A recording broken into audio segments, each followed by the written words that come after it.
Hello and welcome everyone. It is Sunday after a long week.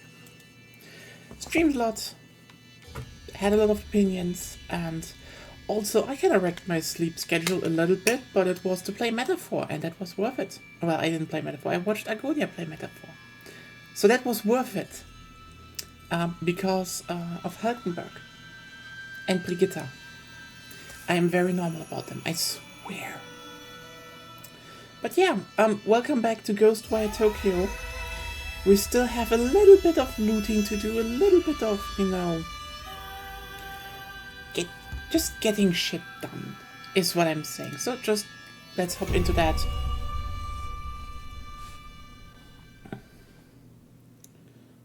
Also, an absolutely masterful gambit. I bit the inside of my mouth, so that hurts now.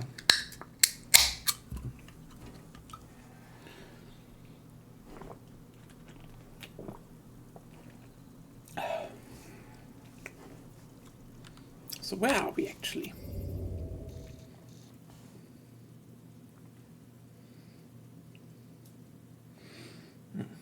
We are here. Wonderful. I have a bunch of stuff to explore now.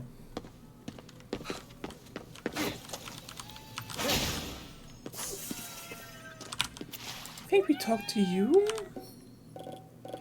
Yeah, we just have everything.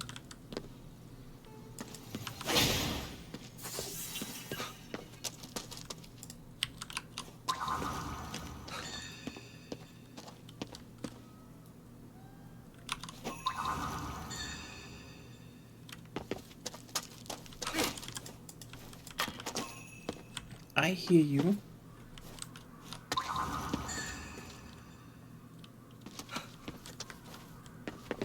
Oh, is that meant? I guess.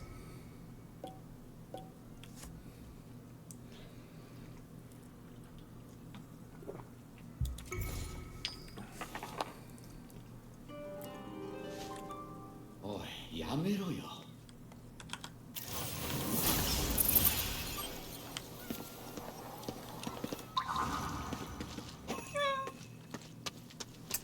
Anyway, shit to collect.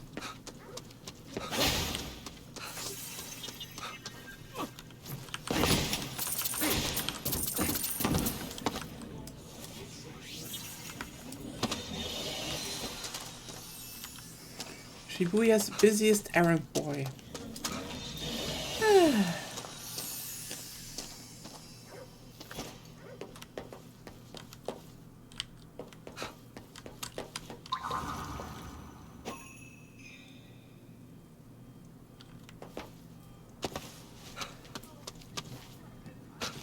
Oh, hey. I see you. I see you.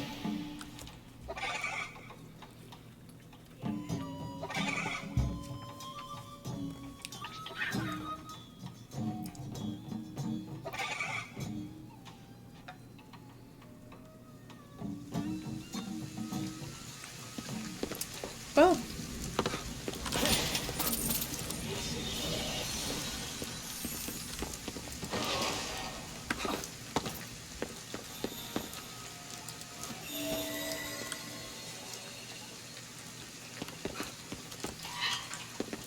That's that. That's neat.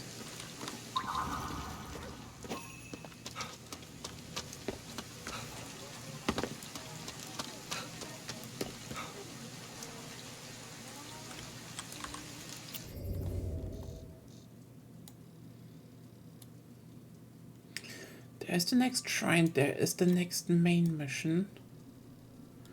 There's another shrine that I probably should get to as well. Maybe even first. Yeah. Not because I hate fighting those water things. No. Just I hate fighting those water things.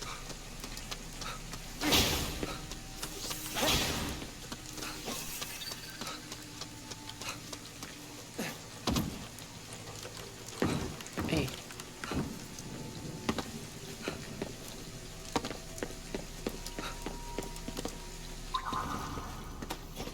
パがいるかもしれねえな。カッパより天狗の方がいいよ。なんだお前、天狗派か？はっていうほどでもないけどね。Well, 足元に気をつけろよ。油断すると転ぶぞ。何か助言が必要か？大丈夫、自分でやれる。成長したじゃねえか。いい感じだ。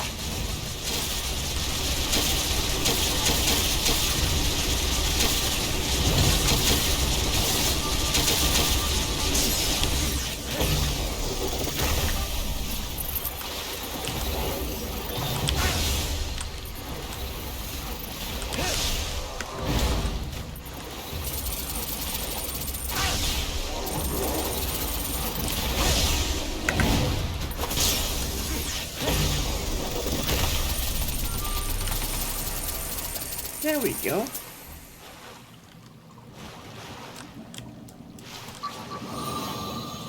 That's a neat place for a Torigate. Gimme. Ah. Nice.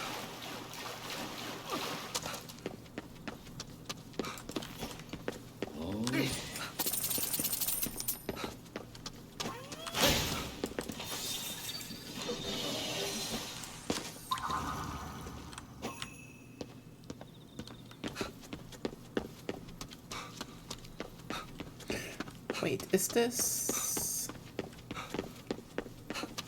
Uh-huh. Perfect. いろんなところに地蔵があるな。I mean, useful. Ah, there's something there.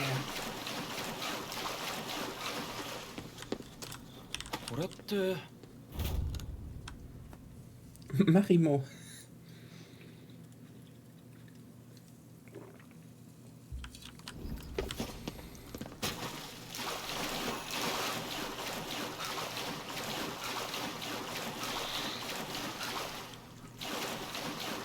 Hmm. 台にキュウリを置いてカッパをおびき寄せるぞ。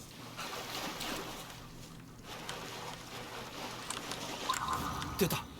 どうすればいい？キュウリを食い始めるまで隠れて待つんだ。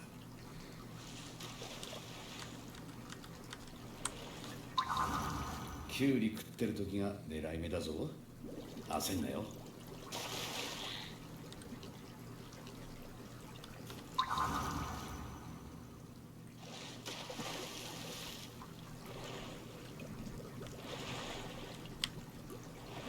カッパがキュウリを食べている時がチャンスだぞ。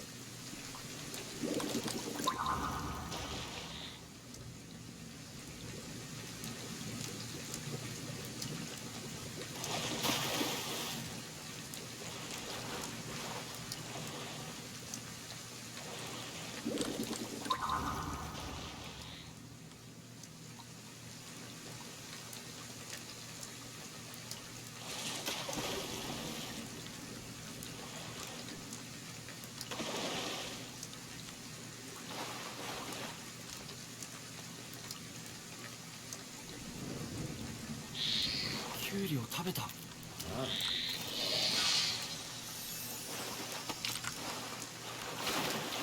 Well, that's that. 大事に使えよ。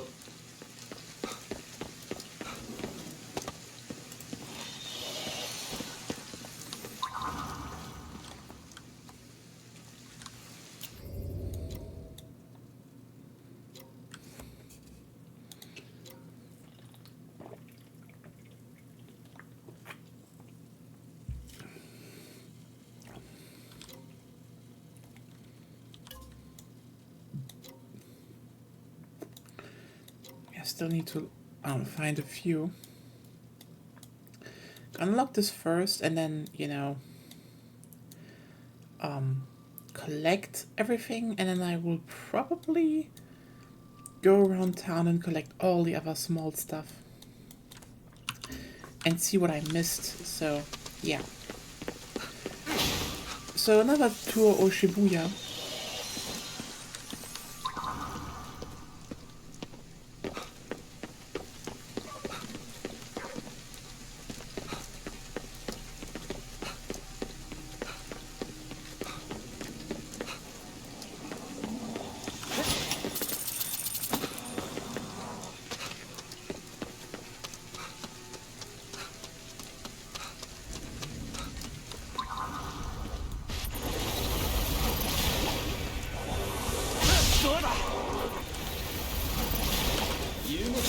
してやれ。よし、足止めできた。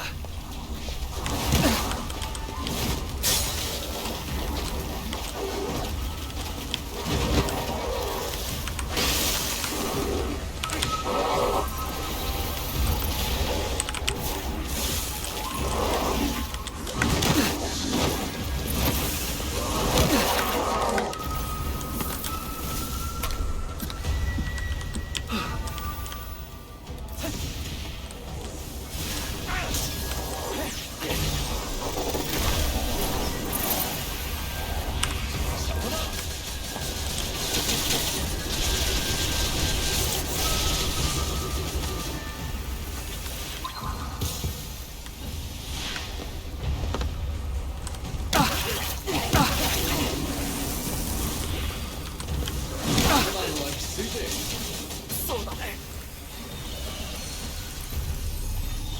もっと救えるはずだ。おい、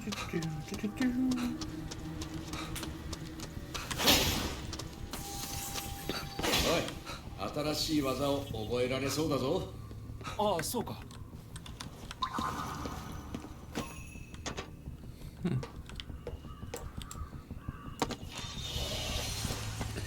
How to get up there. Also, parking infrastructure for bicycles. How wonderful.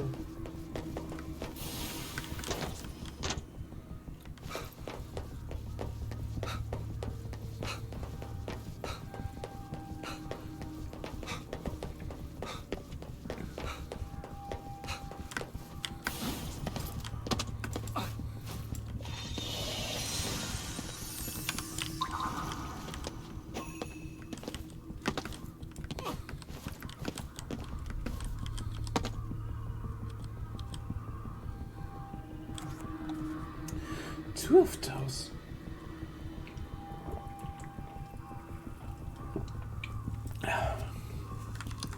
That's gonna be annoying. It's going to be a hell of annoying.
There we go.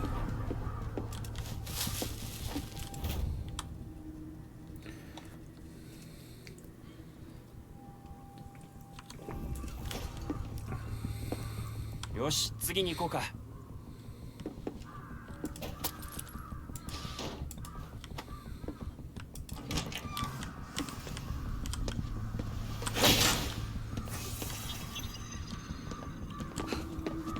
There we go.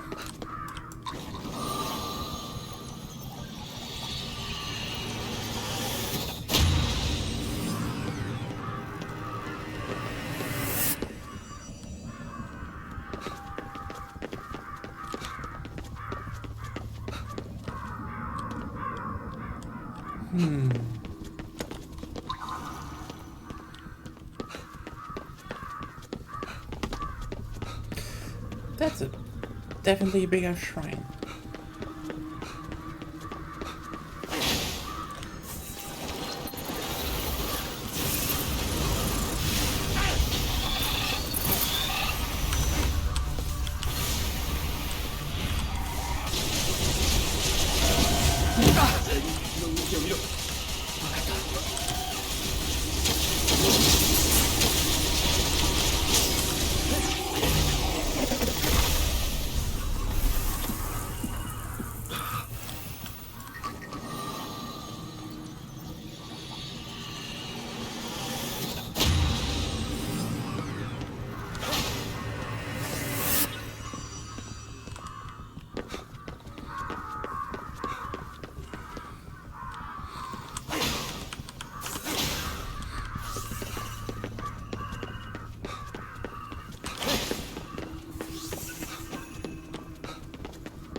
That is actually quite a cool shrine area. Hmm.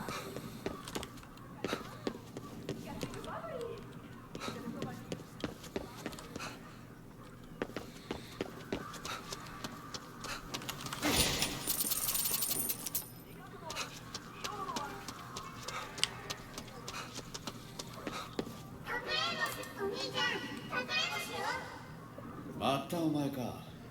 陽介、前に遊んでやっただろう。ダメ、まだ終わってないの。だから隠れんぼしよう。こいつの執着心は少し妙だな。付き合ってみてもいいかもな。やったー。僕、神社のどこかに隠れるから探してね。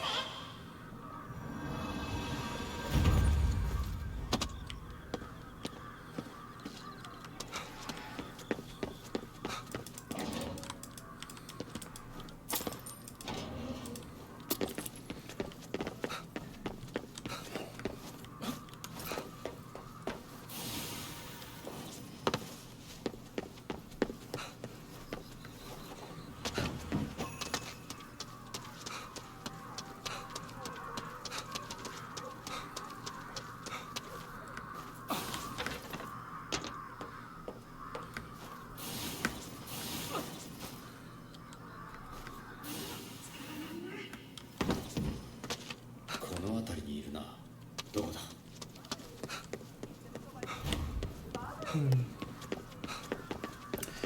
Yeah, game. I just... Where's the... What the fuck? Ah, there's a path upwards. Ah.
Yeah, I know you're in there.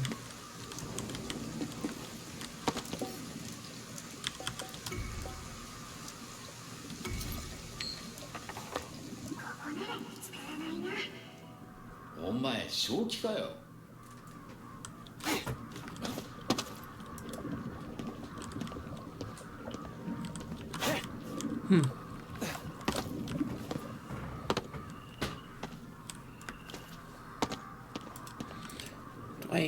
How do I... 見つけたぞ。 Okay. I guess that made it activate. I thought you had to do a little bit of puzzling, I guess. But no, どっ no. かに何か探してみようぜ。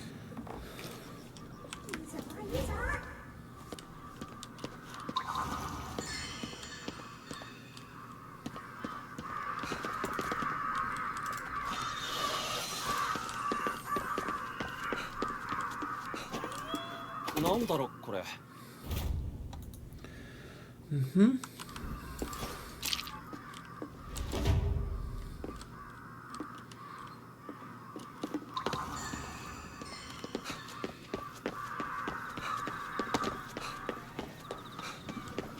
おかしい。社の鍵がない。本殿に置い You're an awful loud cat again. Like, seriously, those cats, the new ones are loud.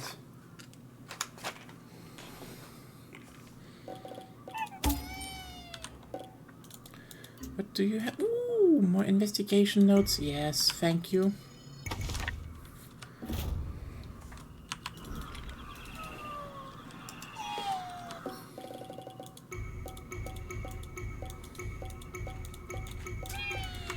俺にも何か買ってくれたか？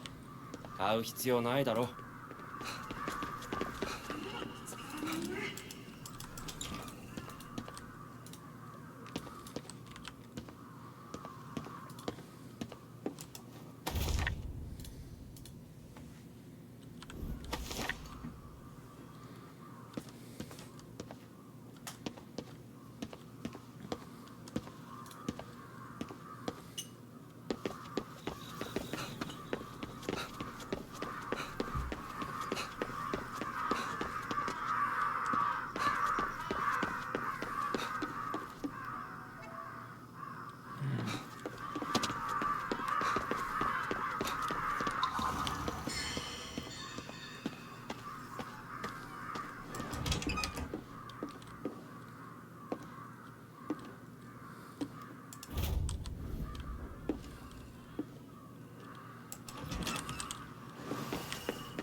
Ah, so the Krauls picked up the key and took it to the roof of the shrine.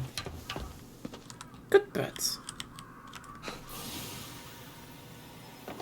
Krauls did nothing wrong. So where is the... There is the key. 社の鍵だな。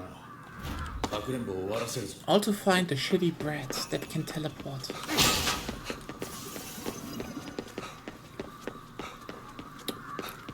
Such is life.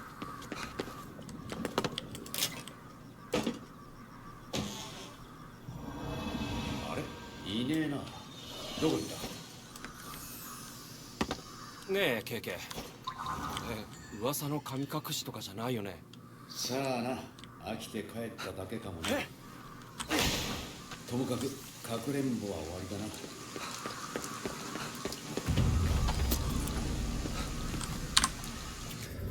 That's gonna be hide and seek free. Mm-hmm.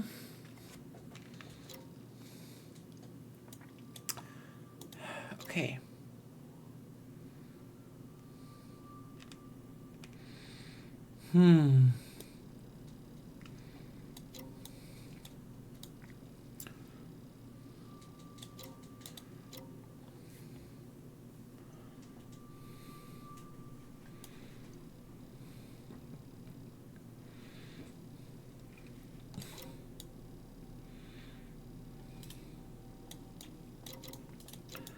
Oh well.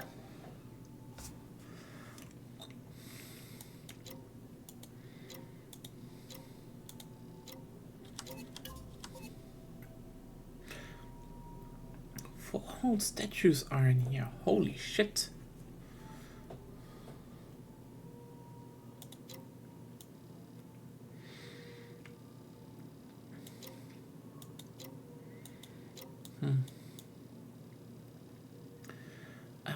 I guess I start collecting from this end and then go down here.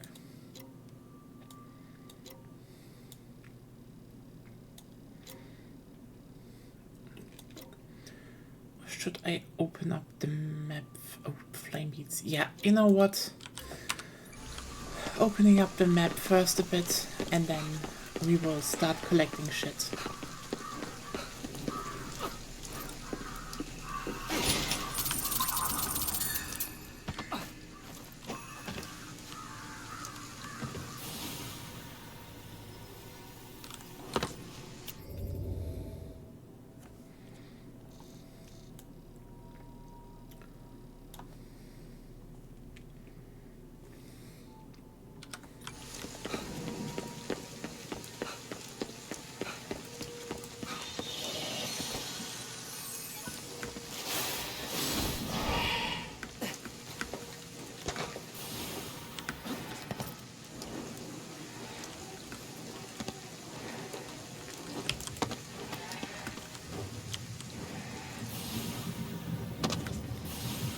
Honestly, really cool how some of the Torii gates are just...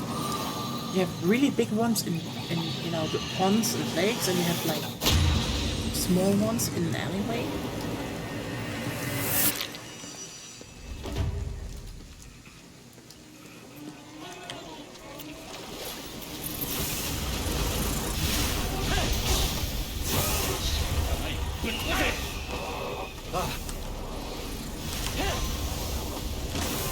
Game Max, what is going on?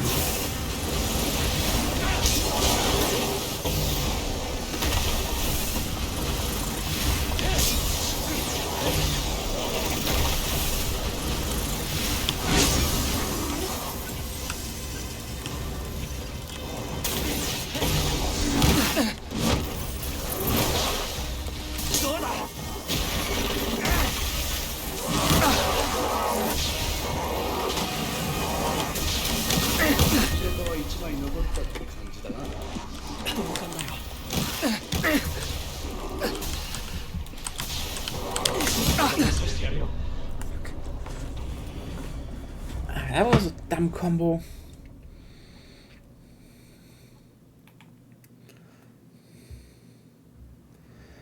Oh well.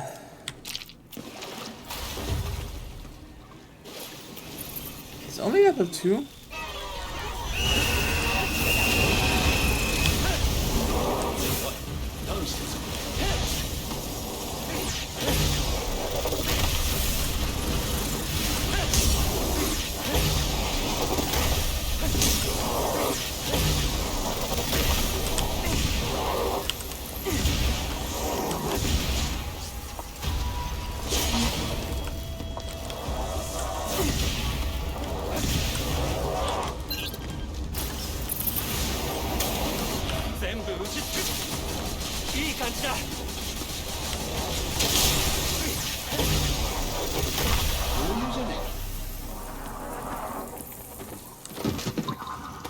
お前はこういうところはどう思うんだ？映画の中の世界みたいに感じる。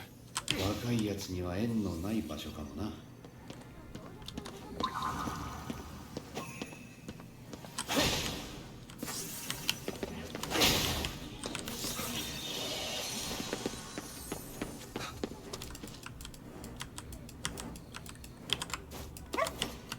いたいた。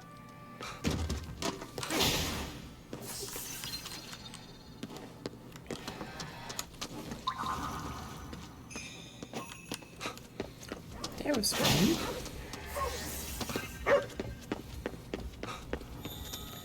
Hello.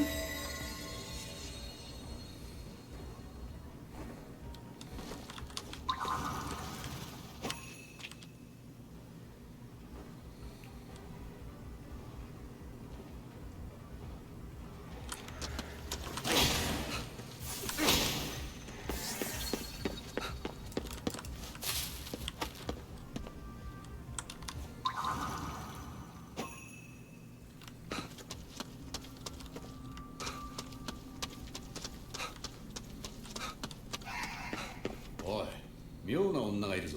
六六里か。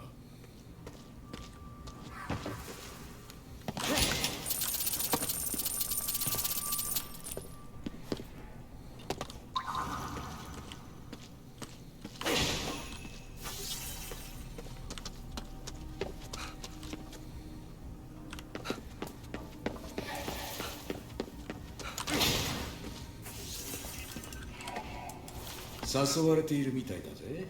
ただし妖怪だけどな。これって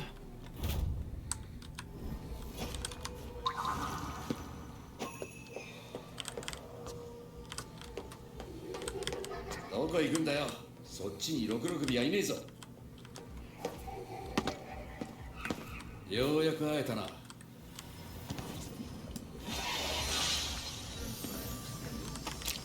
お前も妖怪好きだね。好きとはちょっと違うかな。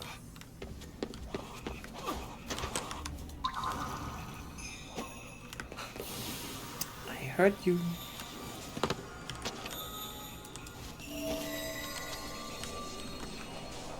Neat. よろしくお願いします。More Jesus stuff.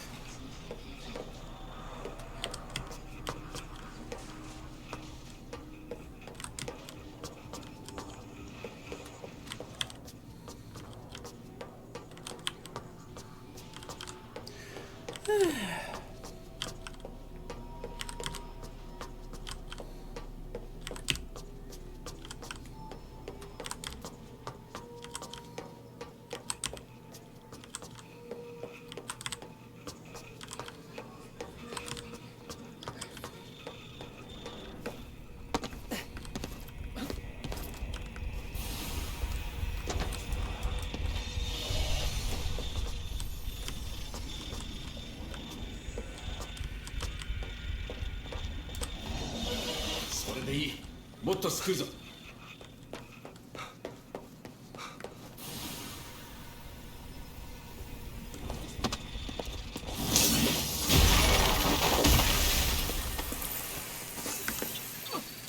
Okay.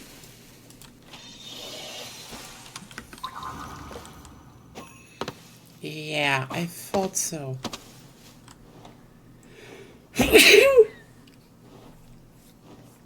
The moment something is up there as like an object, you're like, you're a bit out of place, buddy.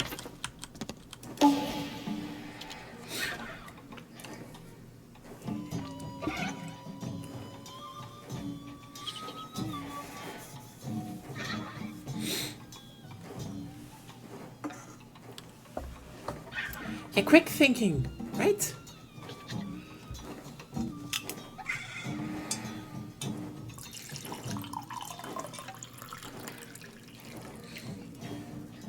We got a really smart one here, everyone. He just realized there are no humans in the city, and that might be weird. Shouldn't be that way. Yeah. But like, wow. Definitely one of the fastest of the Tanuki species.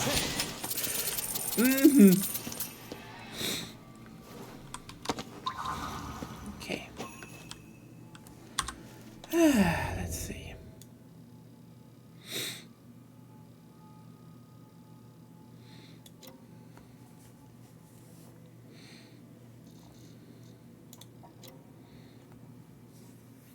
There's still another Magatama. Oh, wow.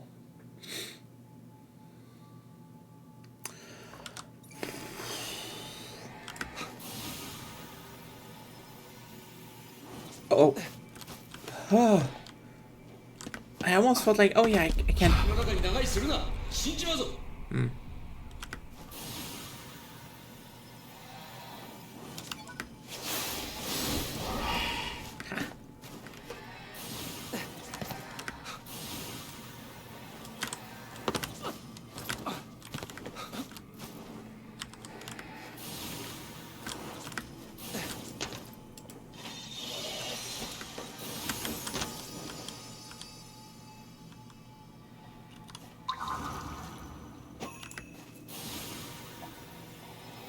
KK あそこいやがった。一旦木綿のやつね。 Are you fucking あい kidding つはこ me? っちを気にしていない。あとは動きが止まるまで全力で追いかけるんだ。 Did they just, like, nope, cutscene me out of the air? Fuck us. That's illegal.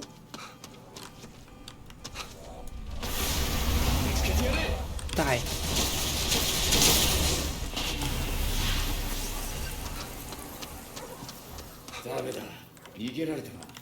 Yeah, because you catched me out of the air when I was making a great sneak attack.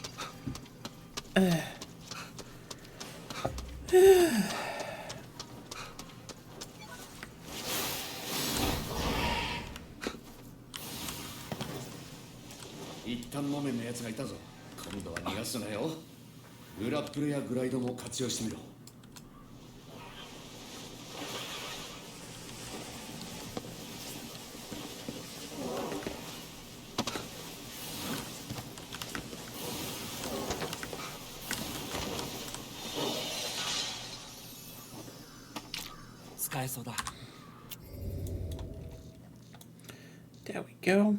And This one is the next shrine? Holy shit. I suppose so.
Oh, come on.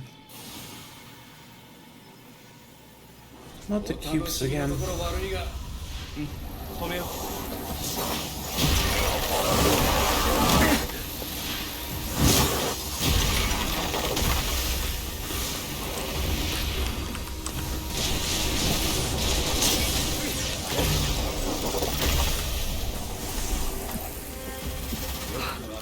何か来たぞ。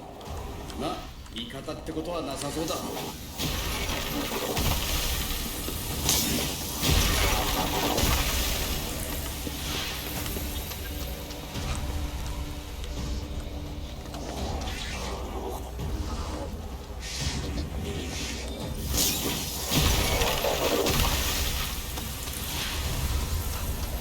No, you don't.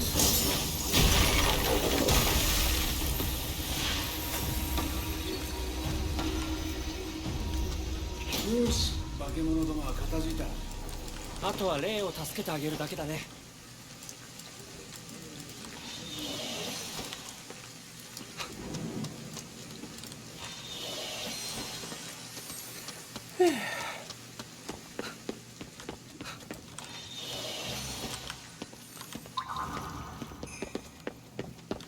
Okay, wait, there is a shrine here. Where is it? There! Oh, there's a statue. Hello.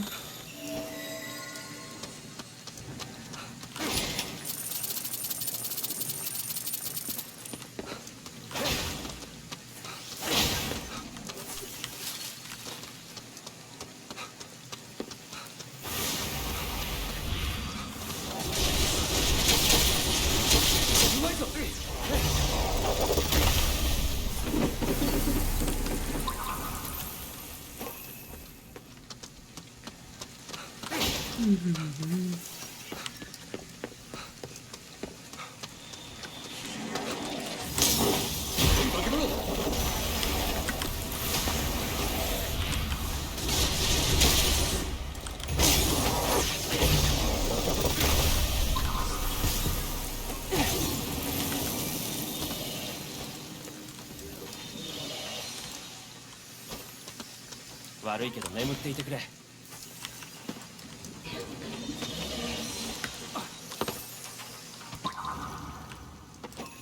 なんだろうこれ。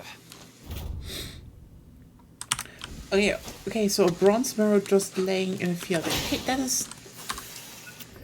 is highly irresponsible, is what I'm saying.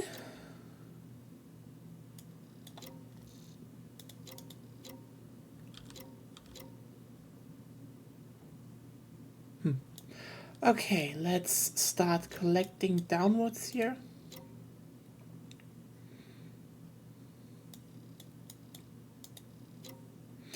And then opening up this shrine, I suppose.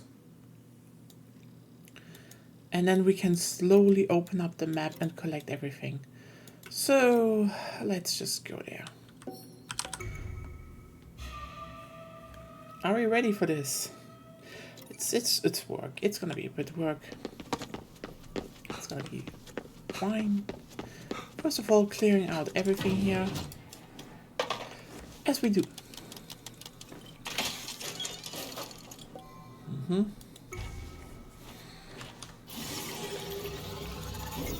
Perfect.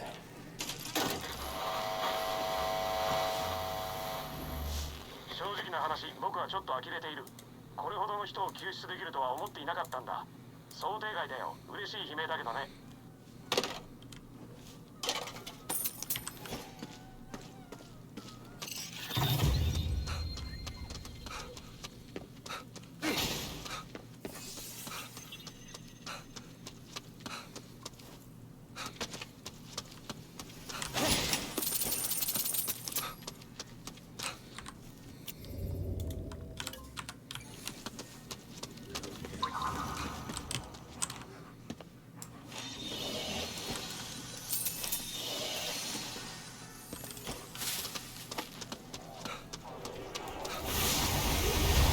どこまで耐えられるかな。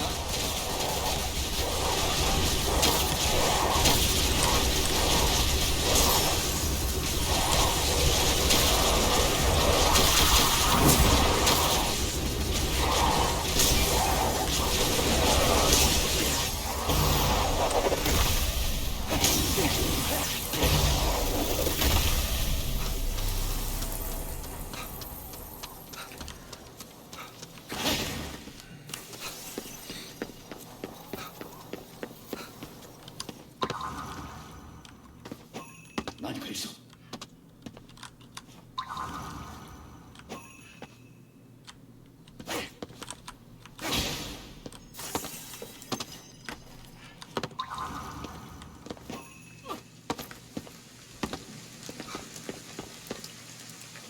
他を探そう。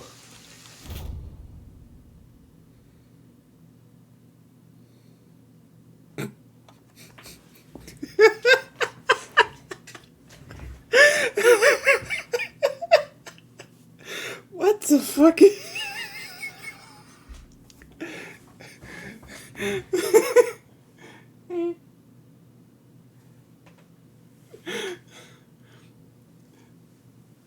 You have to see this. I was a.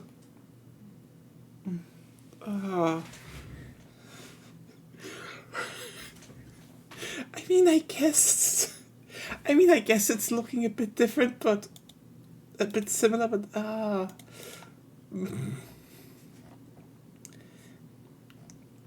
That is the most random thing to pick up.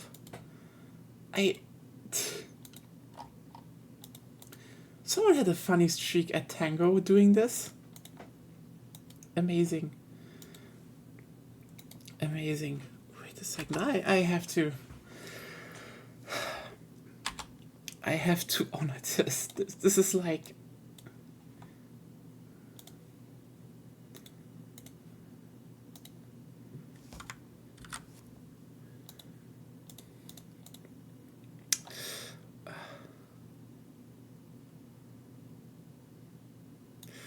This is amazing. This is amazing.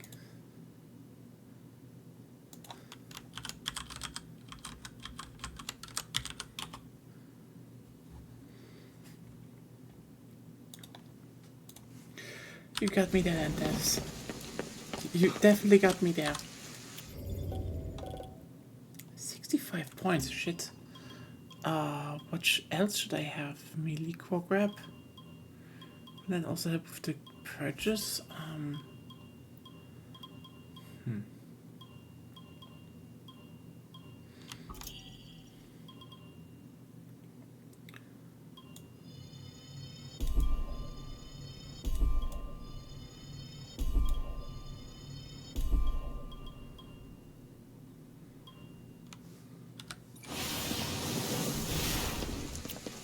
様になってきたじゃねえか。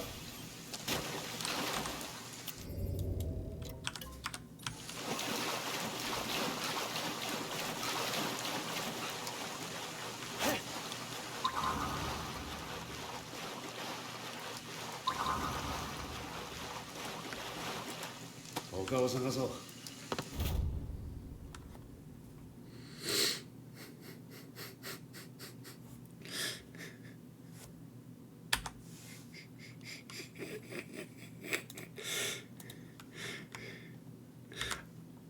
Well played.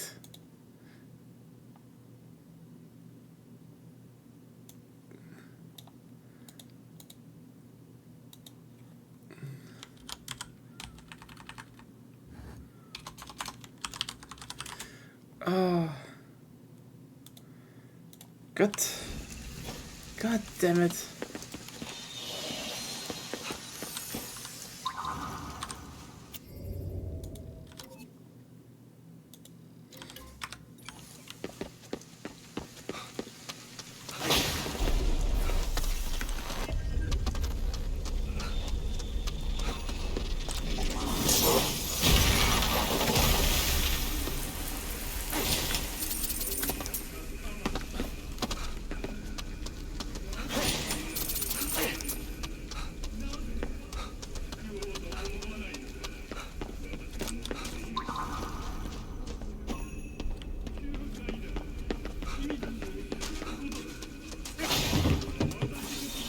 もう大丈夫だよ。少しでも救えるならこれも無駄じゃねえな。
Go.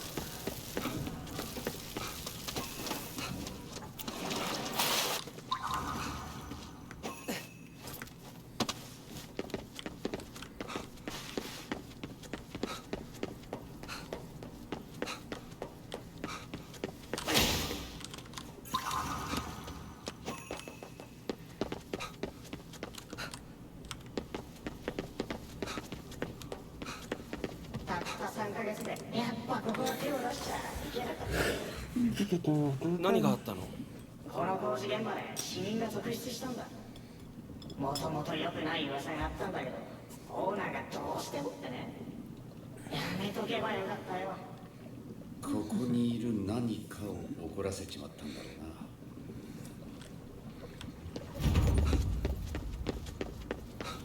この現場はやばいって聞いてたんだ。だからもうやめちまおう。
これ。 I mean, why was it here? I don't know, but who cares?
これを壊そうとして怒りを買ったみたいだな。それじゃ呼んで詳しい話を聞くとするか。なんか嫌な予感がするんだけど。この鎮魂碑をぶっ壊すぞ。正気かよ。まだ貴様のような輩が残っていたか。ありがたいね。壊す手間が省けたぞ。また我が館で狼藉を働くか。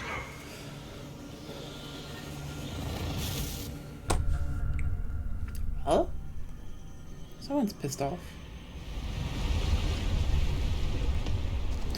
Ooh. 何？タイムスリップ？昔は武家屋敷だったってことだ。鎮魂碑ができるほどだ。さぞ凄惨な出来事があったんだろう。あれは誠にむごい仕打ちでござる。 Okay, this is really cool.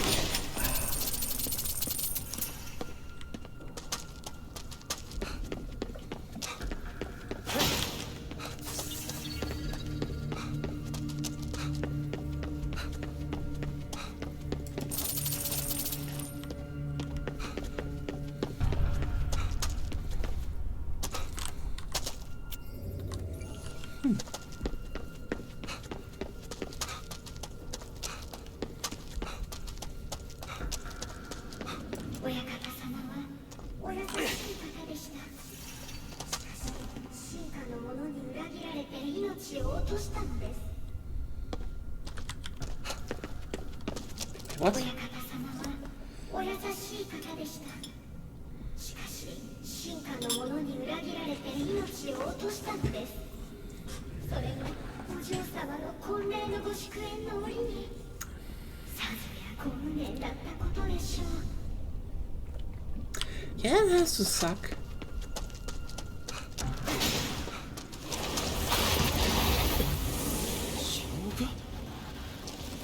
あいつを倒さなきゃ横に残る波はなくならねえぞ。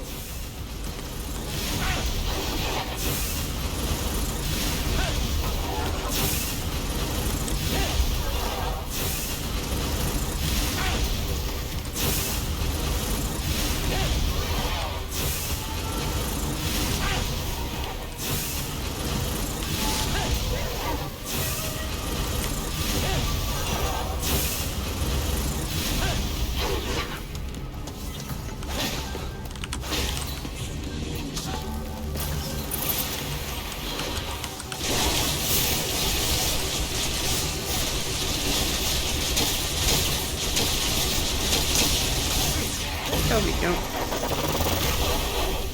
Wasn't even that hard.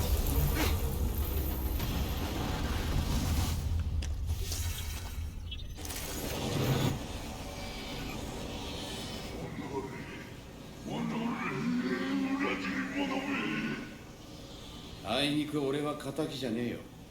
お前を苦しみから解放してやりに来たんだよ。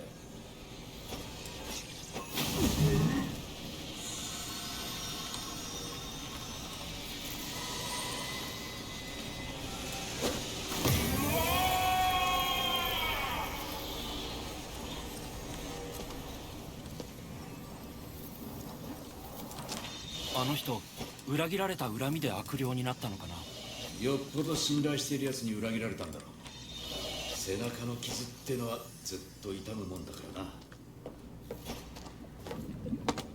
俺が死ぬ前にあんたが来てればよかったん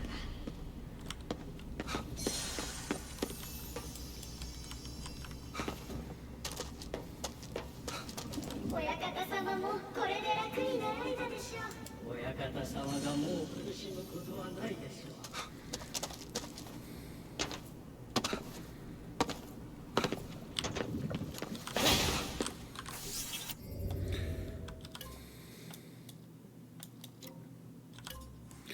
Well,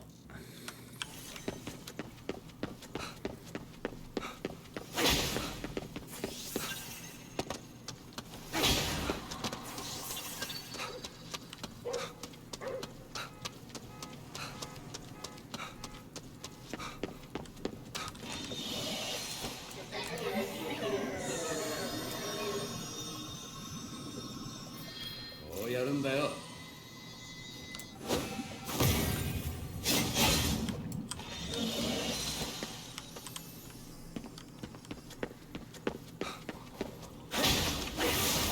焦るぞ。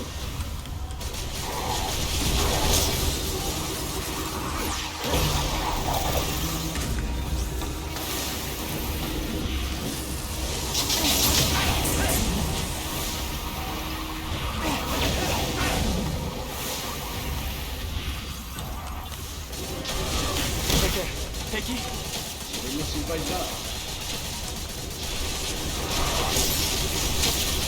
いい感じだ。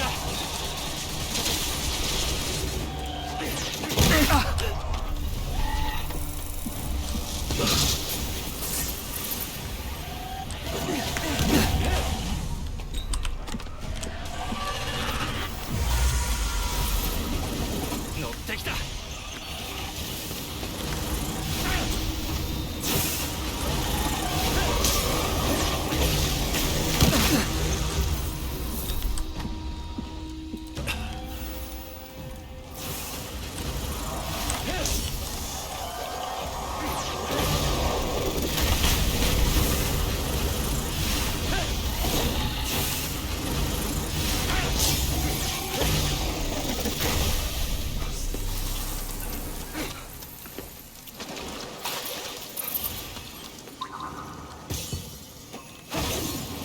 いい動きだったぞ。 there we go.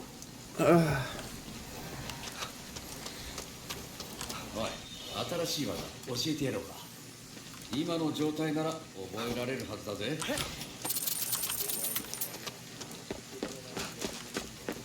Really? New skills now.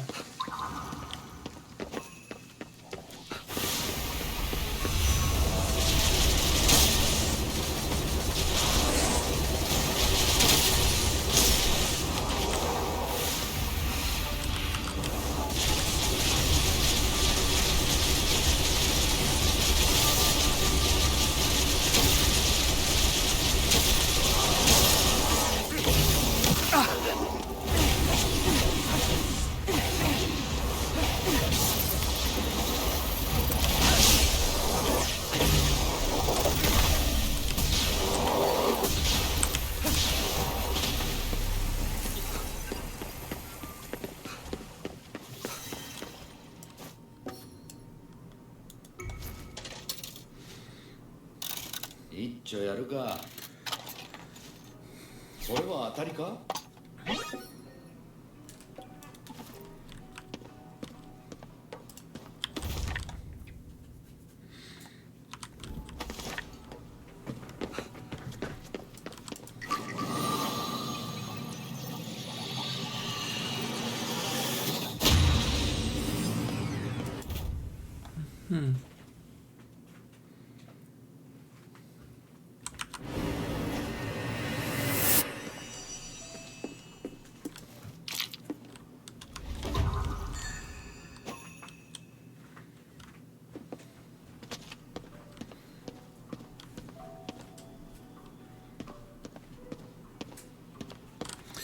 Oh. Yeah, I thought so. It opens up this area and this shrine, and then I can actually go in here, I suppose.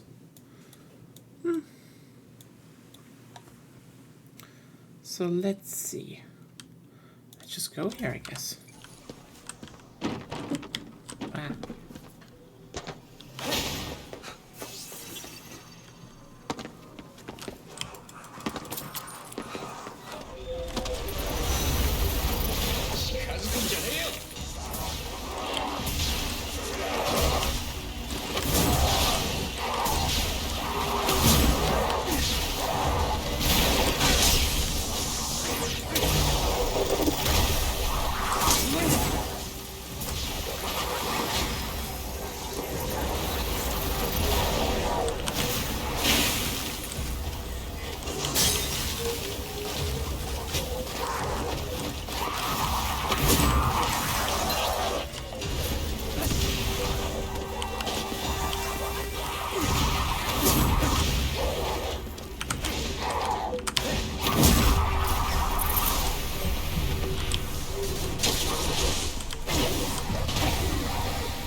I don't want more texture work. Like, just stuff moving is here. Really done a good job.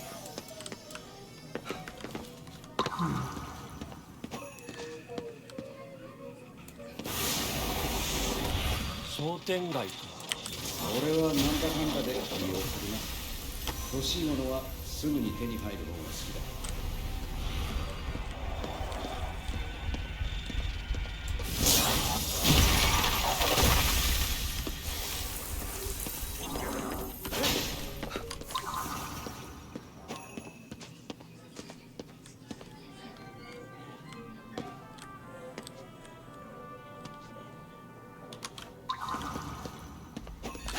無理だな。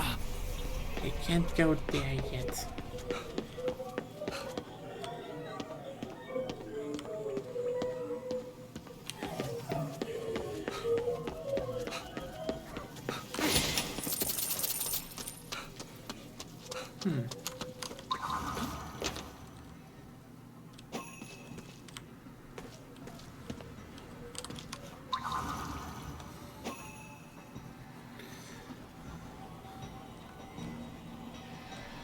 Oh, hey.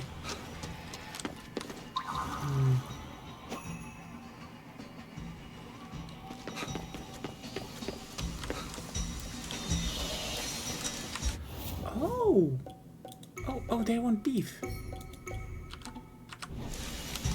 They want beef. Good. Give them beef. 集中しろ。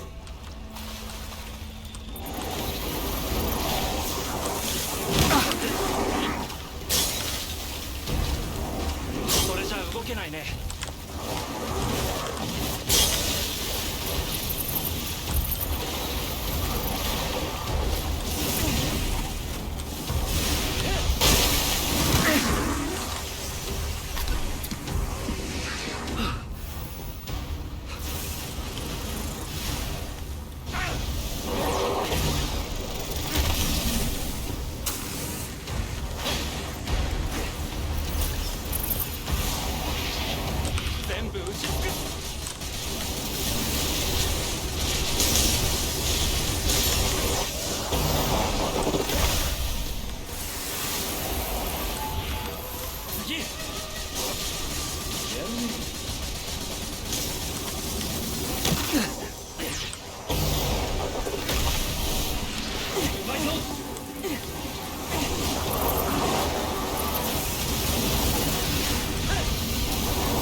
思いを固めろ。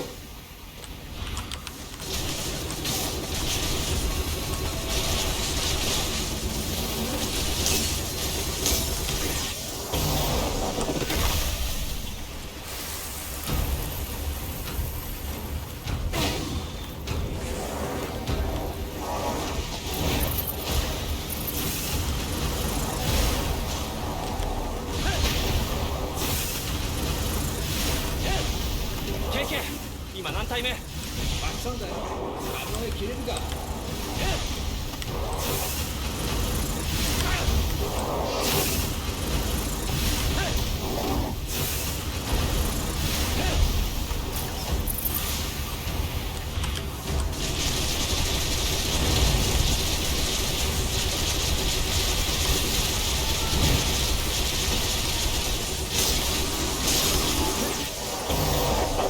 今ので最後みたいだな。There we go. Mm-hmm. Haha. 案外なんとかなるんだ。そんなに余裕はなかったけどね。There we go.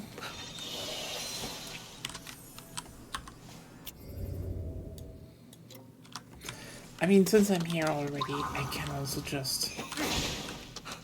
Okay, wait. Let's get this one.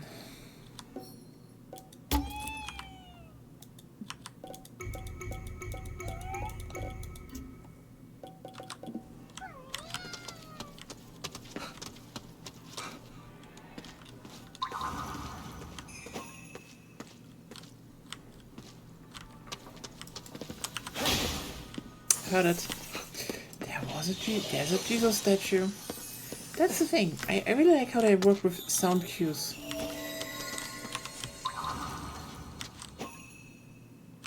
It's up there.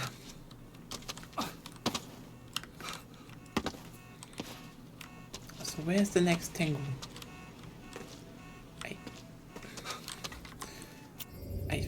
You know what? Fuck it.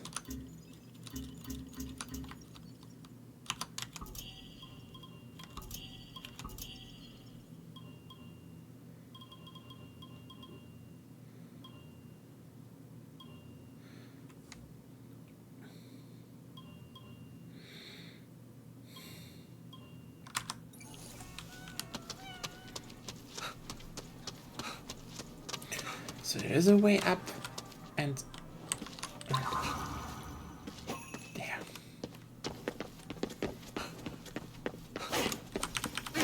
Okay, Magatamas, you will be.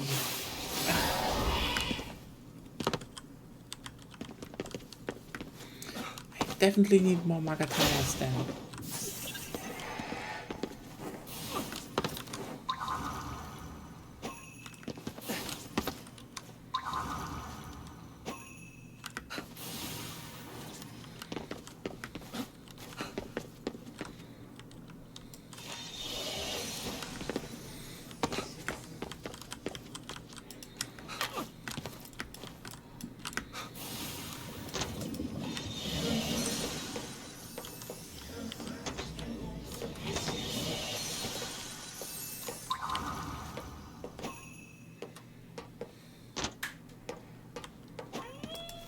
これって。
There we go. なんだ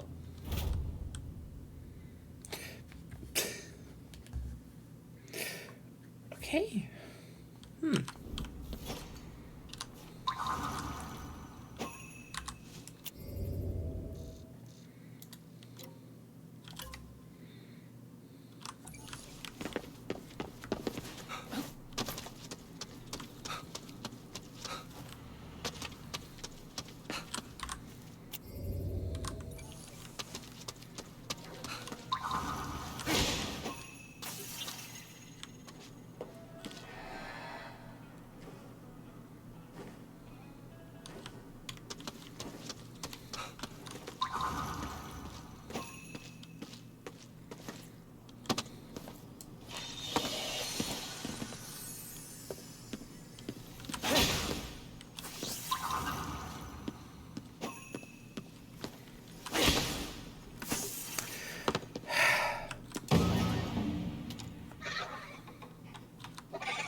I don't know. I really have no idea how that was. How I couldn't, tell one gravestone from the other.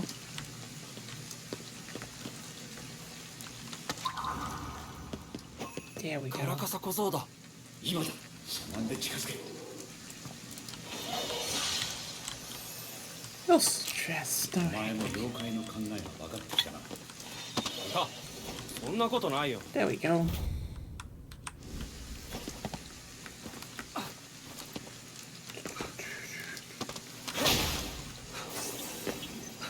何か来る。何か来る。こうじゃなさそうだぞ。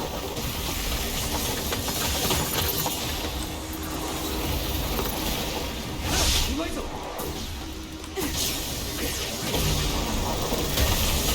しまった。大したことない。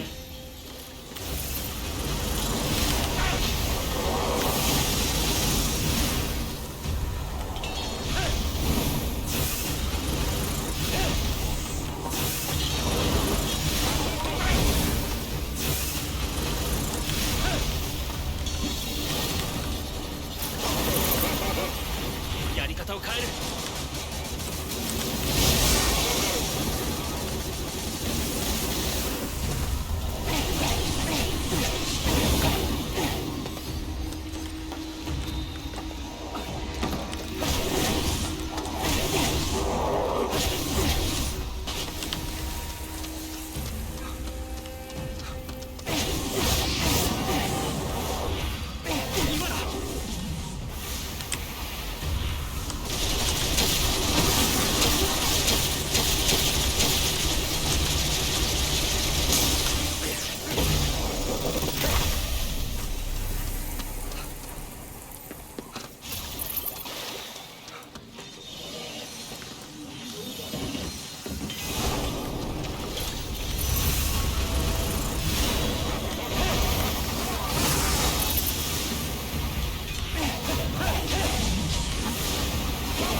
てきたか。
There we go.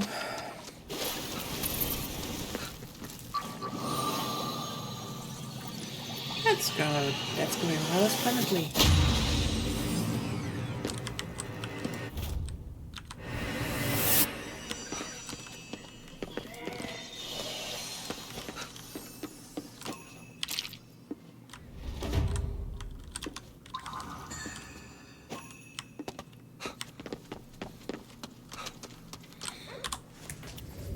Perfect. Oh. Okay, now we can grab those two and start clearing out down here. That's a big area.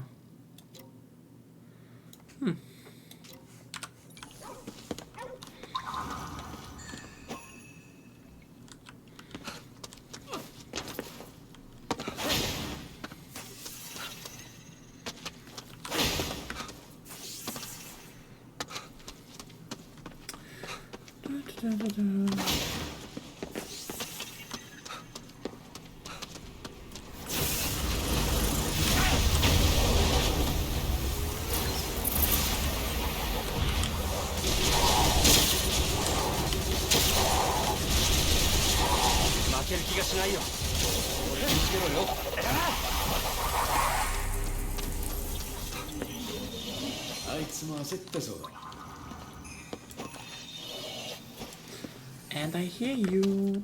There it is. Hello. I'm not looking for you to. Thought so. なんだこりゃ。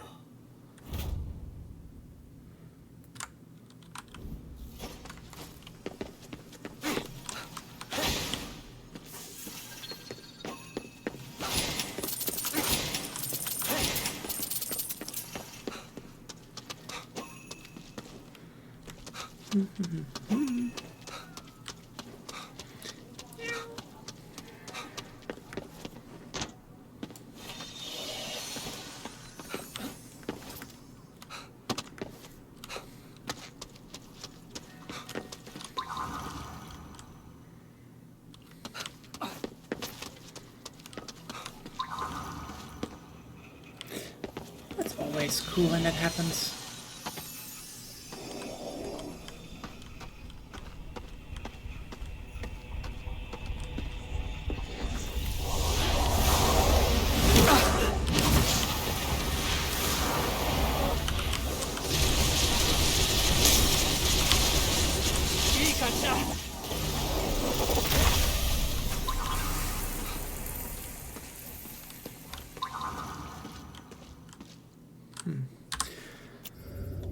What are we looking for even? Clamshells.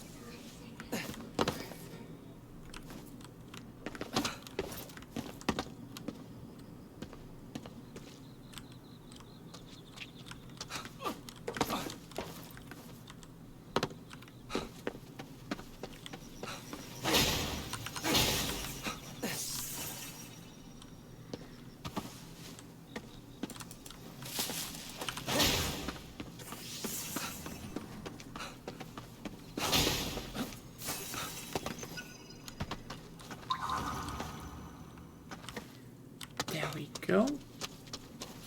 Take those. 妙なものはあるな。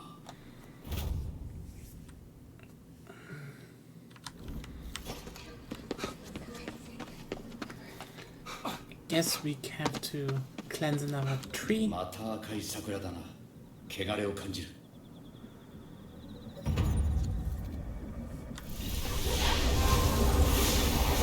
邪魔が入ったみたいだな。やるぞ。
There we go. よし、やったな。桜の汚れを払うぞ。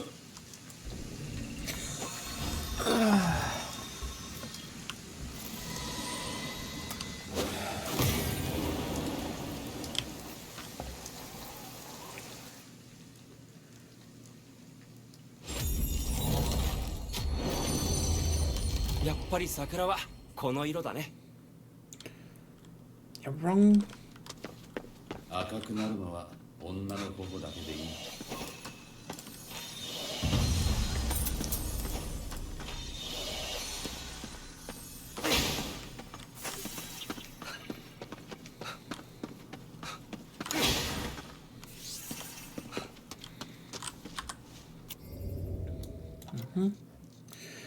All right.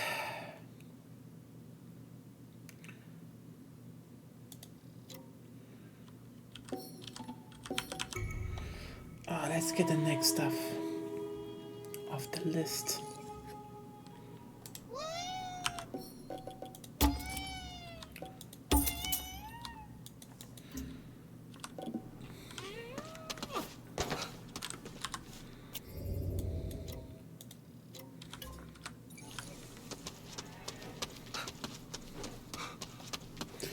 First off, let's get to the telephone booth because we have so many spirits again. I don't know what it is about this game that just makes me like...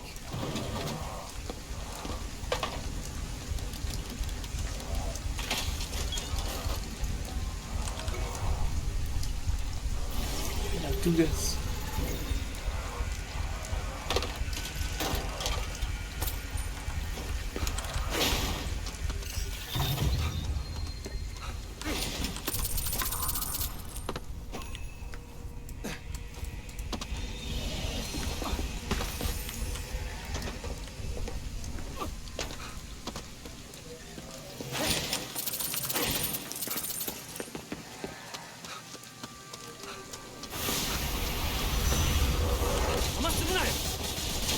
ど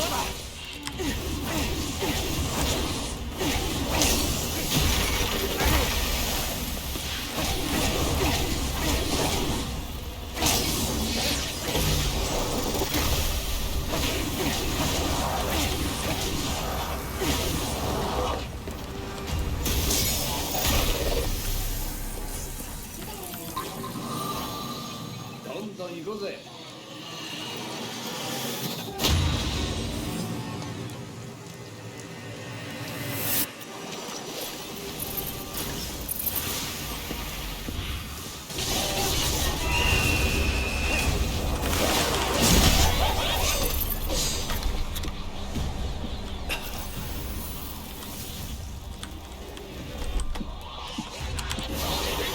今の聞いたな。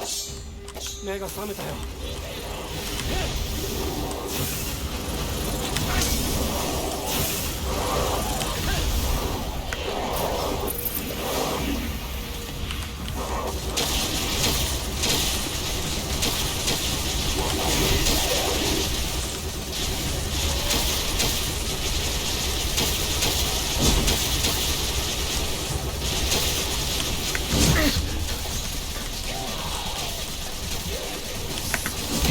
Oh fuck.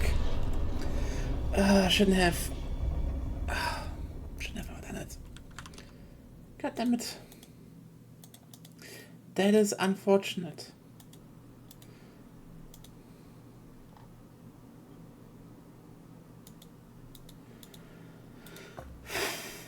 But hey, it saved.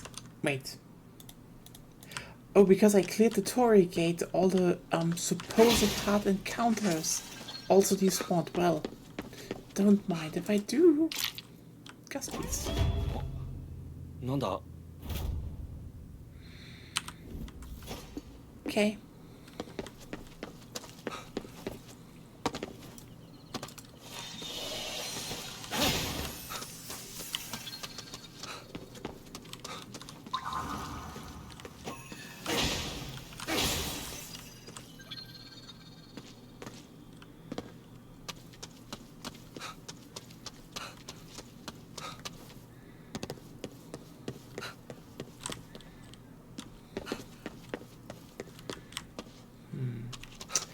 Yeah, that sounds upwards. Wait, what? Oh, yeah.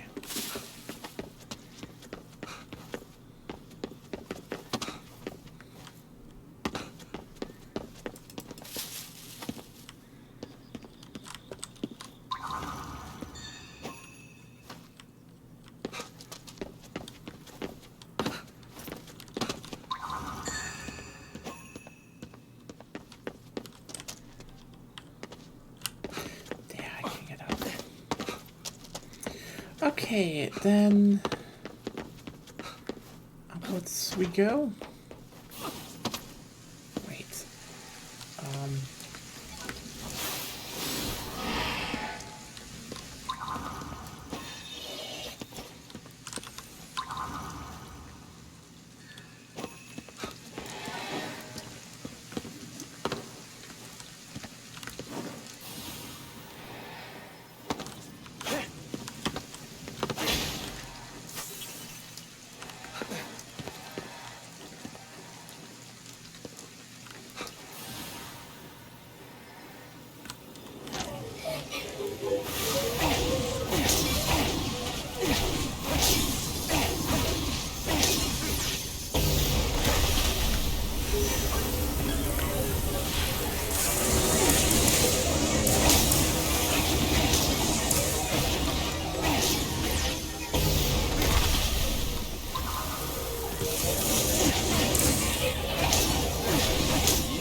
るじゃないか。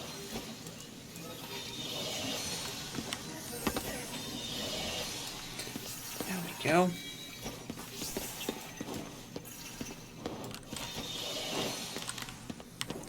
Much better. And now about that.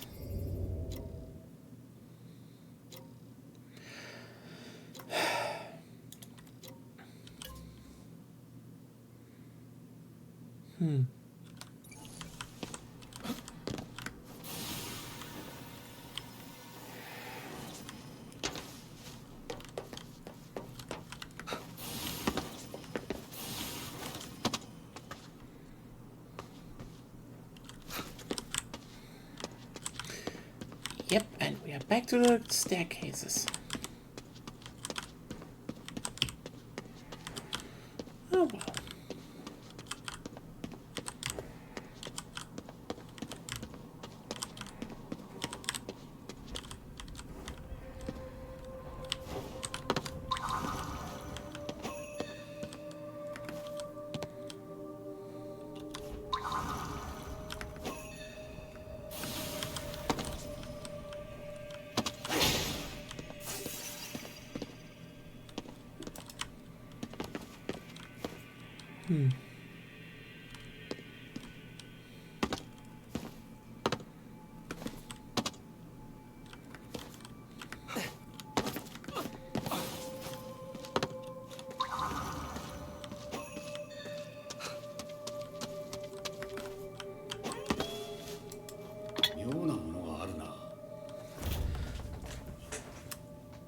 You know what? In my mind, when I read Pig Incense Burner, it read way more horrifying. There was a way more horrifying picture.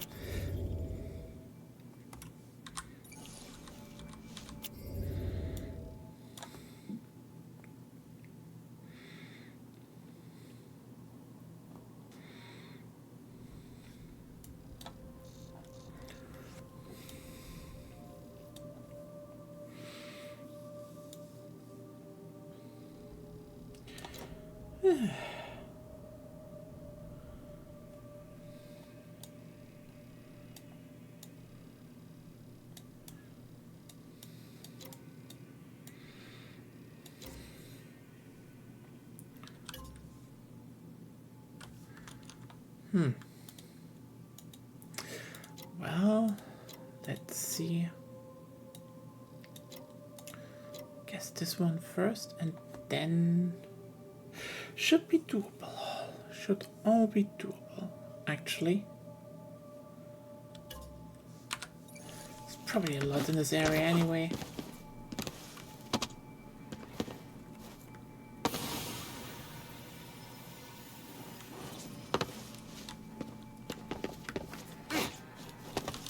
Now what? Well, this definitely is like one of those games where like I really like to play it. Oi!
I feel like I really need to start restraining myself in certain games because, like, I mean, here's the thing. I kind of joked about maybe doing some RPGs, and let's be real, there are probably some RPG series that I would enjoy that I could now stream. And, I mean, but the thing is, you saw what happened with Grandia. And I'd say Grandia is already like quite the no. Grandia is quite a simple game in comparison to some other titles. You know, quite linear, quite direct. And even then you saw what I did to the last boss. Because that's my problem. There are certain games I just really like to, you know, not 100%, but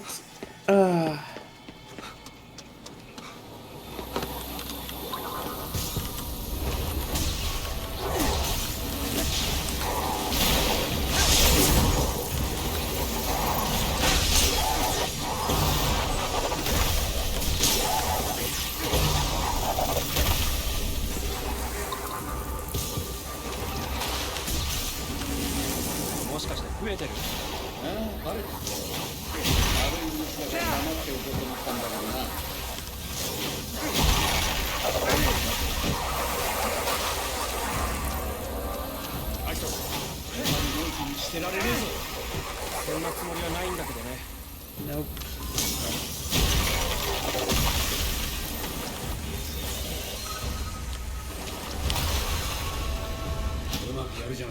Okay.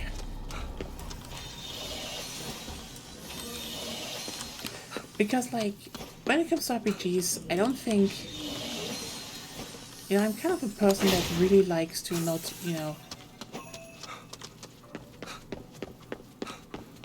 not 100% them, but play to a certain degree optimally. Or just do a lot, you know? Oi.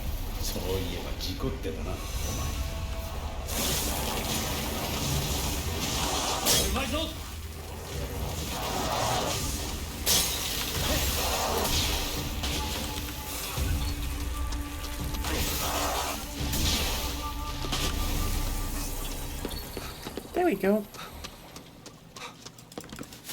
So this is what happens. Almost a whole stream without me touching any main mission, but doing a lot of side stuff and just mostly unlocking shit. And what the fuck?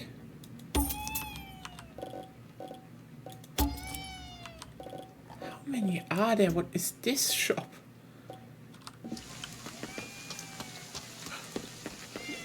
Anyway. Oh yeah, right. I should tag them on the map. Just to be clear, I need to find all of them.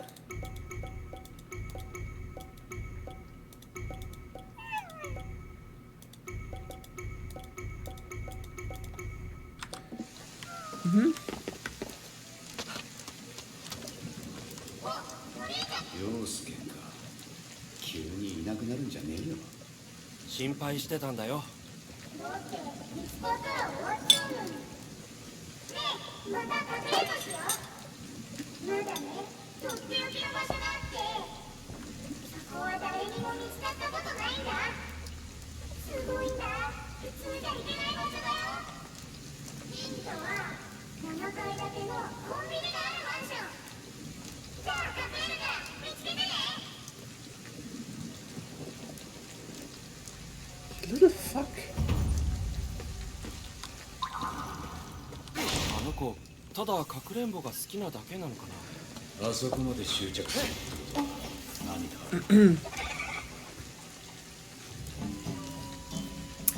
Hello, Tanuki.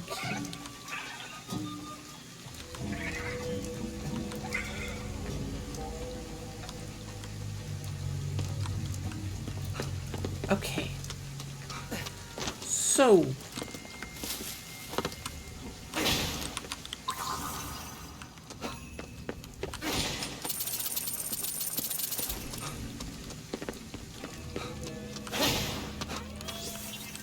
なんだろこれ。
There we go.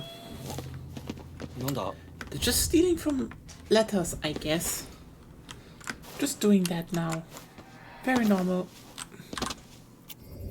We're the good people here. Completely wrong. Okay.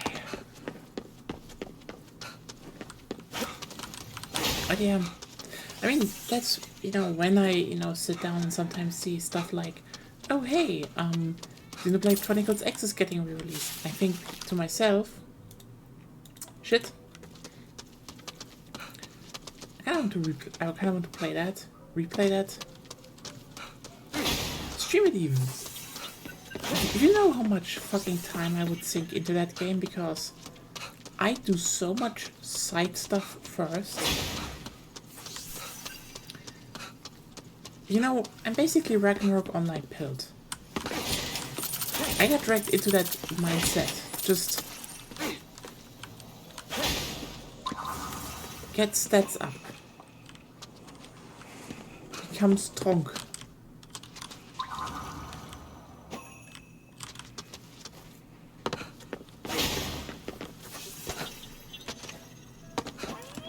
これって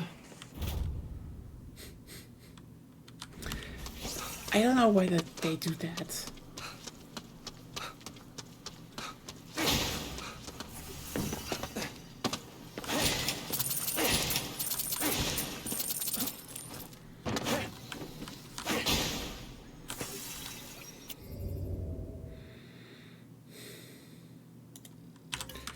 There we go.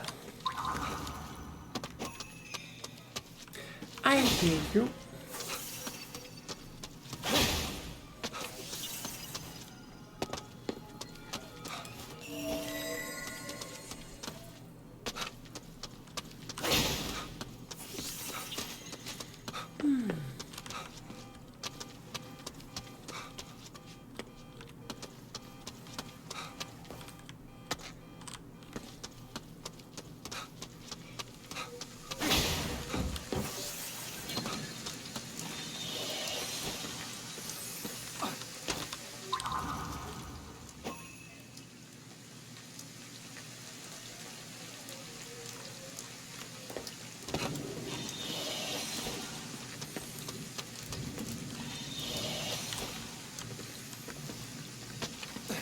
I guess before I do my big round, I should definitely pick up the yokais.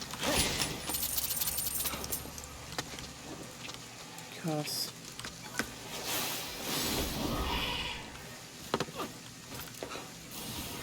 it would really be nice to have that ability to just summon a yokai. You know, the Tengu.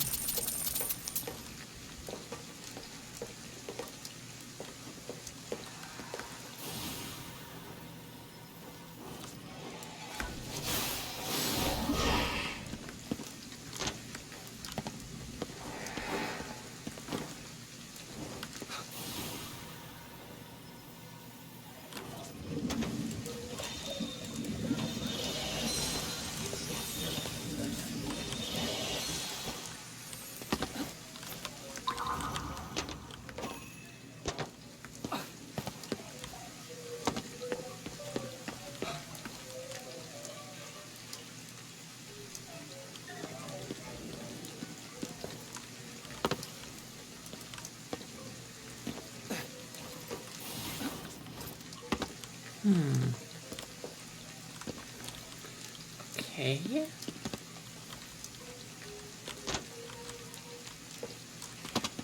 It should be this building.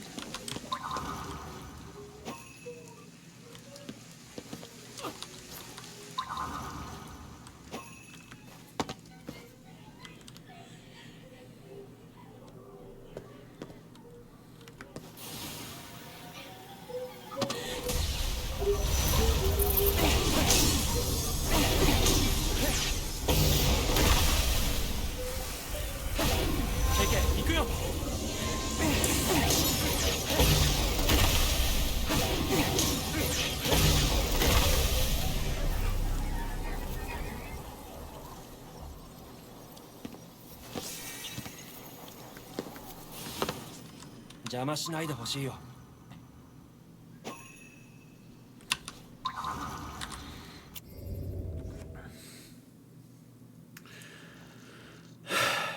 There's another yokai and there is another yokai. Then I would have 6. Then I need another one. And then I could definitely get a better grapple.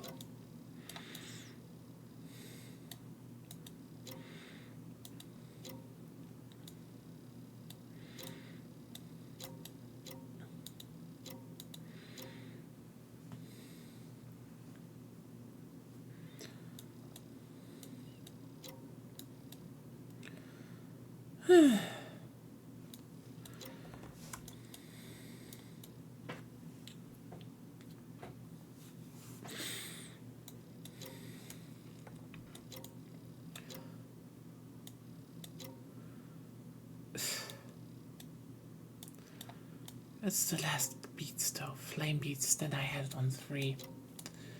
But then I have the map open, so that's at least something. Okay. There's a lot going on. A lot.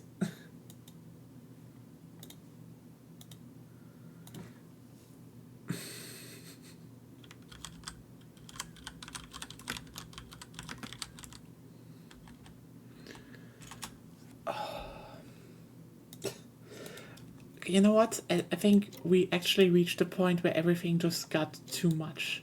Maybe we should focus on just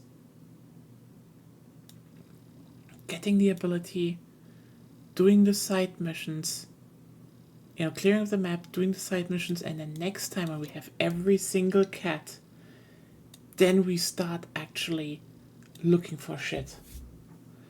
I think that sounds like a way better idea to do, like a way better plan. And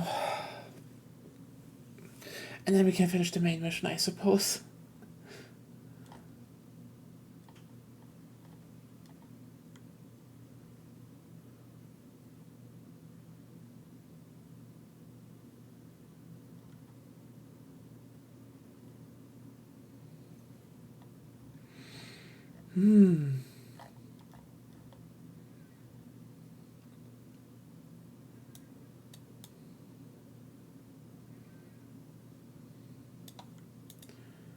Okay.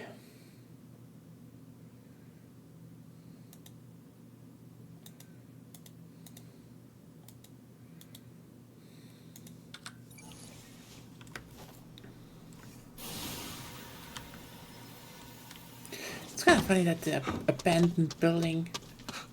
Oh wait, it's... Oh no, it's just... この犬は怖くないの？エオコはコンビニがある。7階建てのマンションか。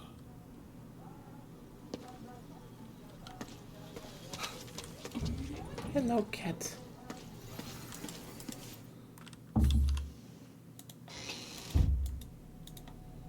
ここかな。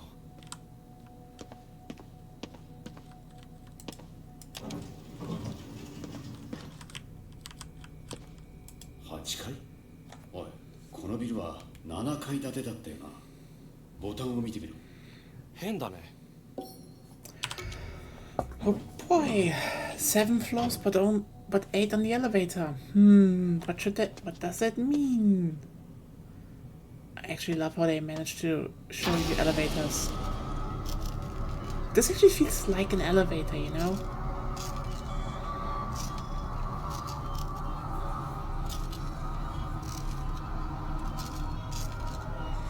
This is とっておきの場所か。確かに普通じゃいけないな。あの子はやっぱり僕たちにここを教えたかったんだよ。じゃあこの神隠しの元凶を片付けてやろうぜ。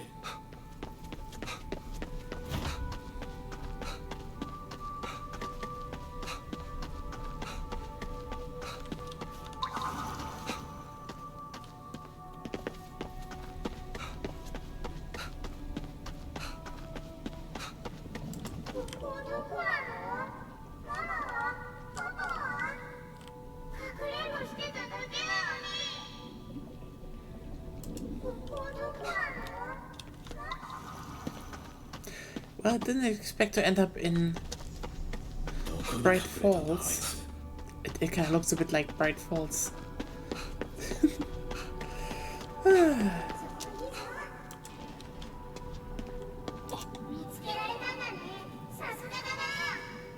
君は帰りたくないの？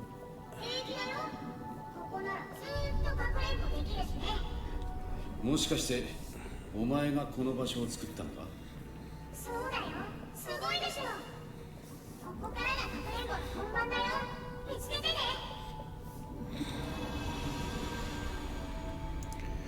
Well, あいつが神隠しの原因か。なんだか話が変わってきちまったな。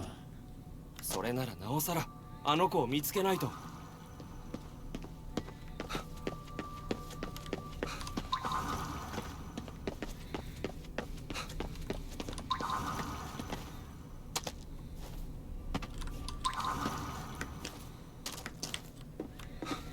where is that little shit?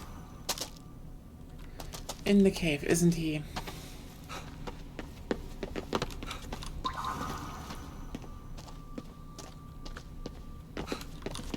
Or not?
No, you stay here, you fucking...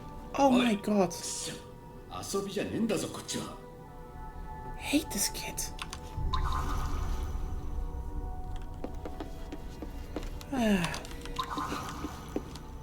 But yeah. I guess there are just some games I really like to do a lot in, you know? That's why I would say, you know, I should probably never touch the Xenoblade Chronicles series on my channel. It would simply just be too much. Like, I probably would literally work a whole year on it just to finish.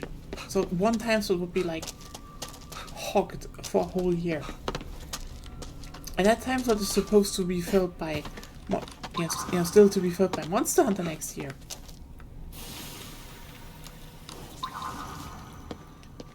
Twice, by the way. Like, we haven't written Generations off yet. We're gonna do it. We're gonna do that.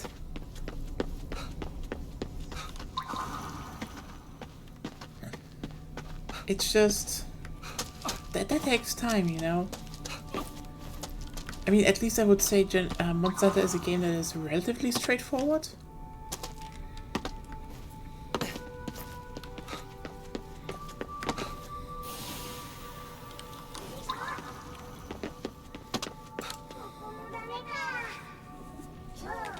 You stay here, you... Oh, you fucking little shit. またか。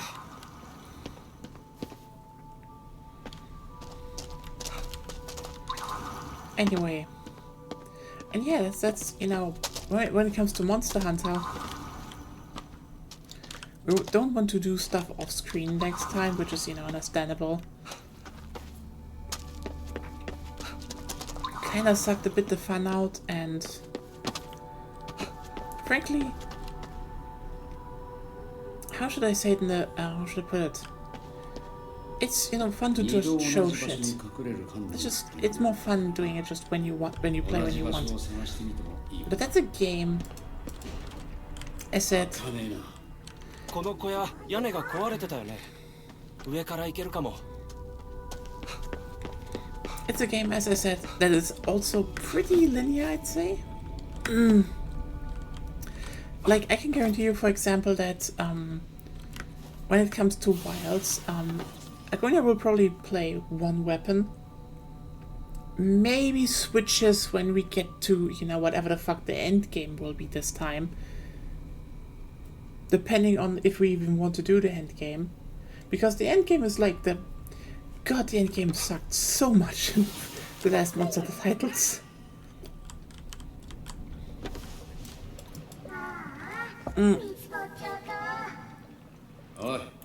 that's doable, you know? 君のわがままでみんな帰れないんだ。これ以上続けるなら僕が辞めさせるよ。なんでみんなうちに帰りたがるの？帰ったってかくれんぼしなきゃいけないのに。家に帰りたくねえのか？パパとママに見つかるとお仕置きされるから。安心しろ。お前が帰るのは別のところだ。きっとそんな家よりはマシだよ。誘ってくれてありがとう。またね。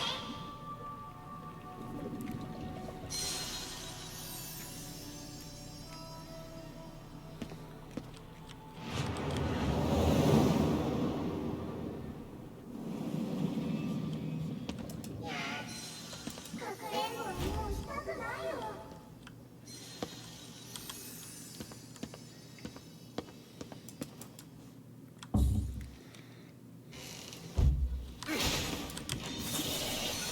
あの子ちゃんと帰れたかな。多分な。でもなんかやるせないね。子供に罪はねえよ。大抵大人が原因だからな。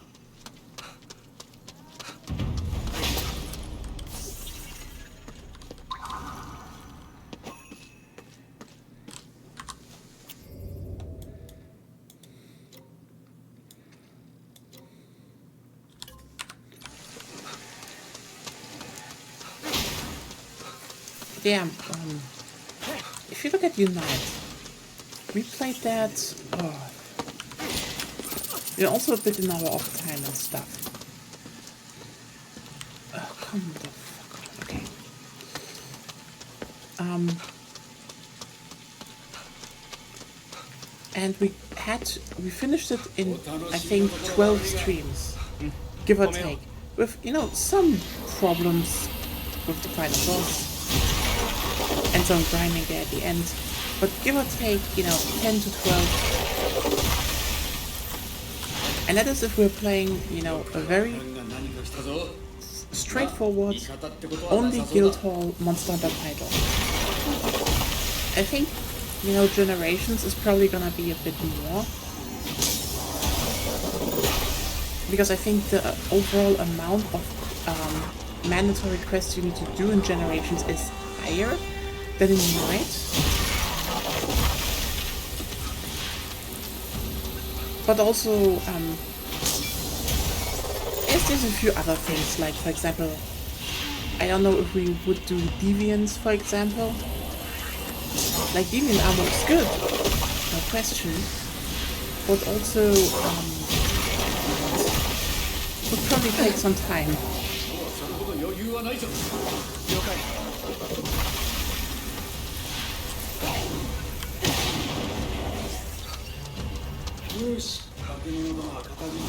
So conservatively said, if we said, okay, Generations from start to finish,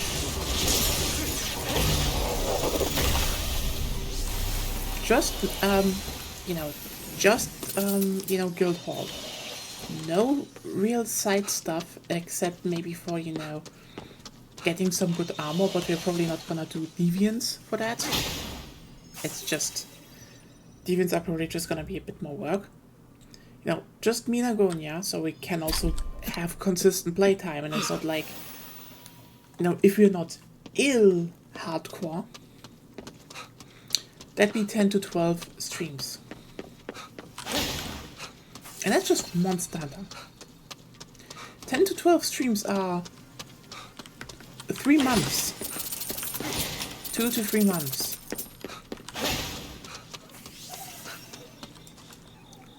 Of, you know, just Monster Hunter. 仲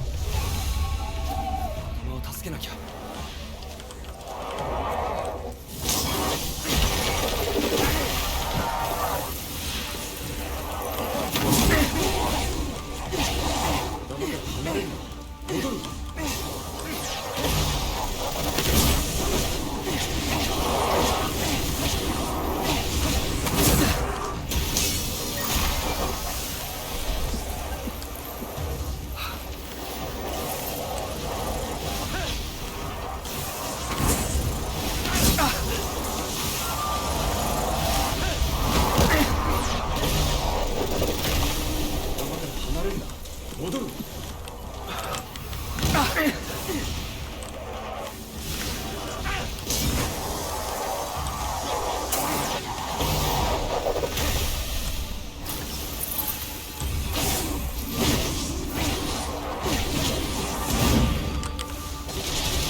Sorry for the concentration.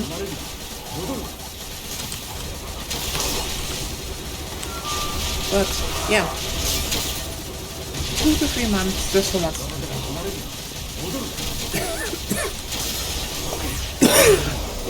My guess is that Wilds might be a bit shorter due to 2 reasons. 子 First 供 of を all, 守りきれたか。よかった。 as per usual, I doubt they will launch with a G rank. こいつの力は俺たち For が some 預かってお reason, いてやるぞ Capcom refuses to do that. Like, yeah, there are some games,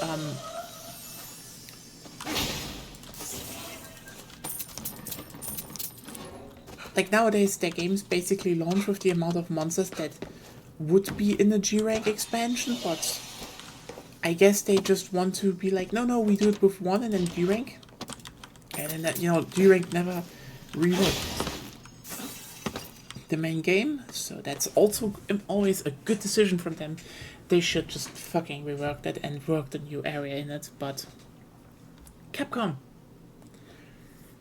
It's wild how Capcom can't plan on having an expansion that actually reshapes how the game works, but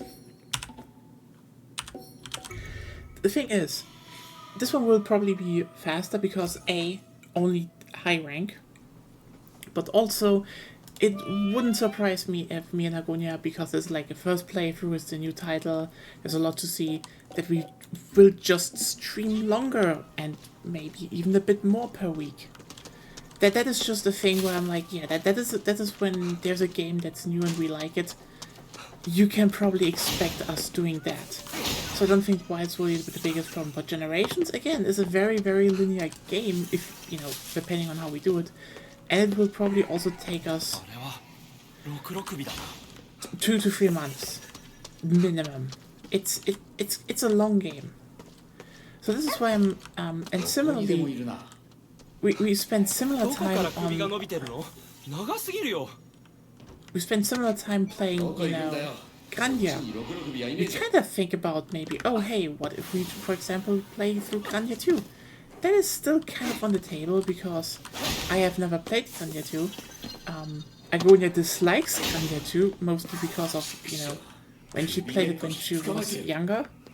Maybe it's, you know, it's just gonna be something where we might be like, yeah, you know, maybe that's gonna be better than we, you know, better than she remembered. I don't think it's gonna be as good も as う隠れ Granja るところは 1 ないみた ever. いだね。 It's just not. Granja 1 is just special. 使えそうだ。 Like, that's just probably the biggest problem with... You can have a great story... Not... No, you know what? I'm just pausing to just get this point across. Granja 2 will probably be a long game anyway. Depending on how much time we actually invest. If it's just really 3 hours per week. Even if I go a bit longer... It will still take months. Like, RPGs are a lot. And Granja is, again, a linear one. If I actually sat down and played something like, I don't know, again, the Xenoblade Chronicles stuff, a series where I'm mildly interested in. A friend is basically pestering me, you should play them, and I actually like Xenoblade Chronicles X despite its flaws, because it kind of got a good feeling for a mech open world game, right? It would ruin my whole channel. Because knowing, like, if I want to get through it in a sensible time frame, I would have to give up all 3 slots every week, and I'm kind of a variety streamer. I know not everyone likes watching, Ghostwire, but I know a lot of people like Wiki 3, and I'm very proud that I'm probably one of the few very consistent Wiki 3 streamers, and I like that game. To the degree I just love playing Wiki 3 with people every single Friday. That's something I do not want to give up. But then, if I also I like to play through survival horror games, and I generally like spooky survival stuff, all that stuff, because there's a lot of cool shit. There's cool indie games, and I wish I could actually talk about that more. There's a lot, again, survival horror Sunday with Signalis and stuff that's just mandatory on this channel. So more time slots on the week. I don't know, because honestly, the reason why I have Wednesday, Friday, and Sunday is I have space in between for either, if I have just, I can take a breather, and more importantly, usually if something new comes out, it's either on a, Tuesday or Thursday. So it fits relatively well if I'm like, yeah, I kind of want to cover this now, or should cover this now. And just gives me more flexibility. However, yeah, and with RPGs, no, fuck no. Like, it would need to be something, especially in this household, where, I want to commit to a lot of time sinking, and Agonia wants to commit to a lot of time sinking. And the question is, would you commit to that much time sinking, actually? Because right now we have a perfect example. So we were playing Metaphori Fantasio, the one game that everyone talks about, and I already mentioned it. It's basically the thing that Final Fantasy should have been all along. So the thing is, I bought this this Monday? I think this Monday was it. And we just kind of started playing. Played the demo before, but started new. So we have one playthrough. We are, I think, approaching or are already over 50 hours in this game. And if you're wondering, how the fuck did you get to 50 hours already? By the way, and we are just at the second city of the game. I saw some posts online that people reached it at 15 hours of playtime. We did that in like double the amount.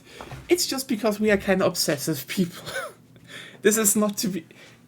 That's the thing, okay? When it comes to RPGs, I think one of the reasons... There's just, Agonia and I just have unhealthy habits playing games. Not in the sense that it's like, you're ruining it. I mean, we're kind of ruining our life. Like the last days we went to sleep at 8 a.m. And it was all because of Metaphor. It was only because we were in those fucking dungeons and grinded. But you know what? Rough. You know how many archetypes we mastered? You know what? You know how many fucking bonds we almost filled up? We are sitting literally at a bond where we are not supposed to be, actually. We literally stopped because the monster we have to beat to get this bond finished is level 60. I was like, yeah, this is strong, let's check it. Oh, level 60. We are level 45? Most sites say, yeah, be at least 50 to get there. And considering how people play that means this shit is supposed to be in the end game. We basically speedrun that bond, which made it kind of funny because this is supposed to be, it's supposed to be the story of someone, getting, you know, the trust of the village, in a town, becoming appointed, you know, the governor, trying it their best, failing in some areas, having political opponents undermine them, and you're like, oh yeah, sure, that is supposed to be something that spans a long time because they literally rebuilt walls and stock up the guards, and you're like, oh yeah, that is definitely a long time frame. So in our playthrough that happened in like a week, those were the fastest wall builders in all of the kingdom, I tell you. But yeah, that's how we play those games. And that's the thing.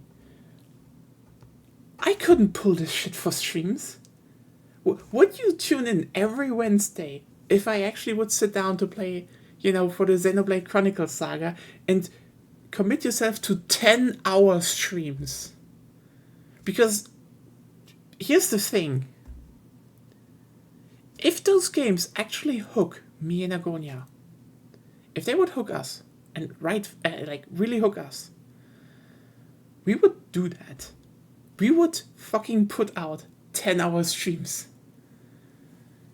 I don't think anyone wants to do that. No. Okay. No, back to this fight. Oh god, I missed. There we go.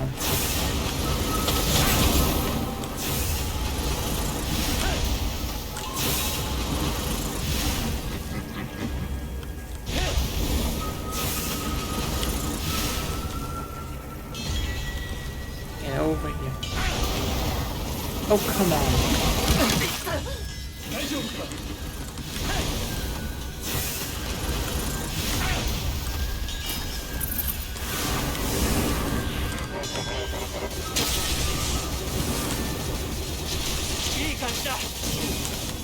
There we go. Honestly, it's kind of hilarious how all the big enemies show up and you're like, the game's like, oh no, what are you going to do? And the answer is fireball to the face. The answer is always fireball to the fucking face. But yeah, just pointing that out about,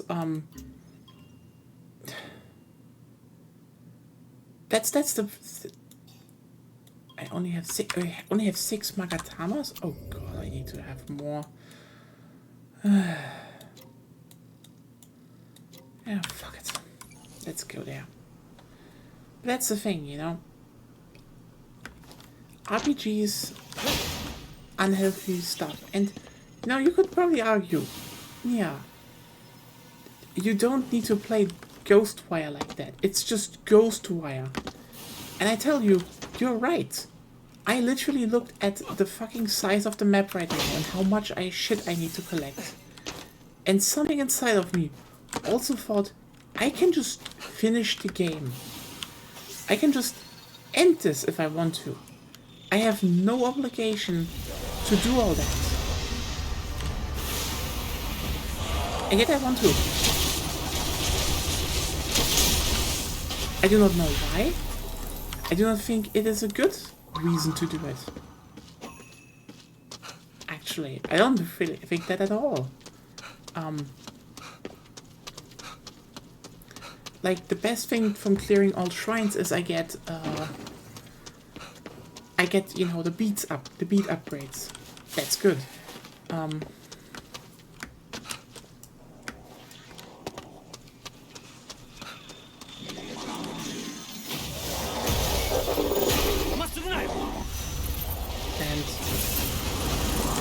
I mean, yeah, I have the skill points. Those help a lot. But it's not, you know, like this metaphor where you grind that you literally have more mana, more attack points, more everything. Like, we finished last, like, we were grinding in a dungeon. And there was like, should we actually finish the thief on everyone? And I just sat there and said, you master the thief archetype on everyone and they get +2 agility. Now, for everyone who's probably normal, they would probably say that's just 2 agility. Is that worth it? And the answer is yes. Agility increases your fucking dodge rate. And we're playing on hard. dodge rate is like, you have no clue how good that is. Like, you're playing Metaphor on a normal, you are actually depriving you of one of the most interesting combat systems in, turn-based combat systems I've played in a long time. Because that's the thing, okay? I think if you play it on normal, probably good fun RPG with a lot of very fun mechanics. 20 years as a dungeon, as a GM for TTRPGs, I can tell you the fact that hard gives the enemies one extra acting, turn is genius. I cannot point out how much this just helps the game and it brings together the whole combat system. Like, unironically, it is so well designed. Okay, what do I mean with that? So again, one of the big things about Metaphor and why I think it is, better than most other systems in terms of combat, especially when it comes to turn-based, because turn-based is not always turn-based. I think a lot of games think, their turn-based systems can be better by just having, stuff like a simple job system. By the way, the one in Metaphor is actually not simple. It's actually really big and expensive and great and an actual job system. And not just saying it's a job system, it is actually good.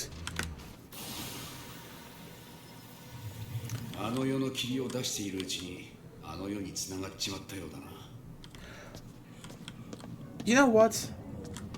Ghostwire? Okay, you just made a portal to the underworld. That is actually looking really cool. Sorry, I just have to stop my Metaphor ramble, but like, this is just a cool effect. I just absolutely adore when a game is just having like stuff like a Torii gate, and you look through it, and it's just a different place inside of that gate.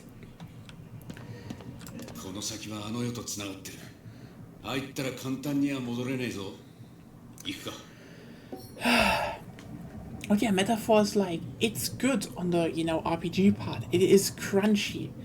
And it also does the things that, a lot of other RPGs don't do, as in, oh hey, yes, you can,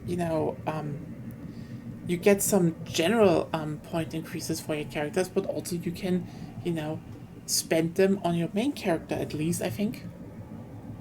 You can spend one way you want. It's best of both. You don't have the automatic increase or, your own increases that you can fuck up.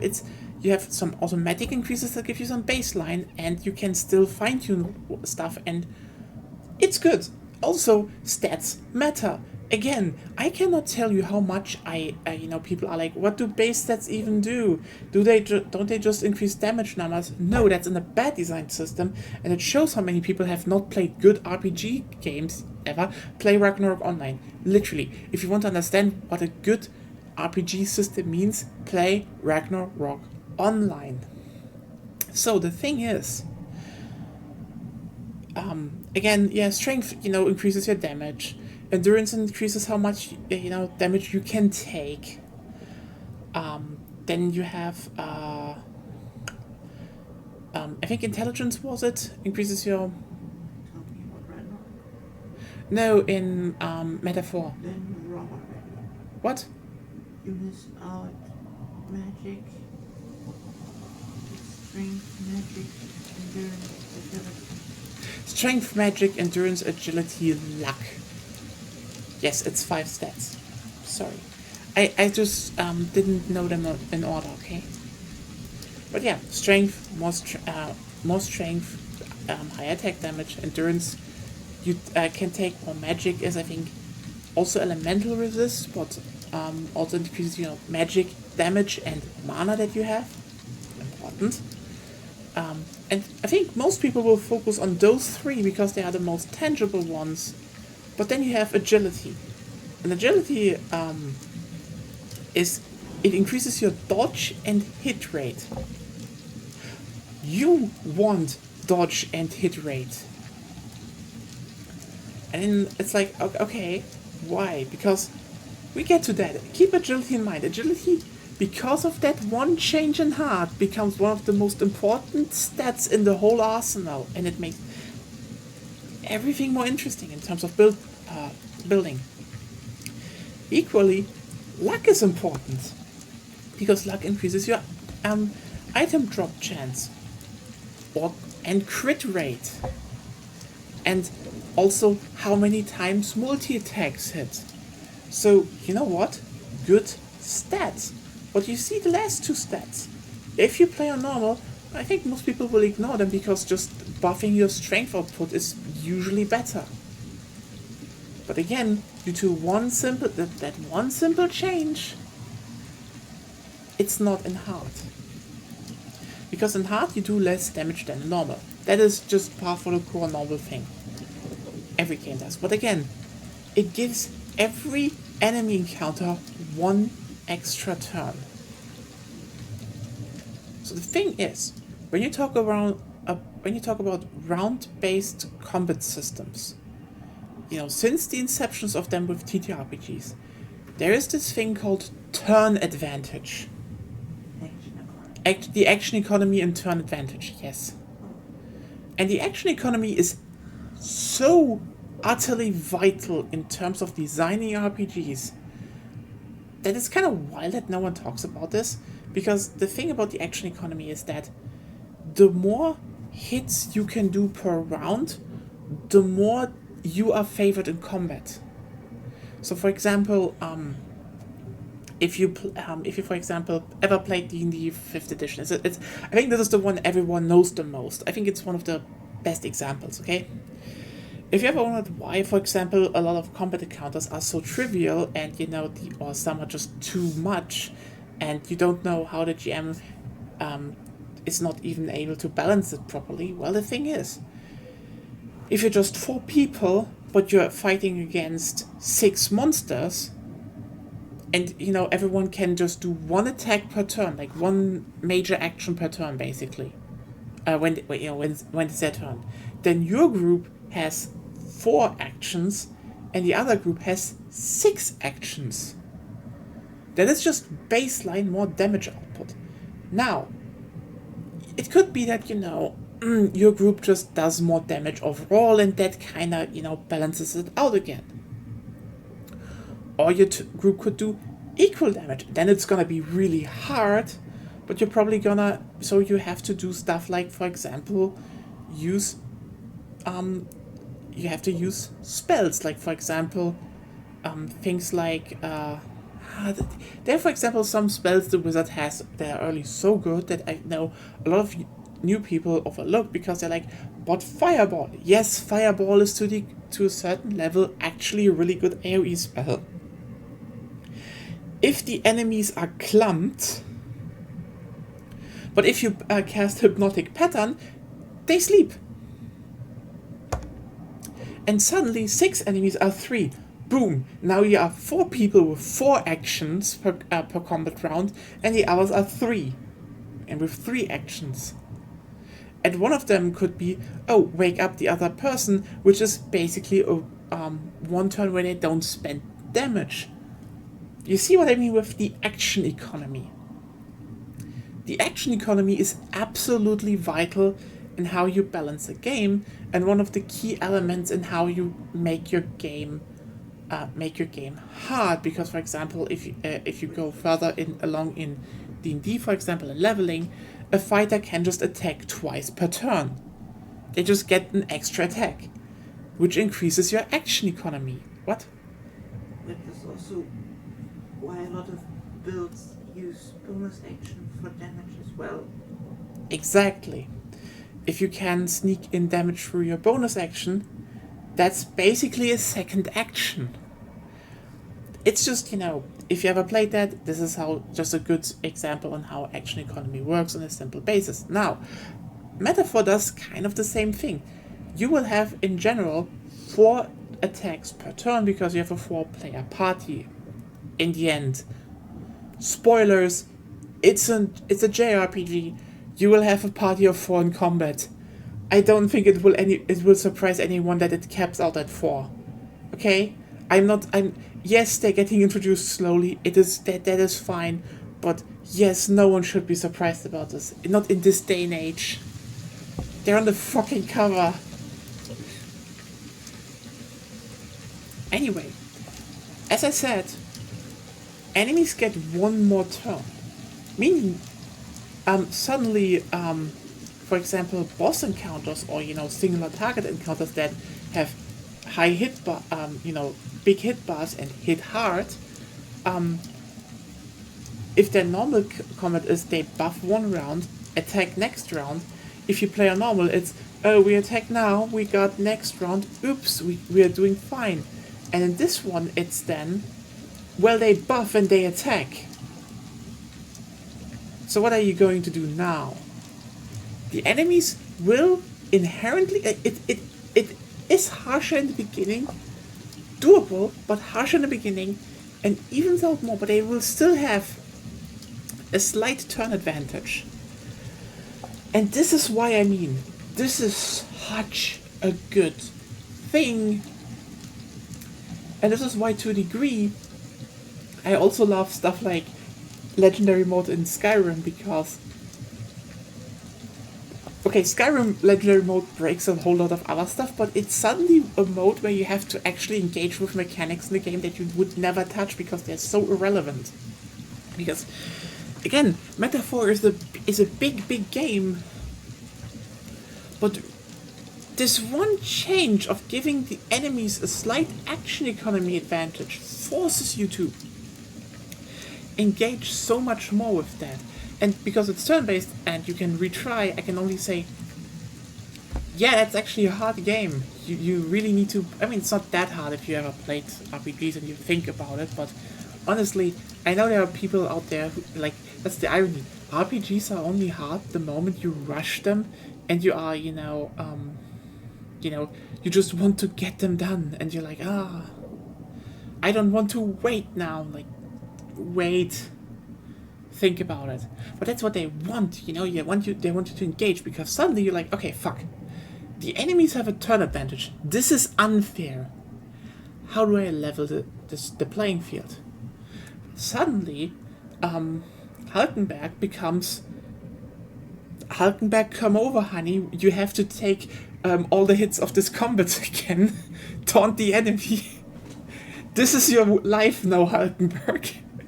But it is so fucking vital that she does that.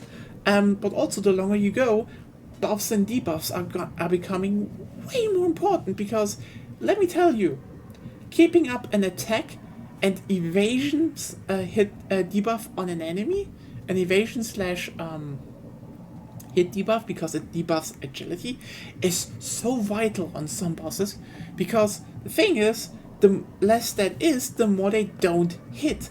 And remember that little thing I told you about agility, because Atlus was clever. They gave you multiple avenues of gaining, exploiting and regaining, the action economy advantage. The enemies can do that too, but you also have tools to, prevent that. And suddenly it's like, okay, you have only 4 actions per turn, but, you hit them with a weakness, that just takes half a turn, half an action. So, effectively, if you spam an enemy with just their weakness attack on every character, you have 8 attacks per round. That is fucking strong. Combine that with, you stun them maybe on entering combat, you can burst some really strong enemies down.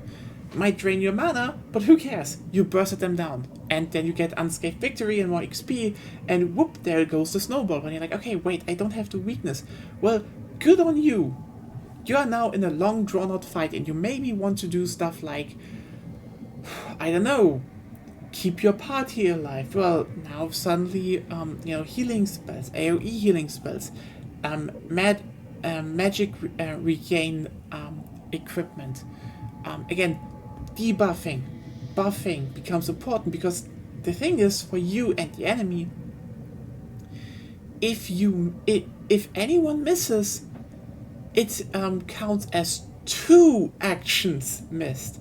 And a lot of enemies just have like 1 or 2 actions, per, have usually 2 actions on hard, because they got 1 extra. That is like, oh yeah, this boss has a lot of health, and is maybe 20 levels, like 15 to 20 levels above you. but oh boy, you got them to like 3/4 down of their health because debuffs, constant debuffs, weakness attacks, and when they attack and they miss, you turn 2 actions per turn per round into 1 action per round. You see what I mean with agility suddenly becomes a really vital stat?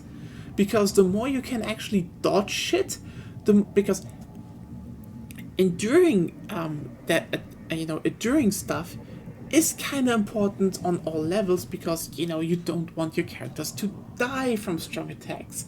But also, not getting hit at all becomes so much more vital because it fucks the whole enemy action economy over. It's wonderful. And then it's like, okay, but why should I do luck? Because then you can get crit up, and there are literally characters with extra crit bonuses if you get their bonds up, and also crits also only cost you half an action. So you know what?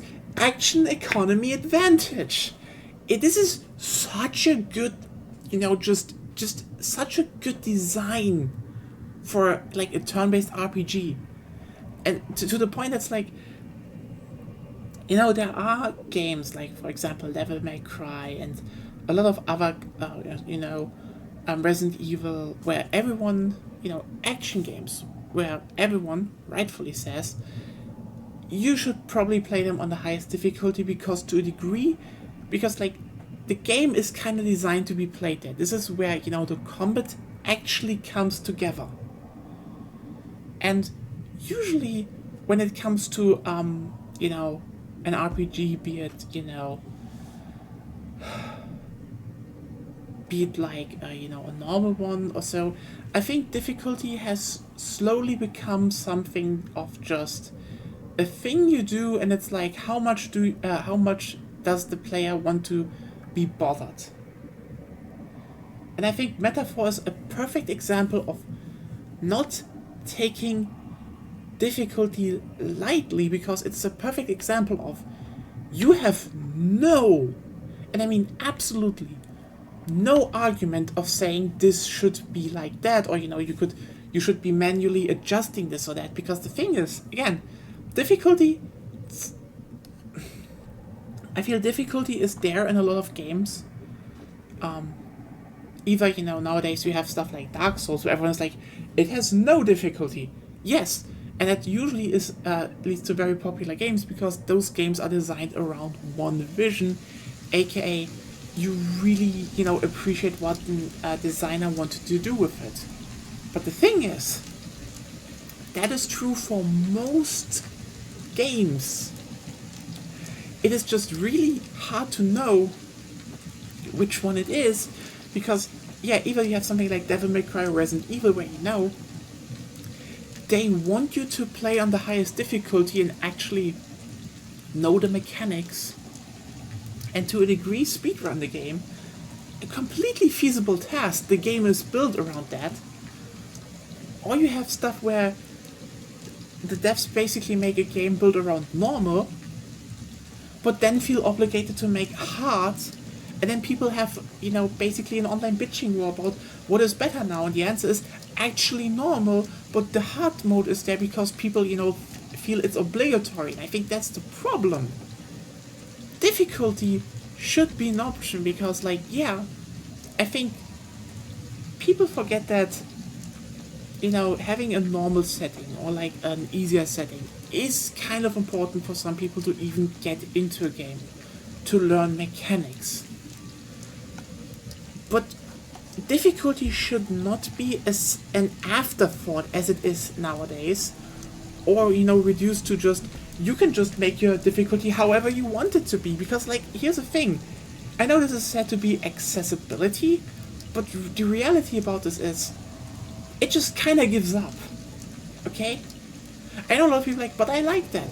I know, because at that point, it's not even up to the game anymore to, because a lot of games have, again, shitty difficulties where it either feels too easy or too hard. And just, giving up and putting everything in the hand of the player makes it so that, you can just fine-tune your experience. That is to a degree a solution, but also not, you know? Because, again, Metaphor hard mode would be meaningless if you took out the whole action economy advantage of the enemies. It is a game fundamentally saying, I want to be played in hard mode. And hard mode is not just the enemies hit harder, it is also think about every other mechanic of my system more. And this is why I mentioned before, I kind of like Legendary mode in Skyrim. Because Bethesda has given up, their difficulties are meaningless. Their games feel meaningless because a lot of times it's just increases instead where you hit harder, where you just get a new a new shiny artifact, and maybe it's just this time a scale it's usually a scaled weapon and now it does a bit more damage or has an extra effect. Who knows? Actually, who knows? But on Legendary, by making everything 3 times the damage, every single source, you suddenly play cautiously. You suddenly, start thinking about, oh shit, I need to use, I could use buffs. Where did I get that? Oh wait, I can cook food that gives me buffs that is actually relevant now. And, or you lure enemies into pits, and suddenly Skyrim starts feeling a bit like an IMSM, I would almost say. It almost is that. If you wouldn't realize that the whole rest of the system is broken as fuck, bleed doesn't work, it just doesn't. It's a completely blocked system. There's no real damage modifiers. Some skills I think are just broken. The rest, like 80%, is absolutely fucking useless. You can't use it. It's just worthless to do, because. But the moment you sit down and you feel like a game actually tells you you can't easily win this. Think about what you're supposed to do. That is the moment I think difficulty to a degree achieves what difficulty is supposed to do. Because I think difficulty should be to a degree a gradient of think about the systems in the game. Easier is do less. You can focus on, one set and learn that. But hard should be, you should focus on all the systems. You should know how to, you should know how to take routes in Resident Evil. You should know how to most effectively, upgrade your weapons to gain a maximum stuff. Like, for example, understanding how crit damage works. Like, you played through the game on lower difficulties. You know how the weapons work. You should make an informed decision how you build your route on professional now. That is the whole point of difficulties to a degree. And yeah, Metaphor is just one of the most perfect examples of, yes, this game is supposed to be played on hard. Wouldn't surprise me if they want you to play on Regicide afterwards, but we will have to see how that is. Because honestly, Regicide feels to a degree like, oh yeah, we just made a harder mode. Because I guess people want an even harder mode. It's not bad if you do that, but like again, I think it should just be more clear what is the most intended way to play. And it should be communicated more. And this is also why I say Dark Souls needs a hard mode.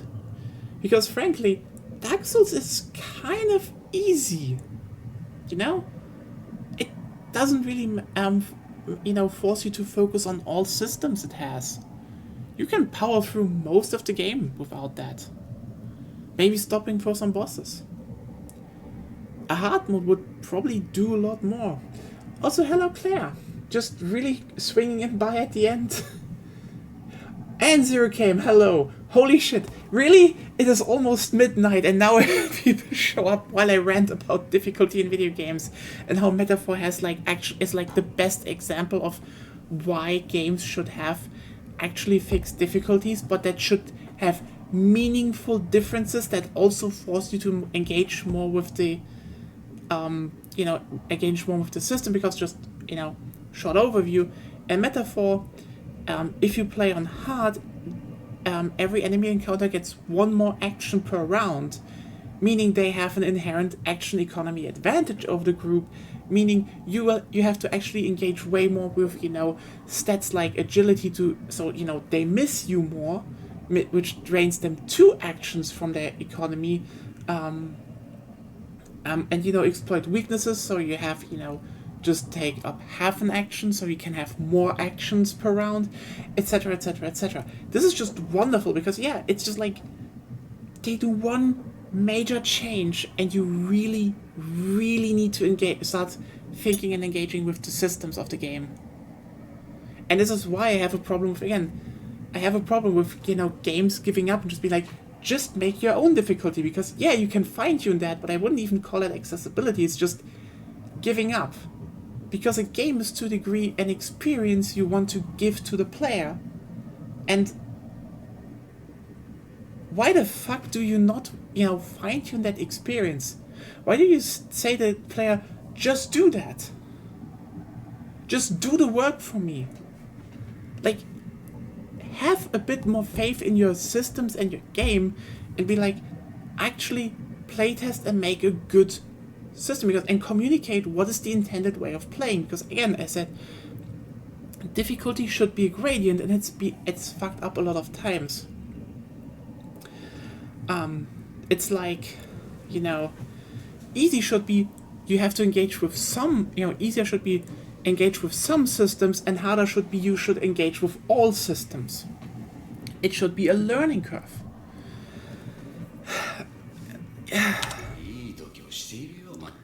I mean, I have generally a problem with what nowadays gets, you know, branded as accessibility, because, like, here's the thing. Accessibility is actually really, really fucking vital. There are some, you know, problems, you know, people cannot overcome that, you know, we should be more mindful of, period.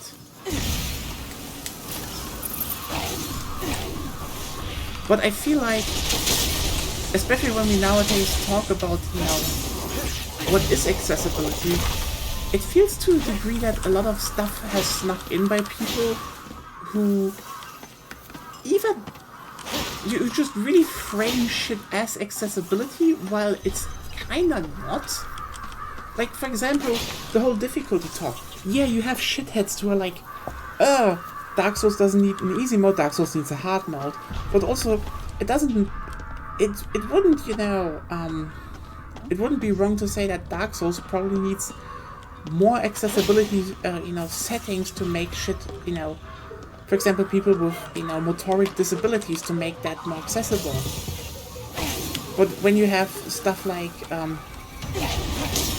again, turn-based RPGs like Metaphor, I don't think it should be actually fuck.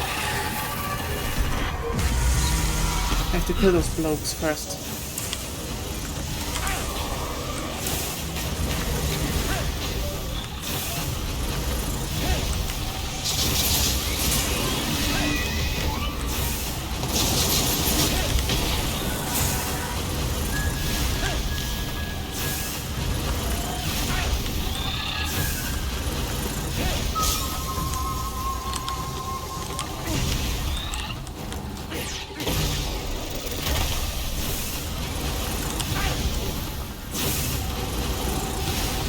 Yeah, that is, for example, something where, like, I don't get it.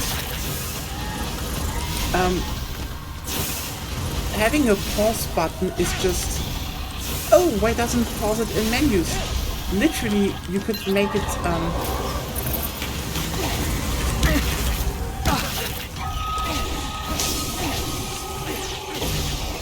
quite literally, that is not an argument, because a pause function should be, for example, in, you know, in From Software Souls games.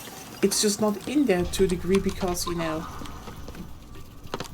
let's just be real, there are probably some really misguided ideas of how the game should work, even though, good counterexample, yeah, you can't, you know, the game doesn't pause in Monster Hunter if you, when you go into menus, but there is a pause button. It doesn't kill the game at all. It's just, those are the small things. But when we come to, you know, again, when we come to difficulty, I do not think, I think people just always take, you know, the simple route. They're like, you know, an easy mode isn't the much of a problem. I think we can, to a degree, probably agree that there are a lot of people out there who do not want to admit that they really do not want to engage with a game. They sit there, look at Dark Souls, do not really want to, you know, do the time and effort to get through the game, even though it's not really that hard. And then they're like, but it would make it more accessible, you know, even though a lot of people play through Dark Souls with, like, that is real, like, people have played through Dark Souls with a fucking flute. That's like disabling yourself to a degree. But, you know, not you know what I mean. It's just like such a big downside. You're like, how the fuck? But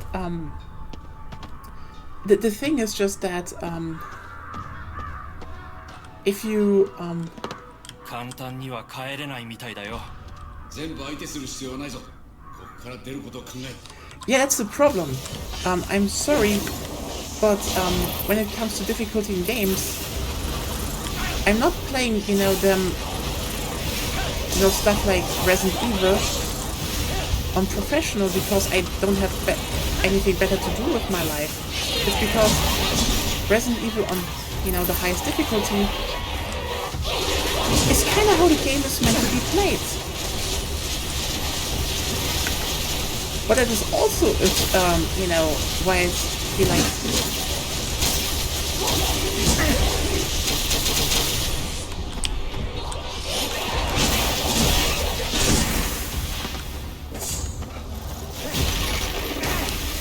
where the discourse kind of gets a bit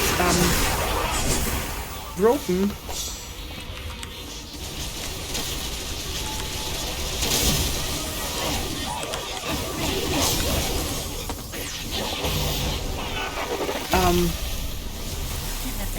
Yeah. Games on hard is a waste of time sentiment.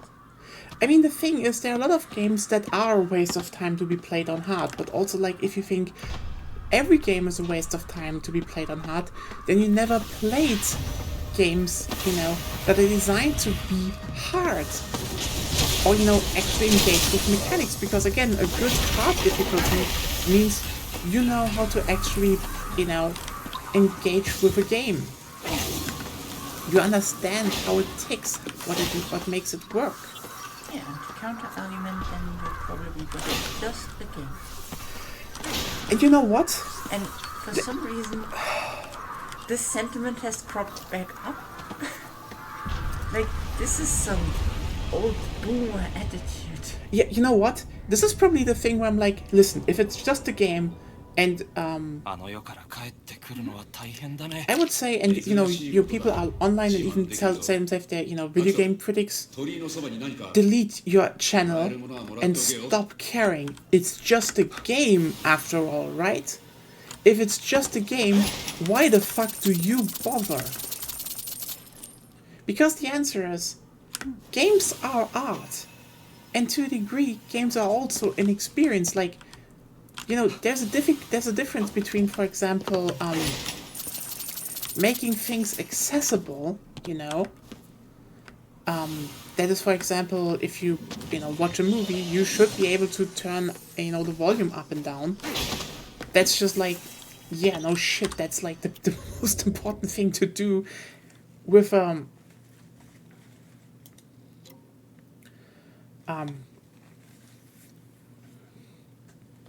that's like the most important shit you should be able to do, actually. I mean, but we use an accessibility feature in Monster Hunter Wilds, and I think nobody noticed. Yeah, because they would even probably think what it changed wasn't even enough. Subtitles. Yeah. Like, here's the thing. I'm not hearing impaired. I don't need subtitles. But, for example, when I stream, I think subtitles are, for example, really good because, as you can see here, I usually just talk. But you can still read what is on the screen. It makes the game, you know, to a degree more accessible. I think also And what we changed in the settings was the size of the finger. yeah, because like a lot of huts are just way too fucking small nowadays. That's fair.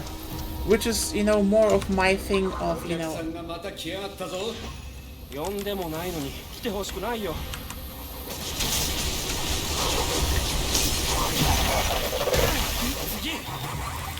which is more the fact that, you know, I just don't want to play games on... I want to play games with the native dub. That's one thing. And I think a lot of games really have the problem of just having a too small HUD nowadays. That is also just a thing. I think there's a bunch of accessibility that I think And it's good. I think with the subtitle size, it didn't even the subtitles, even with the accessibility, are too small. Yeah. And you know what the weirdest part for me is? To a degree, shit is just actually perception. How people perceive things.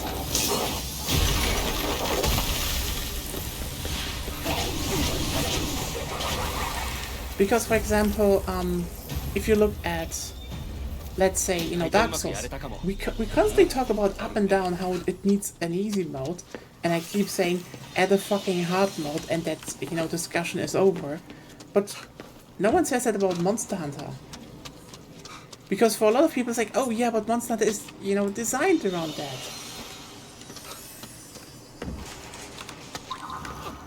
Which is weird to me that this is like a discussion. Because like, yeah, to a degree Dark Souls is also designed around that, you know, thing. It needs other shit, like, you know, you can definitely change stuff around, but I think, again, the whole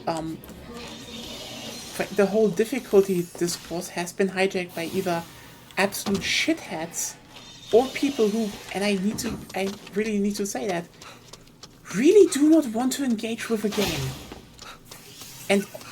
And you know, the hardest part is, again, when you say there is an intended way to play a game and you get answers like, it's just a game, nobody bothers, it's like, but it does matter, you know? Because a game is art. A game is supposed to be a vision. A game is supposed to convey something to the player. And to a degree that is only achievable if you really fine-tune mechanics around things like... if you fine-tune mechanics around a certain difficulty where you're actually forced to engage with all of them. Because it is kind of a failure of a game if you just have a lot of mechanics but also go, who cares? You can just ignore them. Like, what is the point then? 座敷わらしの声か？どこかの家の中にいるはずだ。探してみようぜ。近いぞ。どこかの家に座敷わらしがいるはずだ。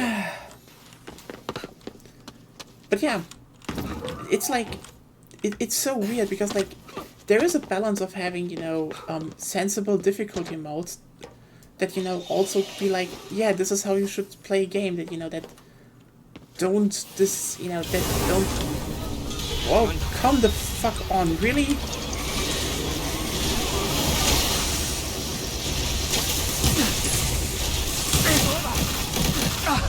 Ah, fuck it. I don't think weather puppets that are basically wind ghosts are weak against wind. Ah, that's not how it works. Everything alright? No, I slept and now my throat is 珍しいことだ。 Yeah. 自慢できるぞ。 Ah, God.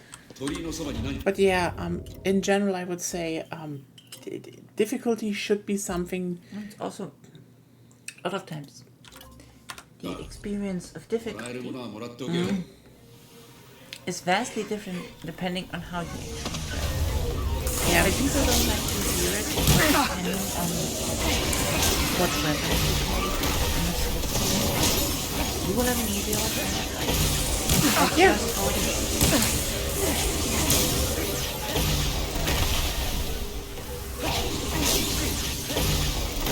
And then you see like people complaining about difficulty that has a weak shield that blocks like 60% of a physical damage maximum, a fucking short sword and a build that has something of everything, and then they're wondering why it's too hard for them. Like, you can play like that, no problem, but it will be mathematically harder. Yeah.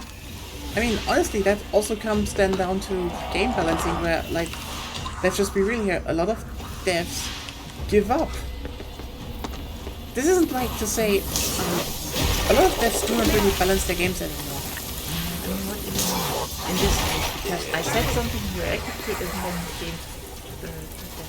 If you, for example, look at RPGs nowadays, a lot of them are just, there's a lot of mechanics. Now that just because the game is Yeah, sorry, the game is a bit loud here, but quieter. yeah, I will actually. Good suggestion.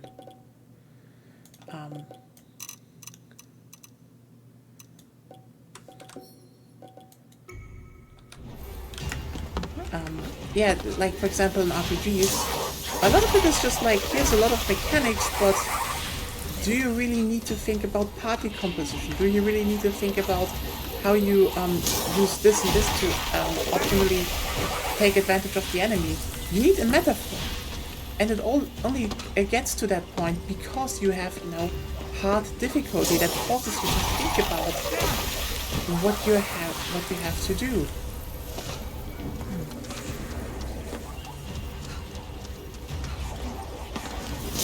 I wanted to do the first dungeon in one game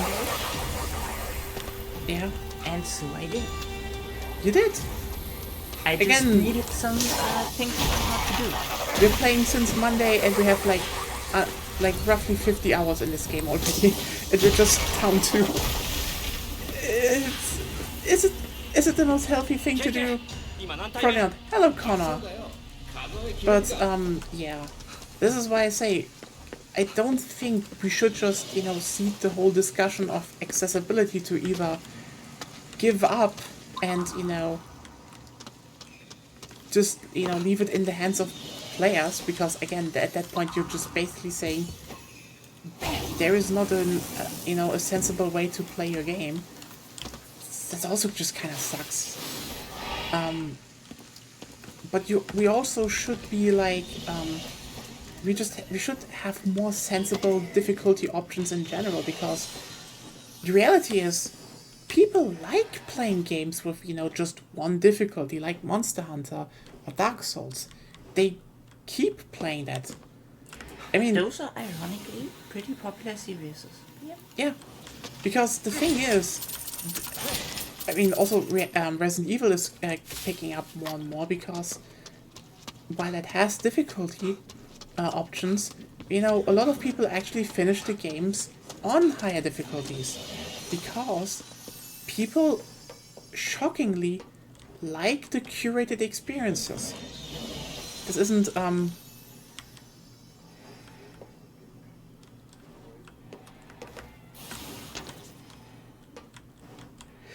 I mean, I think there is a difference between, unwinding and what do you... I mean, here's the thing, okay? It depends pretty much. Like, if you're completely exhausted, so that you can't play those kinds of games, Yeah. you probably should play a game that isn't about engaging deeply with the systems. Yeah. But Those games exist, luckily. 座敷わらしの Moon, for example, どこかの really 家の close. 中にいるはずだ Yeah. 探してみるぜ Or Stardew Valley of the newer ones. Those are a kind of genre of game that are good. Other people unwind playing Call of Duty, and other people unwind playing Stepping. yeah, I mean, I think the biggest part we should talk about is that I'd say that gaming, unlike any other medium, is very uniquely influenced mainly by how people want to consume it. Like, yeah, you clearly have shit like, when it comes to movies, like The Rise of Skywalker, that was mandated by corporation, and it's an absolute shit show. Okay, you know what? Then I will make it even more.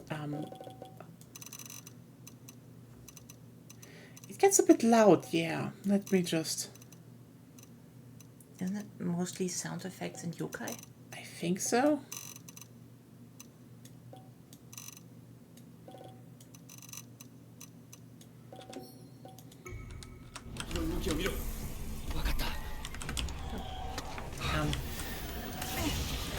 Fuck. Because the big thing is just.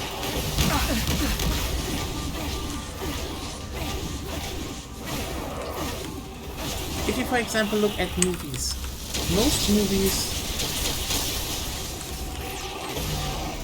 are just made by the people that, you know, want to make them. Like, you're not, like, if you walked up to Martin Scorsese and told him how, you know, he should make his movie, because that would be nice, you know, that would be better to, you know, for your viewing experience, he would look at you and laugh. Because in the end, it's his movie. And to a degree, you know, devs are making their games. They should be able to make their own games. And I think to a degree, games, you know, I think most devs want to make their games curated experiences that people, you know, have fun with. But ironically, because every game, you know, most developers are nowadays online, and let's just be real here, the discourse is toxic as shit. Especially how people demand their games should be able to be playable by them. And this goes in all ways, by the way. I cannot stress this enough. Games are like the only medium where people actively think about like, do I want to curate my experience and make, like, you know, one singular, you know, one thing people play through, or yeah, that's the thing. There are mass media and they want to cater to a lot of people, but also to a degree you need to ask yourself, why do routinely the games that, you know, that make their own curated experience actually stay in the minds of people, and yeah, it's playable real, but their preferred way of playing should be just as viable or even more viable than the intended way. No. Exactly, Claire. That is what they want. She said that's what they want. Ah, okay. Because that is the thing. Yeah, that's the thing. Evil and lazy. Because that's the irony.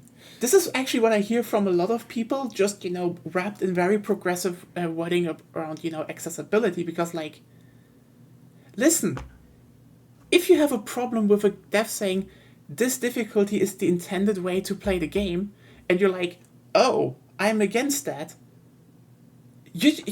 how can you literally look into in a mirror and say games are art when you're literally telling the dev that, no, fuck you, your intention doesn't matter, cater to me? Because the thing is, you have this really toxic mindset of, because, you know, people don't get away from this really toxic mindset of, oh, you didn't play the game properly, which goes again in both ways, because you have shitheads who are like, you know, want to, you know, control that narrative and be like, I decide what is the correct way to play in a lot of ways where it is, you know, unrealistic. Like, for example, if you spam magic in Dark Souls, that is an intended way to play the game. Fuck you. If you really go about saying, like, that is not the real way to play, fuck you. Exactly, if you want to have a no-hits, no-armor run, that is also an intended way of play, because that is, you know. But if a dev says, like, this is how I want people to experience the game, this is, like, the optimal experience, and people are like, you know what, I should just ignore that, you know, it's all the same, even though, again, if you look at metaphor, it isn't.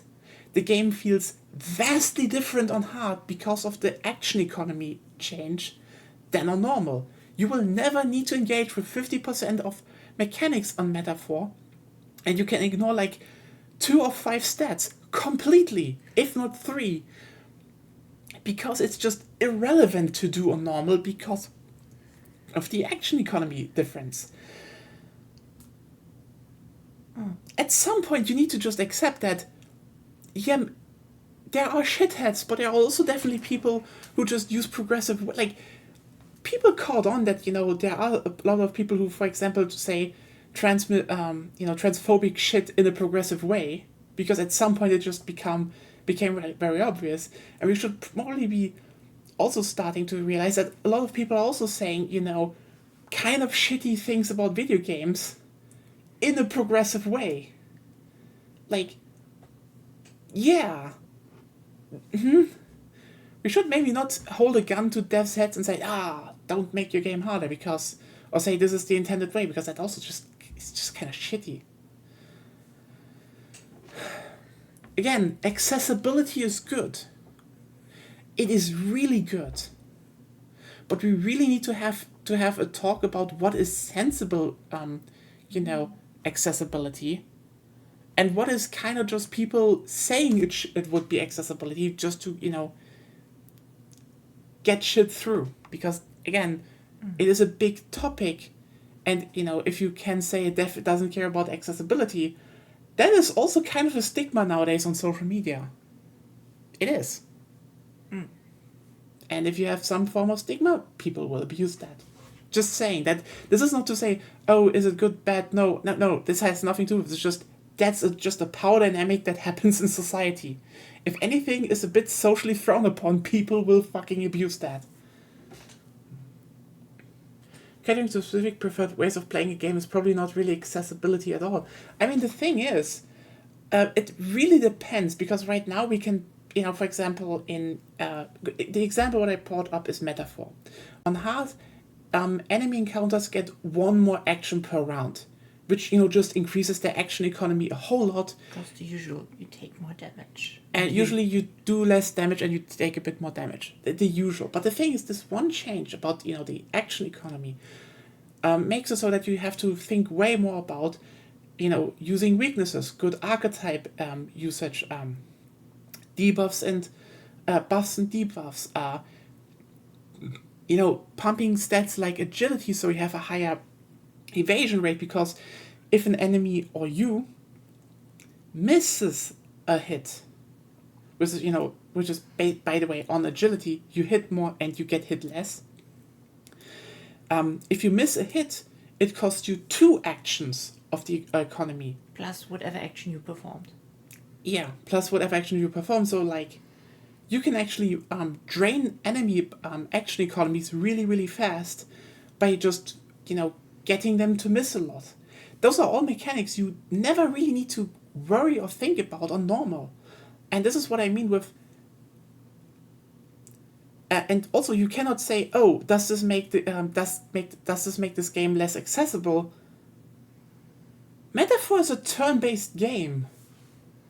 I mean, I guess if you're mentally impaired, like short-term memory or something like that.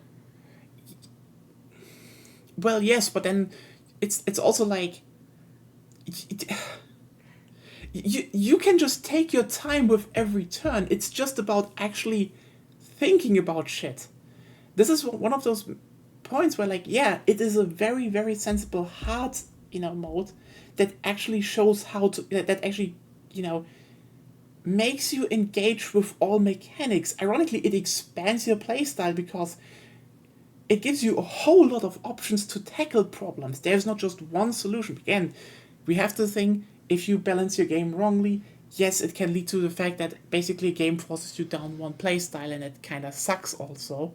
See, for example, Skyrim. Yes, it kind of does, as I said before, if you play on Legendary, you suddenly think about way more mechanics that you would never think about on any other difficulty, but also so many playstyles just get broken because the game is not balanced at all. And you can't use them. That's just that. But again, a Metaphor, it's... yeah, there is hard. That is clearly the intended way of playing the game. And it's still accessible because it's turn-based, but also this is one of the reasons why I keep saying do more turn-based RPG systems or with ATB or something, because they are just simply by design very, very, very accessible. It's just... But yeah, that's what I mean. Like there are like there's a way how people prefer to play games, but like, I think what also comes into play here with this whole discussion, why we are in this you know, in this point in the first place, is people do not only want to play games, they feel the need to play games. Like, listen, if a game, is like, here's an intended curated experience to play, and people are like, I do not want to play it that way, one of the most logical ways to say is, yeah, I don't. Like, I know people like Dark Souls. I finished Demon Souls, actually, and I cheesed my fucking way through it. I'm still playing, I still am halfway through Dark Souls 1, and I do not feel any need to get back to that, because a bunch of that stuff, how it's designed, just isn't vibing with me. Like, but that is a very, very personal thing. But one of the things is, I don't care. Like, I don't think it needs to be a badge of honor to play Dark Souls, because the reality is, I played through fucking Resident Evil, I finished Devil May Cry 3 on Dante Must Die, fuck you all, I played harder games. Yeah, but that's the thing. As some people point out, in a way for, to argue for quote-unquote accessibility, aka, take basically any kind of challenge out of a game usually, is to say, that,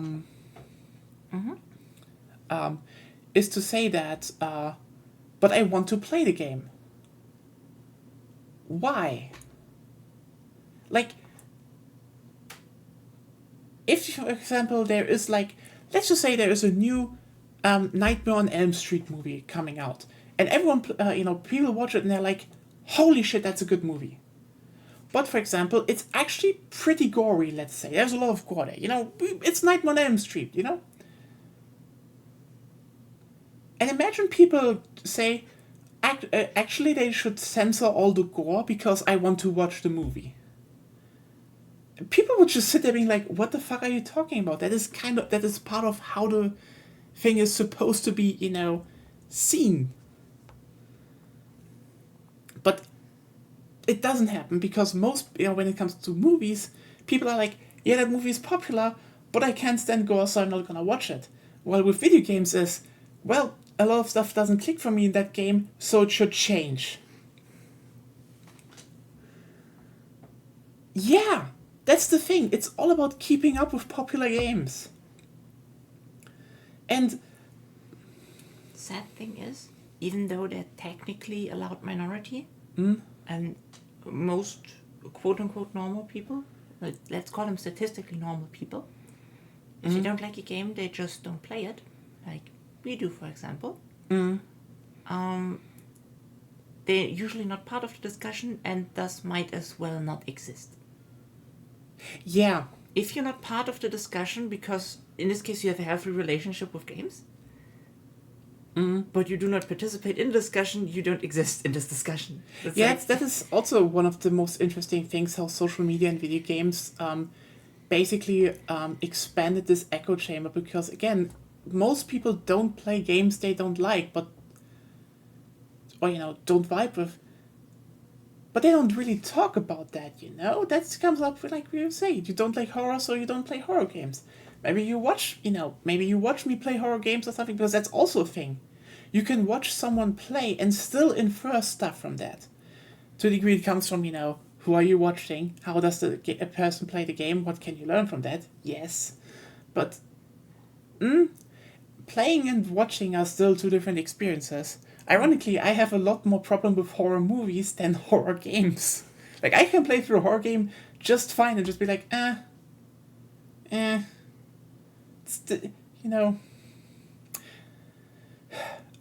as we like to say in German, es tangiert mich peripher.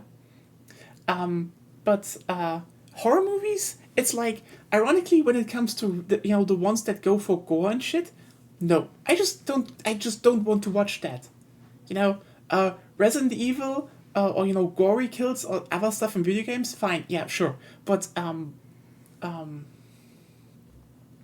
Fair point. What I really like is, when stuff is really good, eldritch horror slow burn and stuff. If that is pulled off well, I absolutely love them. I will have nightmares, but I can watch them and I love them. I find most horror movies pretty boring. Fair point. You know what? The Empty Man was actually kind of nice. Yeah. Like, there are two kinds of horror I like. Mm-hmm. There's, like, as you said, the slow burn eldritch horror and stupid shit. Like Wrong Turn. Wrong Turn is fun. Oh, you know what? Freddy vs. Jason. That one was just good. I don't know if that counts as horror, but it is fun. It is a good slasher, though. It's very fun. Freddy vs. Jason is actually really good. Like, Yeah. Like okay, normal horror, Alien like vs. Predator also. Yeah. Still don't know if it counts as horror. I watched it when I was 12 or something. But like normal horror, like Texas Chainsaw Massacre, so I found it incredibly boring. Maybe I should show you the Evil Dead movies. Those are good. Still not horror in my opinion. I mean, it is... But yeah, horror yes. movies don't work on me for some reason. But you wanted me to watch Mongolian Death Worms. It's funny. It's funny as shit. Yeah, so many horror movies are just downer ending where the monster wins. That's actually why I love Still Wake Sleep, because it's just a downer ending. You just sit there being like, oh, fuck you. I technically like it when the monster wins. The monster should win more often. That is actually true. Also, All Garbled. you and your friends are dead. You know? Yeah, I just want to say you're very garbled. If you understand that reference, congratulations to the One Punch Man Club.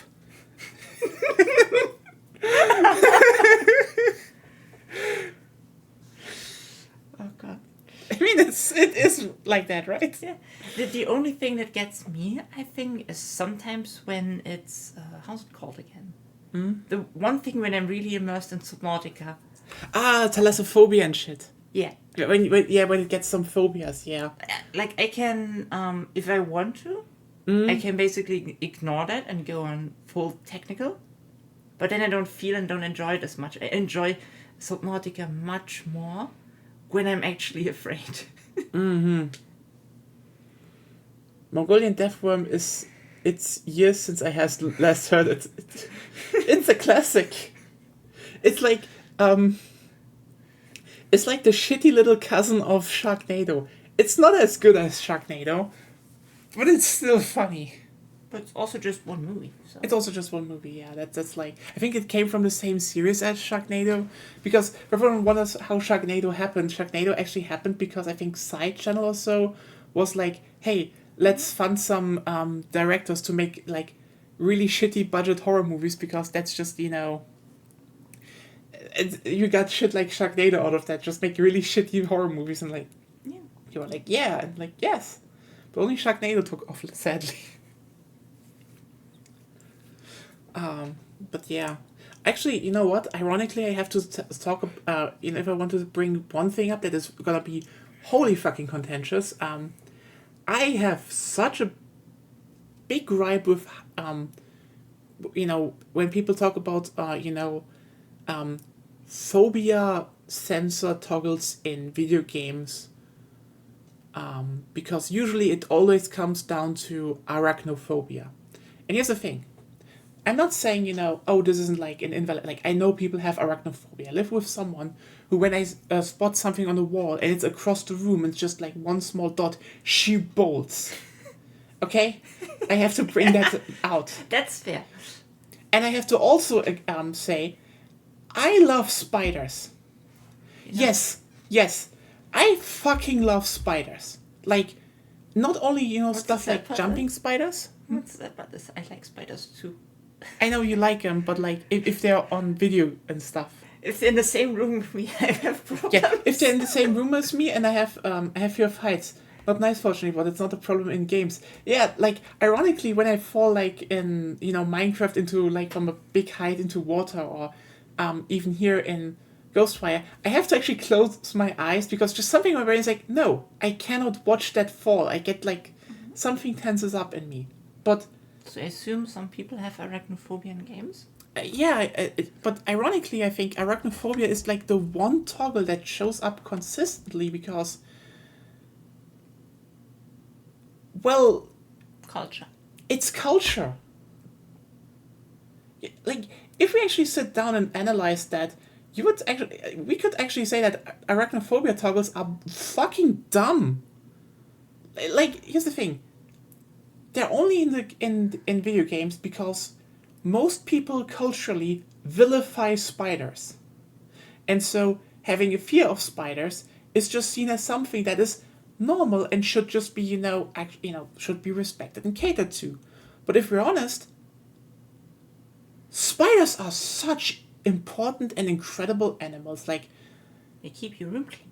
they keep your room and house clean. Spiders, like, even if you're like, oh, but there are like some bad spiders. Hell, there are spiders that hunt the bad spiders. And like in 90% of the world, if you're not living in Australia or so, you will not die of spiders easily. Yes, I this is one of the things where I say I'm very biased. I absolutely adore spiders. Yeah, they are irrational. And but I get to that point, And the thing is, technically, we should actually get people to accept spiders more.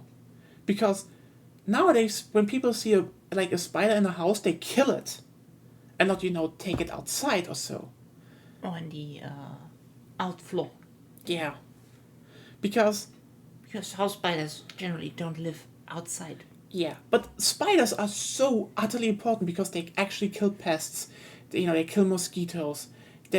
Spiders are so important for any kind of ecosystem. We should not be afraid of them. We should actually be, actively telling people to respect spiders more. But spiders keep getting cast into, into the villain role and get vilified, and now we have toggles to, turn them off because some people just don't want to see the disgusting 8-legged things. And yes, I know they're irrational, but here's the thing, okay? I have a fucking crippling fear of dogs. And that is because the very real thing happened that I was actually attacked by dogs. There are a lot of people out there who are actually fearful of dogs. When I go through, and not only, the sight of them, because the sight isn't the problem. It's shit like, for example, barking or other dog sounds. When I go through, and when I play through, for example, video games, not even when they're enemies, like also here with, the Shibas, I tense up a little bit inside. Because even though I learned to live with it to a degree, it still gets me. And again, dogs can easily kill people. They are actually a threat compared to spiders in most cases of the world. Or maim. And the thing is, because when we talk about, the whole, we circle back to the whole cultural stuff, my phobia is actually to a degree based in shit I actually experienced. I was attacked by dogs. And then people tried to gaslight me into that it was my fault. Because, most people want guard dogs, but they do not want to admit they want the guard dogs. And when the guard dogs attack children, it's like, well, the children had to do something because else my dog wouldn't attack them. It's a fucking guard dog, you asshole. But the thing is, if I would say, or if I would release a game with a toggle to turn off dogs and dog barks, you know how much I would be, they would, they would haunt me in real life. Because people would be like, how can you vilify our little puppies? I'm sorry, your little fucking puppies bit me. That's the thing. That's why I, to a degree, have some problems with arachnophobia toggles, even though I know, on a personal level, they shouldn't fucking bother me. I know it probably helps some people, but it's but there is just this thing where, I know this is only in there because culturally people vilify spiders, while if I would ever bring up, I would like there to be a toggle in-game that I don't need to hear dog barks, or, that dog barks get turned into something else, or, the shit that actually makes me tense up all the time. They would be like, it's just dogs. Can't you get over it? Can't you just try to adapt? Because that's the thing. I actually really confronted my phobia a lot. And I still sway around dogs when I meet them outside. I still tense up a little bit. Mm-hmm. But you will never find anyone who tells me, that's fine. Everyone will tell you, I need to get myself, to just accept dogs and overcome my phobia. That is the thing everyone expects me to do, because how can dogs be bad? But if I say, people with arachnophobia should overcome it, like, how can you say that? It's just illogical and people should live that. It's just spiders. Spiders are actually more important for the environment than dogs.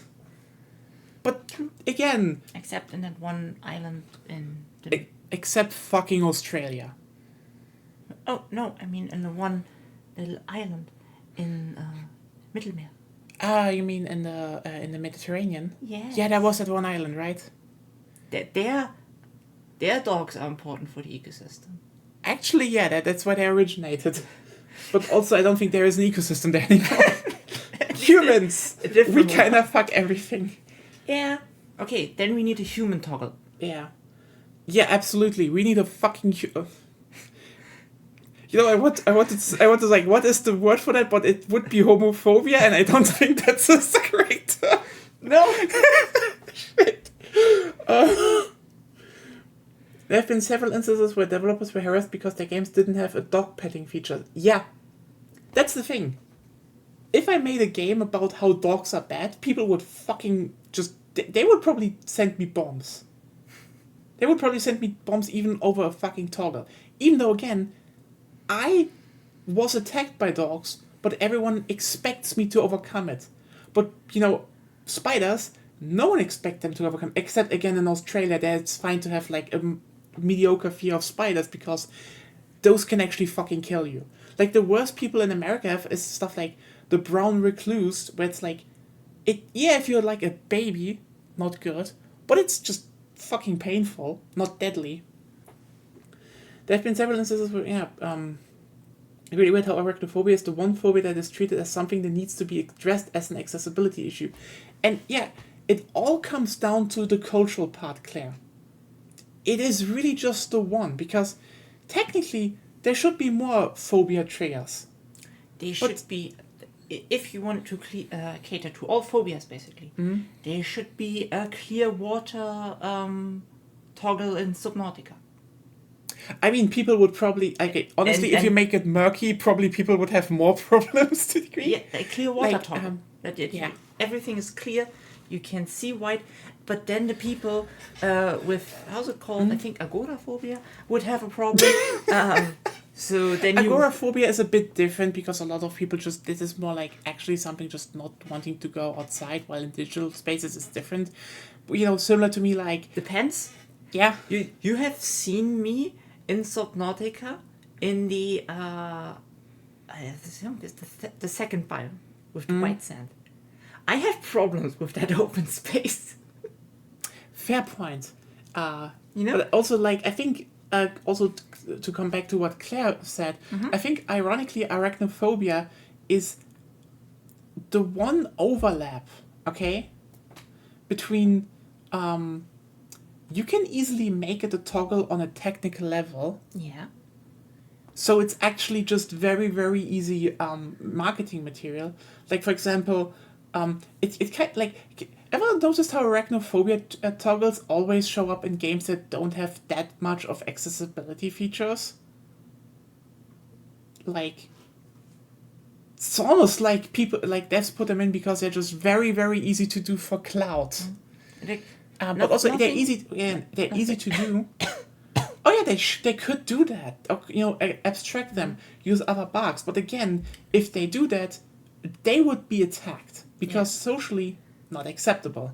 So nothing against people with like spider phobia. I have forgotten the word. Arachnophobia. Arachnophobia, but like I'm a bit confused how that works in video games, because spiders in video games are like nothing like in real life.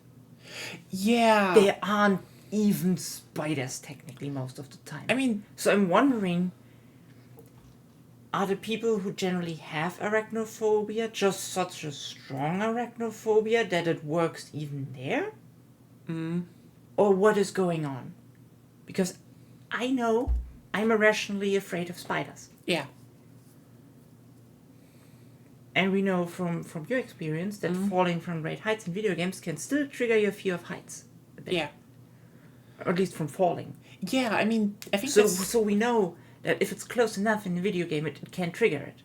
Obviously. Yeah. I'm just confused by the fact that the spiders in video games don't move like spiders, don't behave like spiders.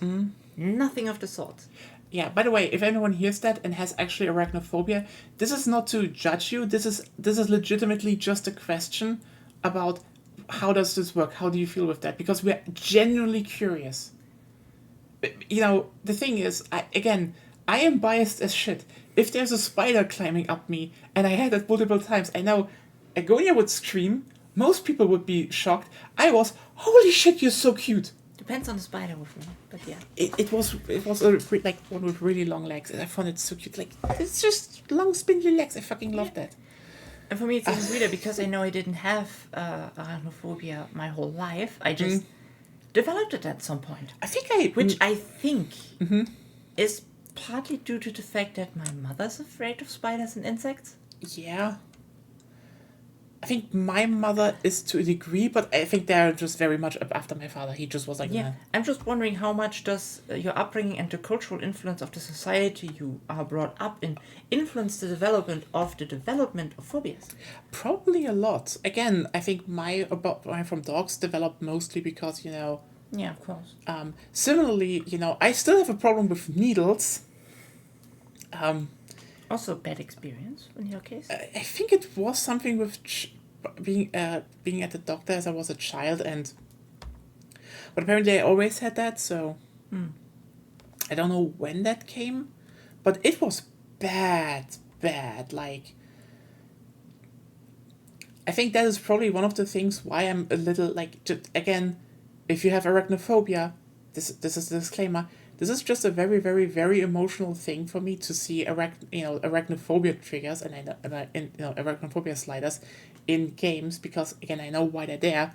They're easy to make, and also a lot of people will hold them up and look at great accessibility, but like you have no idea. Like I'm not even afraid. Like you need to keep in mind when I was a child, I slammed open my forehead.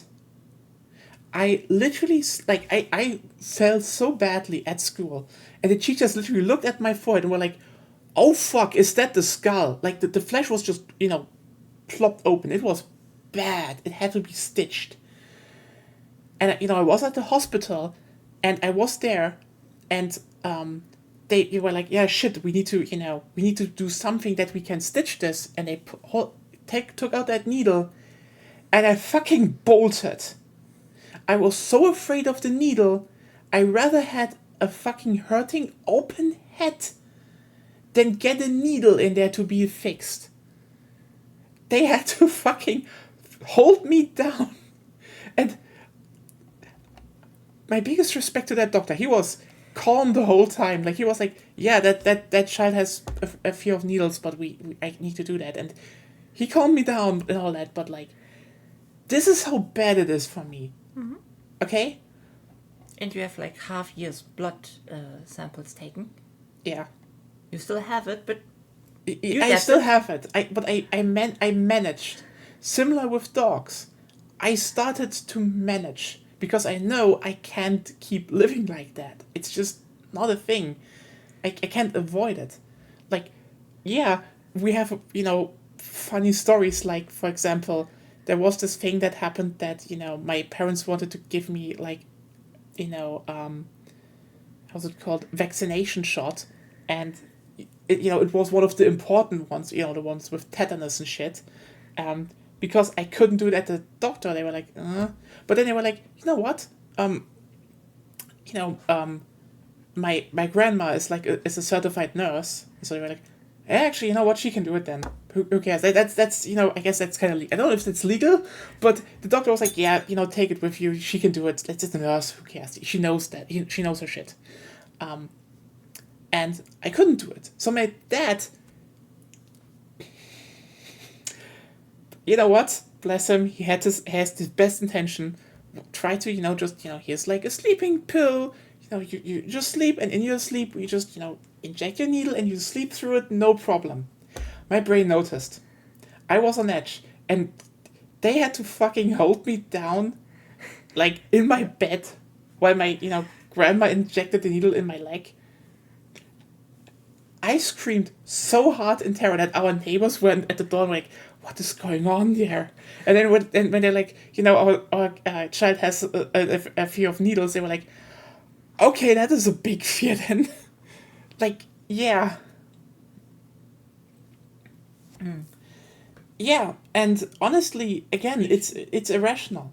Like, you should maybe address what Connor, what you even talking. The thing is, I get that with dog owners. Like, I can totally see that. Like, I mean, they probably know to a degree. Like, it's probably the same thing as with a lot of other topics. Like, for example, yes, they know dogs can be dangerous, but not their dog. Holy shit, did I meet a lot of dog owners, who were like, yes, dogs can be scary, but I don't need to muzzle my dog, even though that's actually the law. Just to be clear, in Germany, at a certain size, if you want to take your dog outside, it should be muzzled by law, because, as the law actually correctly points out, if that type of dog actually goes off the leash, and it should be also leashed by law, and just goes off and maims someone, yeah, no. But go in any park in Germany and look how many dogs that could easily maim an adult person are there without a muzzle and without a leash. Because every dog owner thinks that their dog is special and wouldn't do that.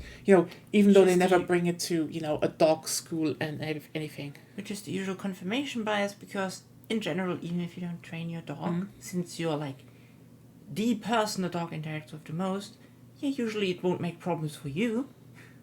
Oh, that's true. Yeah, from experience, they should not have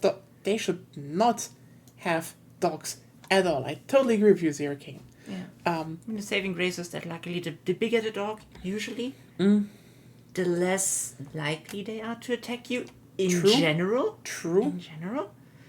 It's more like the smaller they are, the more aggressive they are. Oh yeah, by the way, Connor, fun fact, I actually have to look at the needle inserting my arm, because else I would just go insane. That is how I cope with that. That is my coping mechanism. For me, it's the other way around. It's kind of funny, right? But that's the thing, if you have a phobia, you can find coping mechanisms overcoming it. And I don't even know how I got it, because when I was younger, I didn't have it.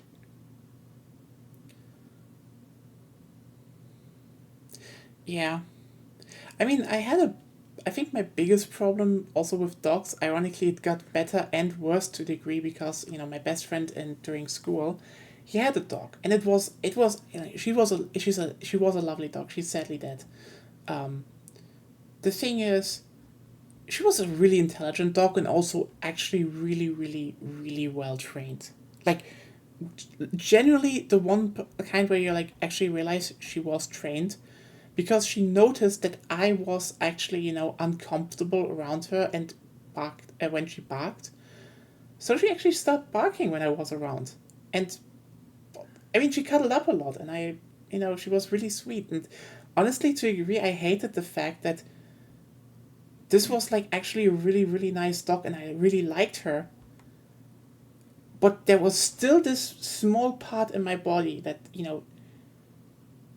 even though, I cuddled with her, pet her, she was sweet, was still you have to be, you should be ready to fight for your life at any second. That would never fully go away.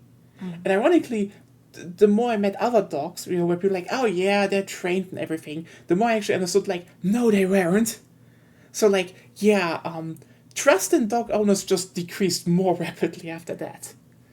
And I kind of hate that because, when I, for example, look at Blue Sky or so, and I see, pictures of people posting about their dogs, for example, a good example is David Goldfarb. Like, he has a cute dog. Genuinely cute. I know if I would ever be in the same room with that dog, I would still be fucking scared. Despite everything. That's just how a phobia works. But again, everyone would probably still expect me to behave as if it was not there. Because for some reason, being afraid of dogs is seen as an insult. And that's just weird, So this is my biggest problem with, the whole The unequal treatment. the very unequal and societal expectations in treatment, because arachnophobia, I have no beef with spiders. I fucking love them. They're really cute in my eyes. I know people, again, irrational fear. I kind of want to understand how, really? But like, because I don't have the same reactions to digital dogs as I have with, real dogs. Just when stuff gets too real, like, for example, barking. Barking is one of the things that really gets me. And to a lot of devs' credit, they really try to ensure that dogs have, realistic barking sounds recorded. It's usually their own dogs, and nope, that gets me still. It is just interesting to talk about, but yeah, it just feels a bit.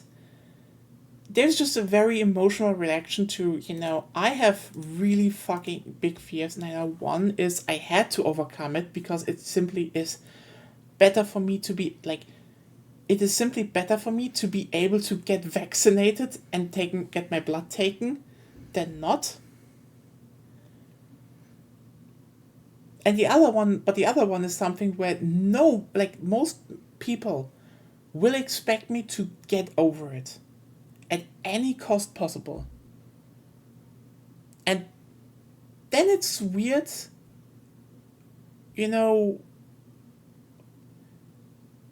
because, again, dogs and spiders are the one kind of phobia, I would say, that you cannot really avoid. Like, thalassophobia, I get it. But you can avoid open waters. It's not something that is forced on you. Like, you don't need to go into the water at the beach. Usually, people need to be fucking shitty to force you into, like, a diving exhibit. Yeah. Also, thank you, brain, for thinking, wow, must have been really double shitty to be that one person with thalassophobia on the ocean gate. Huh? That's one submarine, quotation marks. Oh, that one. What this might have been really shit, actually. I mean, my thalassophobia only goes off when it's like deep and murky and longer. Oh god, by the way, Elevate 16 and Jack TV, thank you for the follows. I didn't see that. Fear of flights is bad, yeah. Oh yeah. Yeah. If you need to take flights, it's terrible. It's definitely terrible, yeah. But like, as I said, for example, open waters and shit, there's a lot of phobias that you can avoid because... But like, it's kind of wild that, again, but like dogs and spiders will show up because dogs are abundant in life. Like, I cannot go out and not run into a dog in the city. It's impossible. And spiders will show up in your apartment. Those are the two animal, phobias that I would say are just like really unavoidable. Have a good night. Are really unavoidable. I don't get, a phobia of cats though, because most cats don't want to do anything with you anyway. They run away. But the person in question must have had a really bad experience with cats, I think. Yeah, but like, are we talking Ranma? I don't know. Sorry. But like, yeah, ironic again. Those are the two. Cats can be very dangerous, mostly to birds actually, but They can be. But they usually can't kill you, It's just they hiss and scratch you, and it's like, They can also bite you. They can also bite you, but like grab onto you and stuff. So if a cat really wants to hurt you, well, not. I mean, if you don't fucking treat it, that's that. Human bites are worse, actually. And I've actually. I mean, I guess if a cat somehow gets into your onto your throat. Yeah. But, I do like cats. Cats that attack you usually want to defend themselves or like ill. Mm-hmm. So I don't think they're like they tangent.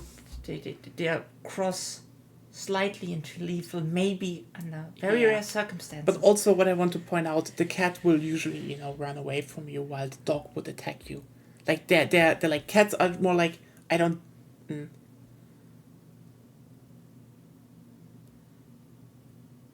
This is actually kind of weird because like cat fear is usually probably mostly based on again social stigma and how's it called?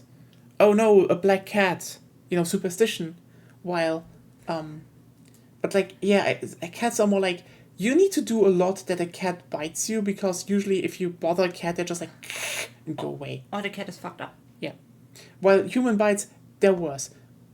Why do I know that? I actually know someone who got bitten by a human, and I know the human who bit them. My school was wild. But yeah, fun fact, at the school where I was, there was an incident where someone bothered the other person too much and he got bitten in the leg. Really fucking badly. There was still a big scar. Like, human bites are nasty is what I'm saying. Yeah, probably. The biter was a nice guy though. He was the main GM, introduced me to TTRPGs and shit. Good guy, actually. That's actually also ironic because again, cats usually bolt more than dogs. Dogs attack. The normal reaction of a dog in defense is attack. Cats are just like and run away. If you don't fucking corner them intentionally. God, we're talking a lot about phobias right now. Holy shit. And there I wanted to just get the one skill done for next time. It's a bit late for that. You know what, let me just do it really quickly. I'm literally standing in front of the fucking building for it. Okay. Because I just need to get stuff from a yokai.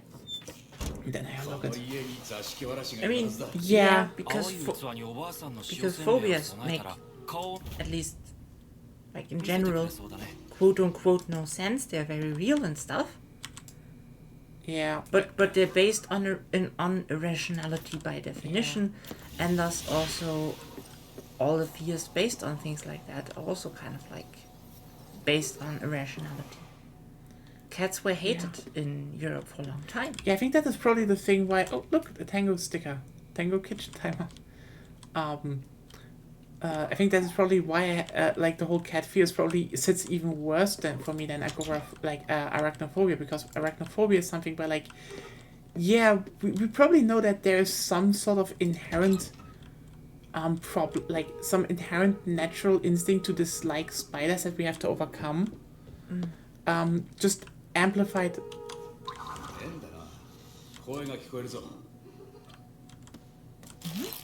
Just amplified. Oh, she's cute. There we go. That was nice and easy and cute. But yeah, I think the sad part is that cats are ironically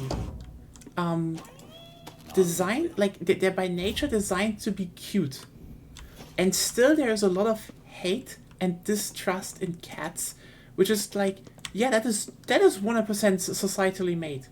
Like, one of the reasons cats became part of society was because they were, human-like to a degree. And useful.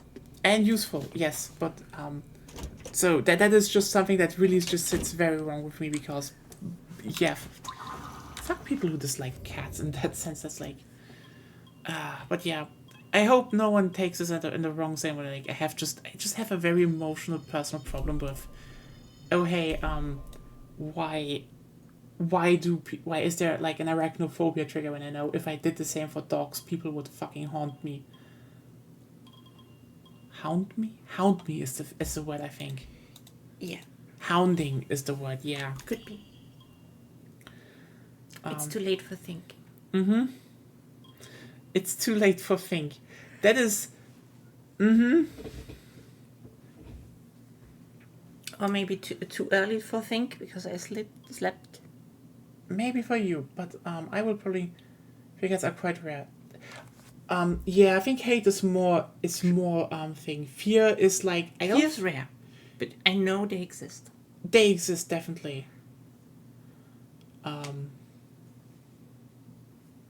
Yeah. The hate is just definitely more like, yeah, that is, cultural superstition and shit, and that is something that should just end. Like, people who hate cats, I have no sympathy or anything for them. Like, at all. That's just, fuck you. Fuck you for being like that, actually.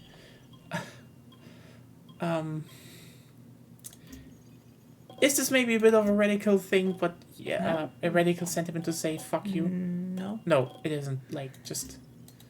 It's in general, no matter which animal, like, you could pretty much rightly be angry at dogs existing in your vicinity because they're, in general, more dangerous than pretty much anything else.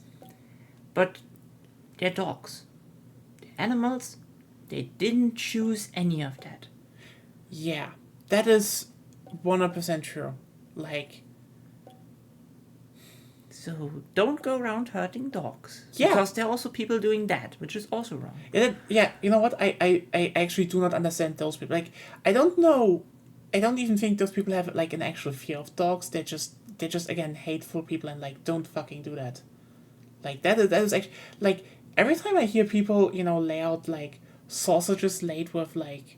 when they put, razor blades in, I'm just like, what the fuck is wrong with you? That is just inhuman and disgusting. Oh, well, it's pretty human, actually. Yeah, Just the bad part. I hate the fact that you're kind of right with that, but yeah. Yeah, that's the problem, nah? You want to say, oh, it's inhuman, it's evil, but then again, so many humans are evil. Do we want them to speak of their humanity? Or should we accept that humans can be fucking evil? If you believe in that concept in the first place. Humans can do really disgusting shit. That is probably more the thing to point out.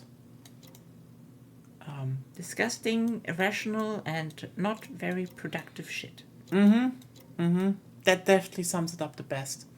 But yeah, don't hurt animals. Even if you have phobia of them, don't fucking hurt them. Technically right, realistically wrong.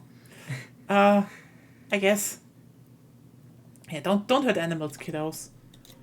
Even if you, like, you know what? If you think it would be wrong for someone like me with, like, an actual phobia of dogs to, hurt dogs, then if you have a fear of spider, maybe don't hurt the spider. They also just doing their best. It's inhuman. I mean, Inhumane.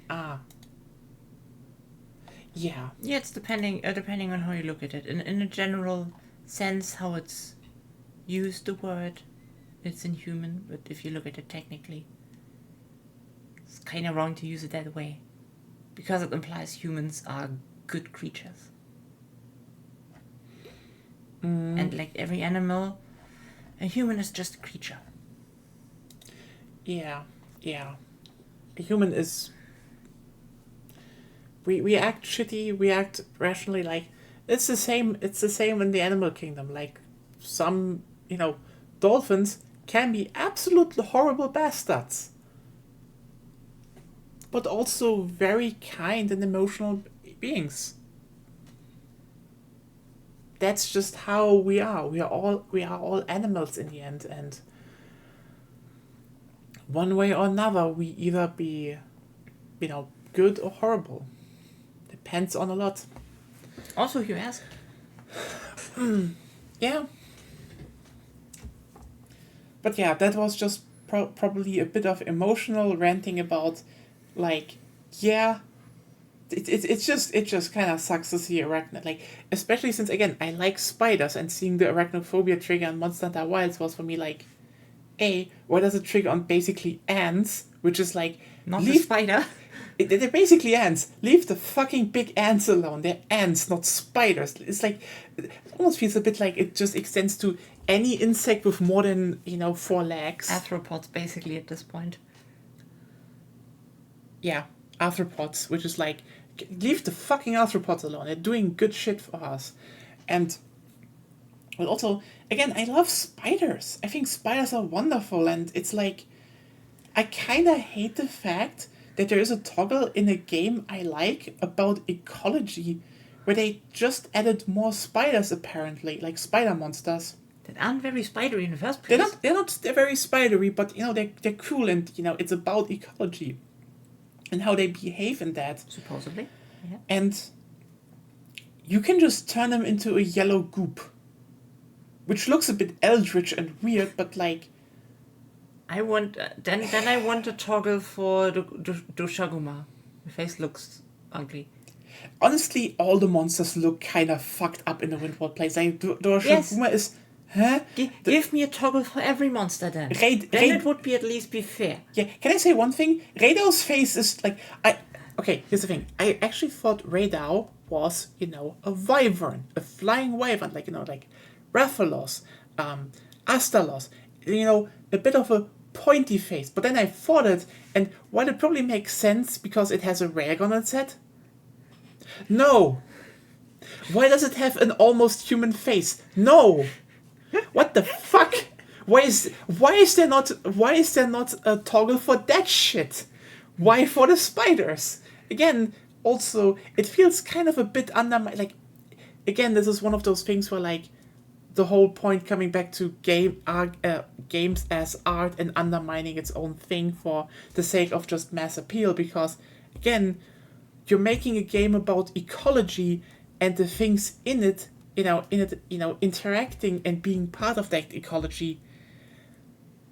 And yet you can just censor part of the ecology into oblivion. What? Again, I don't want to be like, you have like a really strong phobia and you couldn't play it without that. I don't want to undermine that. It's just, the moment you think about that, I was talking about Monster Hunter Wilds, yeah. I just like, it is still kind of wild that, that it's, again, the game is about ecology, appreciating ecology, and learning about ecology, and then you can just censor the ecology. That's just, ironic? It is a very big kind of ironic, yeah. It is kind of ironic because it feels to a degree that it's just one of those things that just goes, against the mentality of the game. But I mean, I guess most people just think about it as a boss rush and not, an ecology game, which it still kind of wanted to be. You know what? I think we reached the point where I do not know where to go with it. Also, you talked about Monster Hunter like the last few days, like, a lot. Okay, honestly, Connor, I wish I could answer you that. I don't. I have an idea, though. I have an idea. Me too. I don't know if I can talk about it right now because I would want to end the stream. But if you want to do, can we just end the stream? I wanted to offer him, like, if you want to talk maybe privately, I could lay it down because I would need to maybe bring up some stuff and shit. It would take a while. now. I'm making tea. I slept. You want to? I mean, afterwards, like, after I end the stream, if you want to talk, then like go into the server and shit. That was the question. What? Okay, then I talk on stream. Okay, so the thing is, why I think they are more creepy is to a degree due to the area they're in and what is in that area. Okay. So the thing is, Wilds borrows a few ideas from previous entries in the series, like, for example, that every area has their own season system. # Capcom bring back breeding season, you cowards. Or seasons. Or just, actual seasons that don't cycle through on like a minute basis. Like, what the fuck? Seasons were cycling on a daily basis in those, but anyway. The thing is, I think the reason why they all look weirder is because people, like, you're probably getting like, the Forbidden Lands are closer to something of the ancient civilization. What do I mean with that? So, the thing is, in Monster Hunter, the basic timeline was there was a ancient civilization that tamed monsters to a degree and had, for the world, very advanced technology. We do not know what. Okay? But we know some things, like, for example, the weapons are a leftover of that ancient technology. That is, for example, why the switch axe and the charge blade transform, because they are based on ancient technology from that ancient civilization. Similarly, stuff like the Dragonator, for example, is also still that. Also how to build airships. Like, some stuff is still there. So, a few things happened, and one thing is, ironically, they don't have the design yet, but I think the story, I looked it up again. The Equal Dragon weapon is in the lore. Many people technically are saying it was never confirmed to be canon and stuff. The usual. There's lots of debate what's canon, what's not. But in general, Capcom has never declared anything non-canon as far as I know. Yeah, we do know the war happened, though. Because that is the whole backstory of People Fatalis. argue about that, but that's because it's weird people talking. But also most people nowadays have never played the original titles, and back then it was more okay. The thing is, there are some locations in the old games, on the central continent where this is, because the world of monsters. You know what? Ending this out by just opening the goddamn fucking browser again. Who likes a browser? Yay!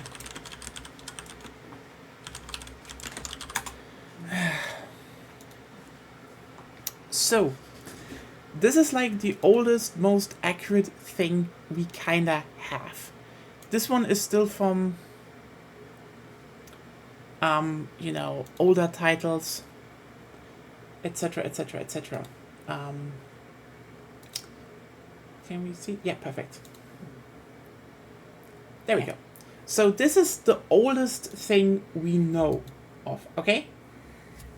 So, just a bit of an overview. I do not know which games you have all played, but this is, from what I know, still the second generation stuff.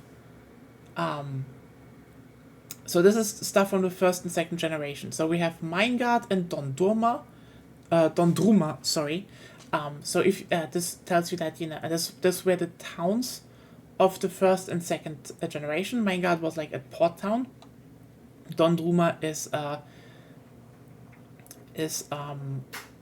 an old it's a library town, but also a fortress, because it's close to Schrade, so there are like a lot of also Eldrings there. Because they have a lot of because there's the whole knowledge is stored.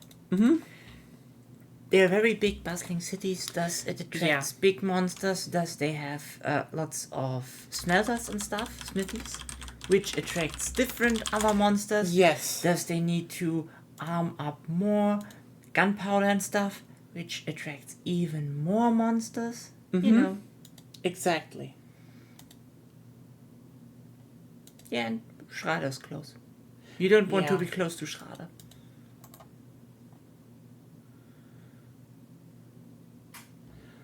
Yep. So, basically, we do not know a lot, but this one is kind of the basis you need to keep in mind of. So a few things that we need to talk about is Schrader. Schrader was an ancient kingdom that was destroyed by the dragon, the dragon that kills humans, aka Fatalis, aka the strongest elder dragon there is. Yeah, canonically, Fatalis is the strongest one. And they were destroyed and basically cursed by Fatalis because, again, the ancient civilization controlled dragons, and they built, for example, stuff like the tower, which is... they didn't control dragons. They fought dragons. They controlled monsters. Yeah. They fought dragons and they controlled monsters to a degree, but for example, they built stuff like this. From what I know, a bit of stuff for Frontier is apparently semi-canon, but not all of it. But this, for example, is the tower that they built. This is where you can go in the first and second generation. It ironically comes back as just an arena map in even Rise, but the tower is made out of Kushala Daora material. At least in big parts. In big parts, yeah. So that's that. So this is kind of the level you can expect from what the fuck have they done. And apparently they did something that angered the Elder Dragons. This was either, over hunting or as, also one art book, and some things hint towards they basically created their own Elder Dragon called the Equal Dragon Weapon. Yeah, they basically also have to keep in mind, we don't know what Elder Dragon in that story specifically means. Yeah. We know Elder Dragons... We know our classification, but what the ancient people considered Elder Dragons is a different thing. Yeah. So, they got into the nests of the Elder Dragon, stole their young, butchered them, and made basically a corpse robot. Yeah. That is actually the background story for Monster Hunter. You know what I now realize? Mm-hmm. The ancient civilization comes up in the Monster Hunter movie. Yeah, I know. I think we need to fucking watch the Monster Hunter movie. Yeah. Oh god, they are going to reference the Monster Hunter movie. Maybe. Oh. Anyway, so, basically they were terrible people. And yes. thus was the Dragon War. Yeah, because you need to keep in mind, I think you played through World, so you should know that Elder Dragons are on kind of a spectrum of intelligence. They are all intelligent, and even monsters can be very intelligent. But it's more like monsters are more, animal intelligence, from stupid Kutku to smart ape, aka Rajang. But then you have, stuff like Kirin. You have, the lower Elder Dragons who are just kind of more animalistic, simplistic. They're there because we don't know where to put them. Yeah. And then there are those like Alatrian who definitely have plans and hold grudges. Which is, more akin to... a raven or a dolphin, just in dragon form, which is not good. Which is the minimum on intelligence we can infer. Could be way more. Yeah. So, now that we have this baseline, there was a big war, and this is why most of the stuff that we know about Monster Hunter is basically a bit weird in the world, because there was the whole dragons that control elements war and the humans lost. And this is why, for example, nowadays humans live in mostly small towns, because towns do not attract elder dragons as much. And the big port towns are usually there to, because they need some of them, they just form, okay? But also this is why mostly everyone lives in this kind of area of the world, because you still had Dundorma, where, a lot of, technology survived, like the weapons. Mm-hmm. And it's also important for the whole records of, for example, our Shandong migration routes. Yeah, and in general, this is where most stuff plays out. Like, for example, I think this part of the world is actually the jungle. Like, the first and second gen jungle are both located here. The first and second generation deserts are located here. Here are the snowy mountains, if you know them from, generations, second, etc., etc., etc. I think Forest and Hills is somewhere here. Mm-hmm. And this is like the volcano part, because, volcano part stretches here. Now, to get a bit further, if you go to the west, I I think the west was it. I'm not sure. I know. They came from the west. They said. Yeah. So it's a bit. I think the old map is a bit flippy, but I think in the east or west. I just don't. I think the part where Monster Hunter third or so place was here, is like located here, which is more often you have like an archipelago getting there.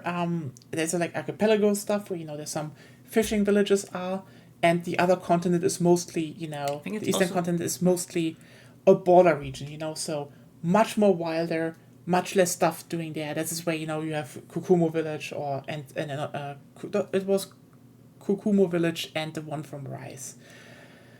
Now, Well, the one from Rise probably, because we never Yeah. really knew where. okay, and world is in the other direction, because there was an ocean that is not that long but hard to cross.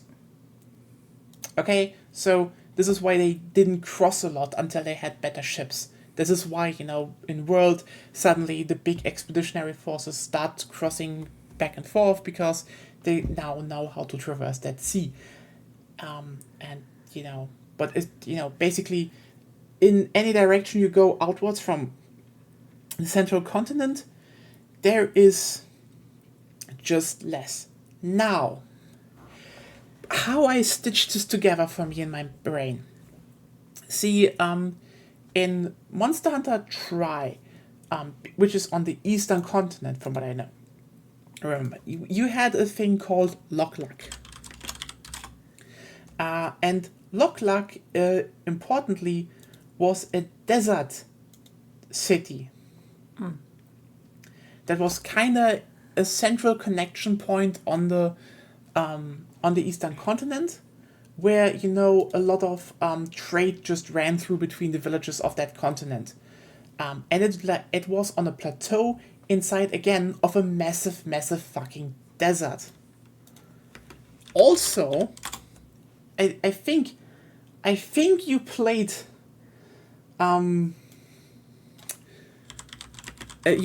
the Wilds beta, because as you can the You beginning. can just talk about. You don't need to show pictures Yeah. for everything. Okay, sorry. Because the sand boats were introduced there. They are used primarily in the Great Desert. In the Great Desert, where stuff like Yenmoran, Darenmoran, and like Not much else. Loklak.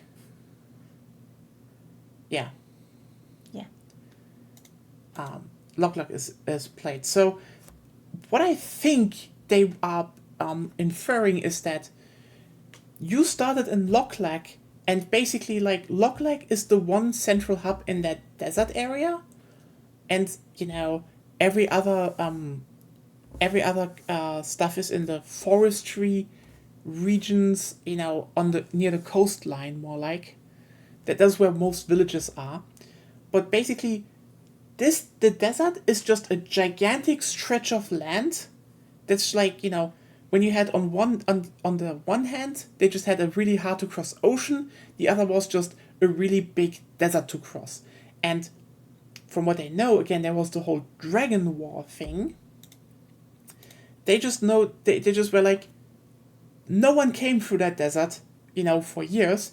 Also, we basically said we are not going there. They are literally called the Forbidden Lands, probably for a reason, because as they said in the opening, there was an ancient civilization there, and we know there was just technically one ancient civilization, and that got wiped out by the dragons for good reason, which is why even now, except for, simple runes, no one really goes to those runes. Like, for example, the pyramid in Rise / third generation is more like, yeah, it's just a building and there's nothing really there. But for example, the tower, wyverns and elder dragons accumulate there, so it's more like no one goes there. It's kind of forbidden to go there, but if they need you to, they send hunters there, because better nab the elder dragon before it's too late. And the Forbidden Lands were like beyond that desert, and they were like, no one lives there, so we shouldn't fucking go there.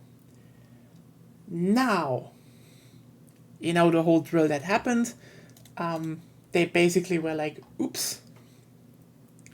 Life finds a way.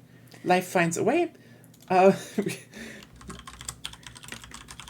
they met someone, and now they were like, fuck. Maybe we should investigate that, because, as they said, extinct species, which is ironically a concept from Frontier, because in Frontier they had something called origin species, aka species that were, you know, variations of that basically they were closer to the ancient lineages of the species that modern ones originated from. They're basically the ancestors, where the newer monsters we know diverged from, but the ancestors are still around. Yeah. So,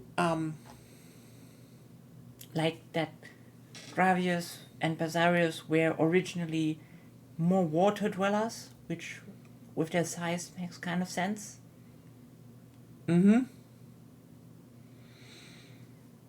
Stuff like that. Yeah. So, interestingly now, now we, the further we got into showing everything, what do we saw as the third area? The oil well basin, which is, holy shit, that is, that thing is full of ancient technology. At least pipes. Yeah. And so the thing is, my feeling is that this was labeled the Forbidden Lands and cut off, as they said, thousands of years ago, because the people survived basically in the outskirts. Shrouded Kingdom was bad, but I think what I feel like is what we see here, the original world of the original parts of the world in Monster Hunter. Those were basically the, this was the countryside. Shrouded was the countryside. Could be. And this is also why, Fatalis probably never showed up anywhere else, because if, Fatalis was the thing that, one of the things that led the charge at destroying the ancient civilization, why did it only show up in Shroud? The answer is, well, at least from what I could infer, this was not where the center of the ancient civilization was, which kind of makes sense if you think about that there was apparently kind of a volcanic region that oozes oil. Hell yeah, America. Which they, they also use, and I didn't find any, apparently, Yes. I want to look for some, pictures of that, because the whole Everforge that they showed in the last trailer, like, I'm gonna be honest with you, that looked very, very, very much like ancient civilization shit. And also, they had a lot of, and this is why I think the monsters are looking so utterly weird there, because while they probably have a lot of returning monsters, I think what we are fighting and what we're seeing are the evolved species that were properly domesticated or even genetically altered by the ancient civilization. Could be. Because why the fuck else would they look like that? Like, one of the main things they showed as a monster, and let's just point this out, in the oil well basin, look at this thing. Like, we had monkeys, but this one looks like straight up that someone tried to, it wouldn't surprise me that the monsters were bioweapons, and maybe that is the new background story. That they actually just fucked around with, monster ecology, because the ancient civilization is there.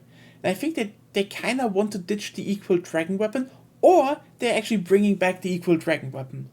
Because it wouldn't surprise me if they actually fucked around with monsters or bred them, because those look weird, This is like, to a degree, this feels less like this feels like an underworld god, like a god from from Hindu religion. In general, the Everforge feels actually very much Hindu inspired, but yeah.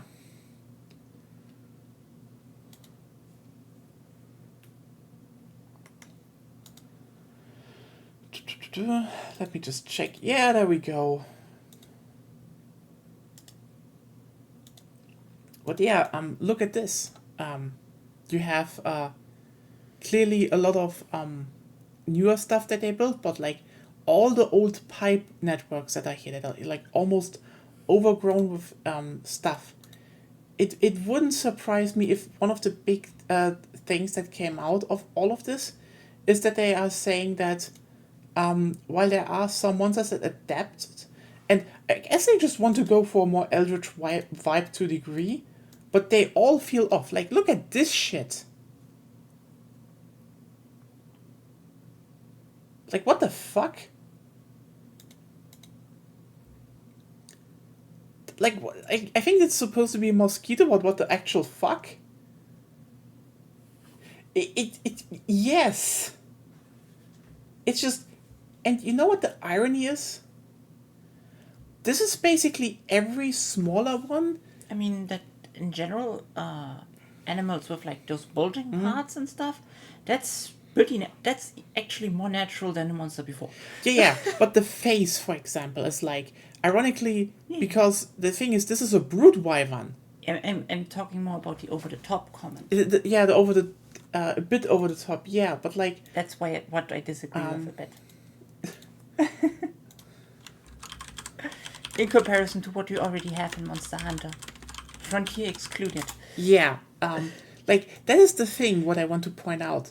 Every single one usually have... They usually went after a certain design philosophy, and... right now, they are breaking it to a degree. Okay? And this is what I find so fascinating, because... I think they're going a bit away from majestic monsters, more to nature is fucked up. Definitely nature is fucked up, but it's kind of wild how everything is fucked up in that one place. But yes, actually we're going Or is that the only place that isn't fucked up? That could be. But like, also, again, you fought it in the... Yes. You fought it in the... like, again, why does it look like that? But here's another interesting thing. We talked about, arachnophobia before. So, for the arachnophobes, maybe don't look. Yeah, with a warning. It is designed to be scary, but also, that's a spider. Like, yeah, sure, but that's a spider. This is actually looking normal again.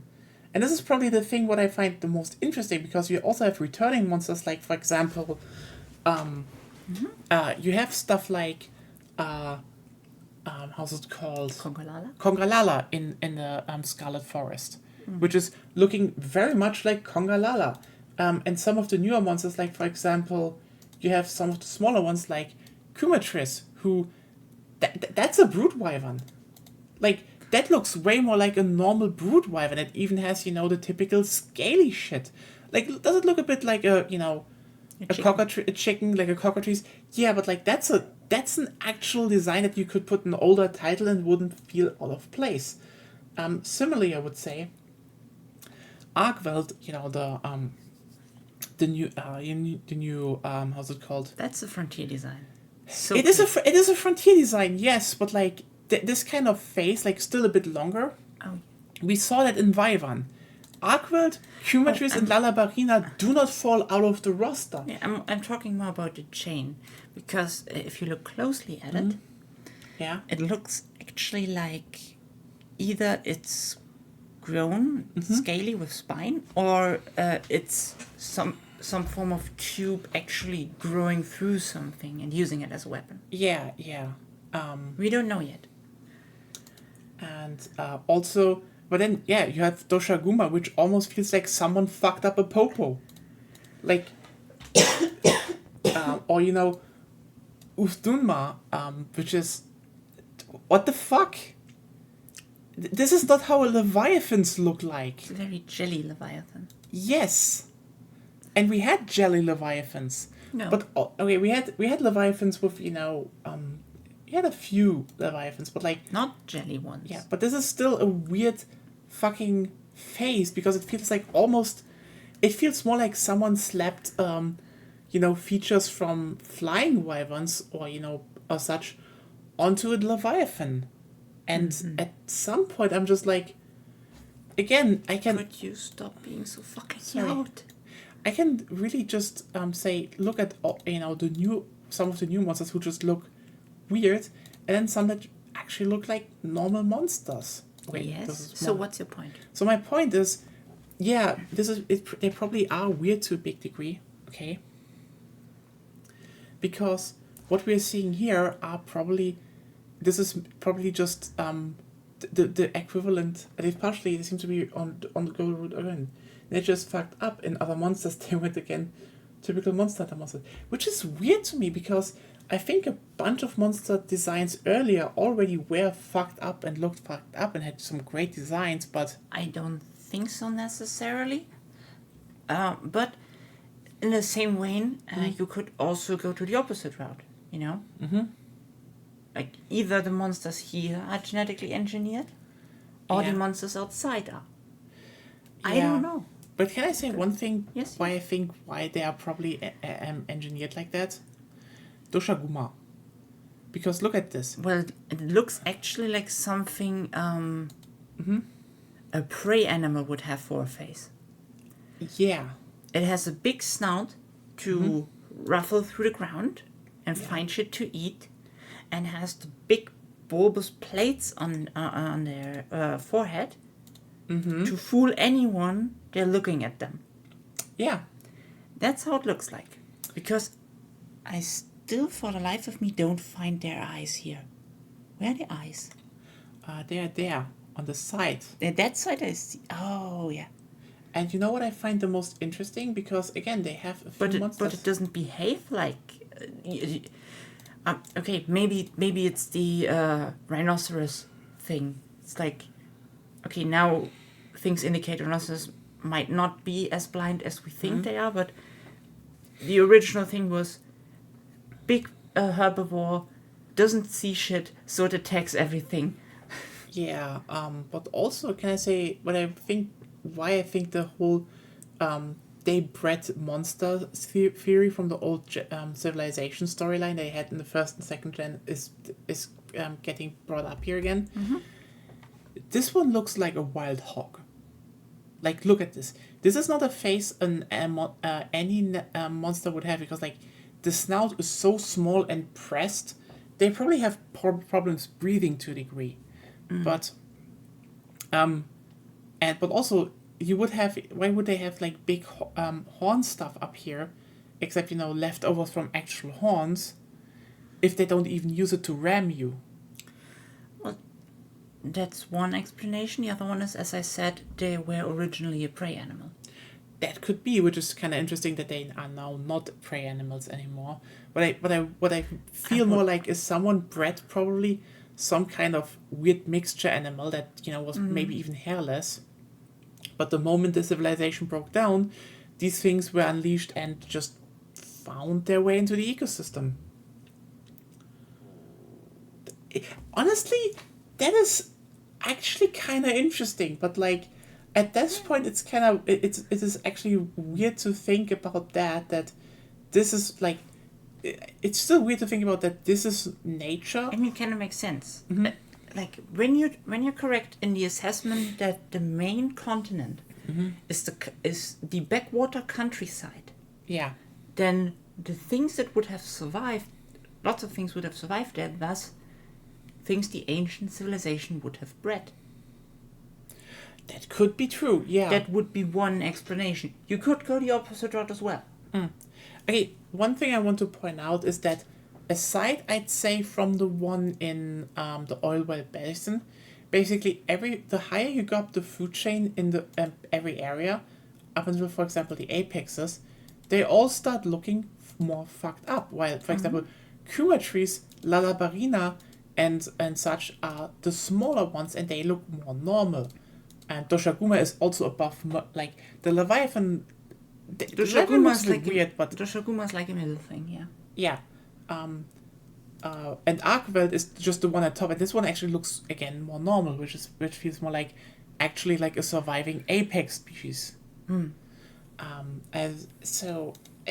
It's just a weird. I think I would say the backwater countries would probably be more untouched actually. So maybe it is the other way around. Depends on how far the genetic engineering would have spread.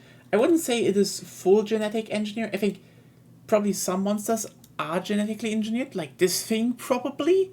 This feels so weird because the whole spike graph on the back feels more aesthetic than anything else, and not like.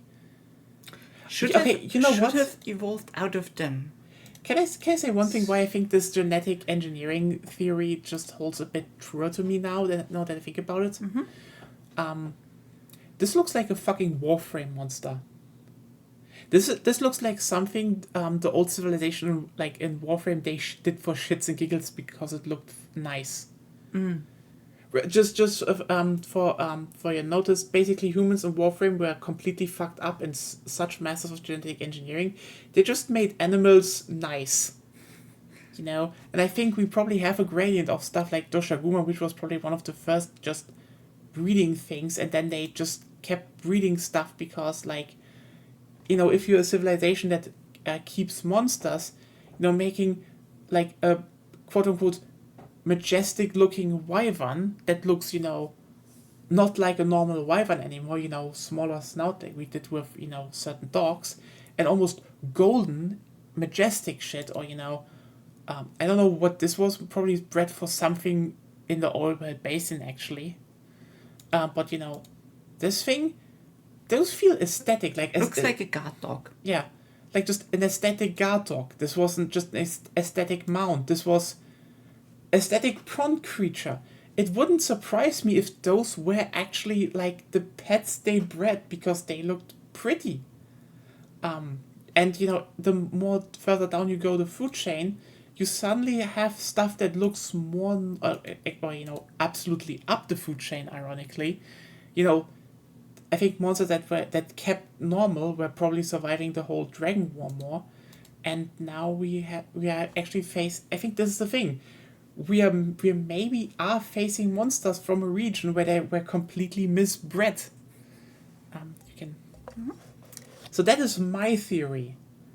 We are you know what? I hate the fact, but the pigeons of the Monster Hunter universe, just a bit more deadly. Yeah, and more like the humans left. Yeah, and again, there are some more returning monsters apparently, from a certain league that was so far right. Okay. So far, the league was very much on point in terms of how things are revealed. And we would still see Neskrilla, so a second spider from 4th generation.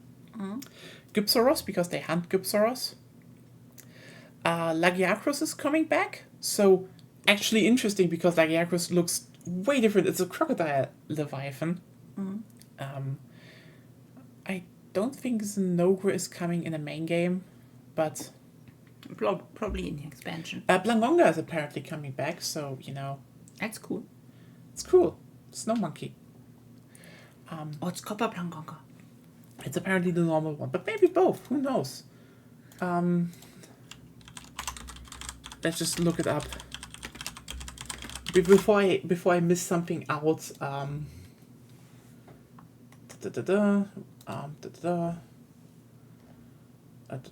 Okay, so apparently... Oh yeah, Gravios. Apparently Gravios? No, that's a different one. It's a different league. Yeah. Gravios would be cool. I miss Gravios, actually. Yeah, here. The one from the Chinese forum. Oh, fuck you all. Okay, the order they would be ruled by Kutku, Kongalala, Neskrilla, Blangonga, Seregios, Gypsaros, Lagiacros. And yeah, apparently Goro Magala and Shagaru Magala. And honestly, I think that's the interesting part, because yeah, some of the new monsters just looked fucked up, because I think we are actually going, like, I think this is gonna be the big reveal. Maybe the further you go into the because why is the group the clan that the the child is from called the Keepers? And you know what I think why it's called that? Because Preppers. they keep something locked. Oh, I think they're preppers. What? I think they're preppers. Preppers. They're just ancient civilization people that were preppers, and they have survived. Ah, so this is why the child was able to dig just a gigantic fuck off tunnel that don't collapsed know- beneath the We desert. don't know. They never said the child dug the tunnel. Yeah, there was just a tunnel beneath the desert apparently. Yes. I don't know. And nobody It's- looked at it. And it would also explain why the people nowadays there, for some reason, can't fight, because the people who survived the war were the people who didn't fight, and it was probably like the snobby aristocracy that didn't know how to do shit. That could be the case, actually, you know? That way, you could explain the people we meet without making it racist. Can I point out can I say one thing that is probably gonna, that's my prediction for the last area in the game? Mm-hmm. Because I think they're gonna have 5 main areas as usual, but probably because it is almost a staple now, there's going to be, probably already in the base game, or maybe in the with an update it's coming after you finish the base game. There's going to be an area that has all climate zones in it, and it's going to be probably the capital of the ancient civilization. And I think the Keepers kept it locked, because they were like, we are not ready to actually find out about the the things that are buried there, and it's just bad. And I think this is actually gonna be the reveal they're doing later. Capcom is not really that subtle. Like, everyone was guessing that the guiding land, it's No, it's the grinding it's lands. the grinding lands. The grinding lands would happen in World, because they were talking so much about that if that how's it called, if that basically walking volcano dies, that it just creates new life. Zora Magdaros. Zora Magdaros, yes. So everyone was like, oh, so it died in the ocean. What happens there? Oh, it created a whole... The dying volcano that erupted created a whole island. Who would have guessed? Yeah, it's the grinding land. Yeah, you're right, Connor. So this is, I guess we completely derailed this whole stream about Ghostwire Tokyo and added 2 hours on. One talking about phobia and accessibility in video games, and the other one talking about why are the monsters fucked up. And my answer is, we are actually getting really, really, really spicy ancient civilization lore, and what we're looking at right now is probably the fact that Uftunma and shit like that were the pets of them. They were bred to look nice. Also, here, an alternative interpretation of all that. It's just Chernobyl. It's fantasy Chernobyl. You mean they did go boom? Yeah. But what did go boom? I'm saying adult Safi Jiva, because that thing is basically radiation anyway. That's actually true, but also not how radiation works. But anyway, that would... But fantasy radiation works like that. We will find out, yeah. I think, again, my big guess is because they mentioned the ancient civilization for the first time in a long time, actually, in the fucking opening. I'm like... Yeah. And, also the oil well basin is like...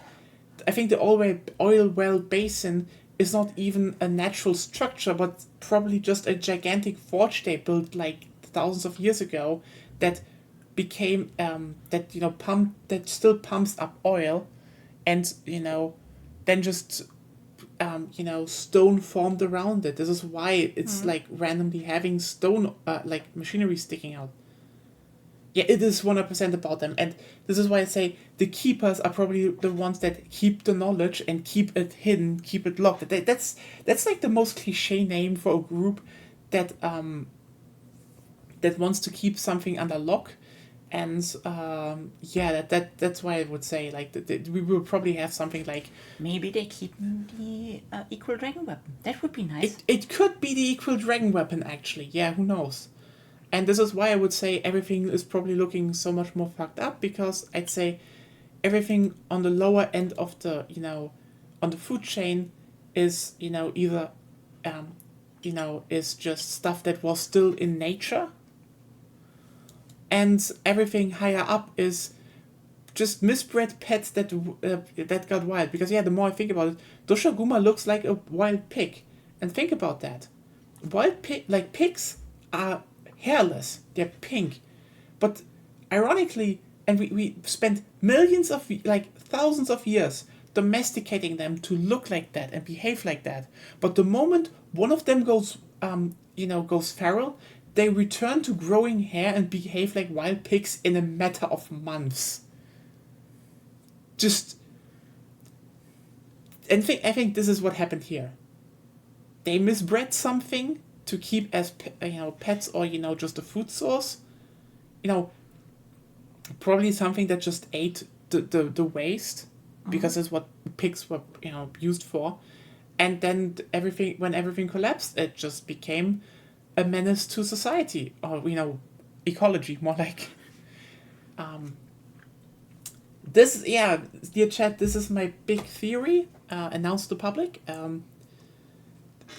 This is why I would say every monster that doesn't look fucked up is either a returning monster, higher up the food chain, or a small monster. I mean, okay, they can now, release one that yes, they can now release maybe something that like the next trailer, and suddenly the monsters look normal again. I'm like, oops, there goes my theory. But maybe not. Maybe. But also, what probably is one of the strongest indications for that? For what? Why I think the breeding the breeding theory is actually right. Mm-hmm. It is because of one monster, and let me just really quickly find it here. Which one are you looking for? The apex of the oil well basin. Oh. Because...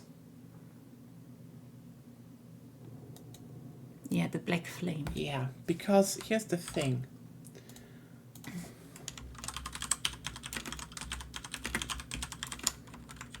And I know this is now going really deep into the fact that, for example, people, I don't know how many titles you have played, but look at this thing.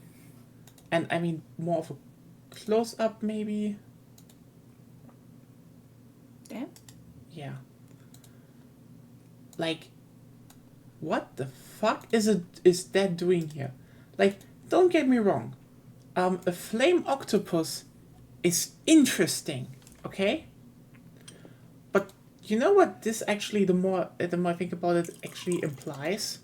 Because monsters are to a degree supposed to be connected. Mm-hmm. Like leviathans usually transfer on land, when a desert is there and they can still, swim in there or something. Or there's just abundant food there and nothing that keeps them out. Yeah. This one right here is weird, because we only know of one other monster that is, similar actually. And that is Narkakos. And Narkakos was classified as an Elder Dragon because in Generations, no one knew what the fuck this thing was. They only knew that this thing was living in the deep sea and sometimes came to the surface when it had underwater caves. Yeah, if it had access basically to a cave with like an opening to the air, Yeah. and then it would just shoot flying wyverns and airships alike out of the sky. Flying wyverns and elder dragons, I think, to agree even. pretty much everything that flies up there. Yeah, it shot it out of the air and ate it. So, like, it was basically a trap. This is the only octopus we know of in all of Monster Hunter. And again, it was classified as an elder dragon. I hate to break it to you. Mm-hmm. It's a cephalopod, not necessarily an octopus. Okay, it's a cephalopod. Let's just say cephalopod. But suddenly, look at this. There's an octopus in like another deep sea, like something that we know. We only know one relative of apparently. Which, by the way, I think we're getting a species for Nakakos. It's getting reclassified from elder dragon, which is interesting because Nakakos used basically a glue-like substance to catch prey and also to make bone armor. And for some reason it could use the skulls of its enemies to shoot things they could shoot, which makes no sense, but... And the Black Flame uses a... sticky substance. Uses a sticky substance to attack its prey and catch it. And set it on fire. Yeah. So what I feel happened here is that because I think the oil well basin is actually man-made and it's just something, it is not natural. They needed animals to clean the pipes and the oil. So they bred octopuses. You mean from Nakakos. they're ideal. Because how else would you just... that's the thing. Every monster species or type kind of makes sense how they got there. There are connections and rivers, to the oceans in the desert. This is how, for example, Lagiacrus or Plesioth get into the deserts, because they hunt there to a degree, which is weird. But anyway, we know there is a cave network there. What we do know is a lot of the how's it called? Volcanic regions are isolated, and the Orwell Basin seems to be inland, in a mountain or underground. I mean, it's a basin, so we still need to know what the other areas it's connected to, but it sounds more like it's connected to the ice region than anything else based on the leak. So you have to ask, how the fuck did a cephalopod get into a volcanic region and not only survive, but adapt? And the answer is, this thing is probably a fucking... Yeah, they bred it for that. They bred it to, help maintain their giant Everforge. And then it went feral when everything broke down. So yeah, this is why I think everything looks fucked up in Wilds. We are going into the heart of this ancient civilization. And I think just because of the fuckery they did to monsters, the closer we get, the more shit is fucked up. Yep. The more we are in the I think the valid theory.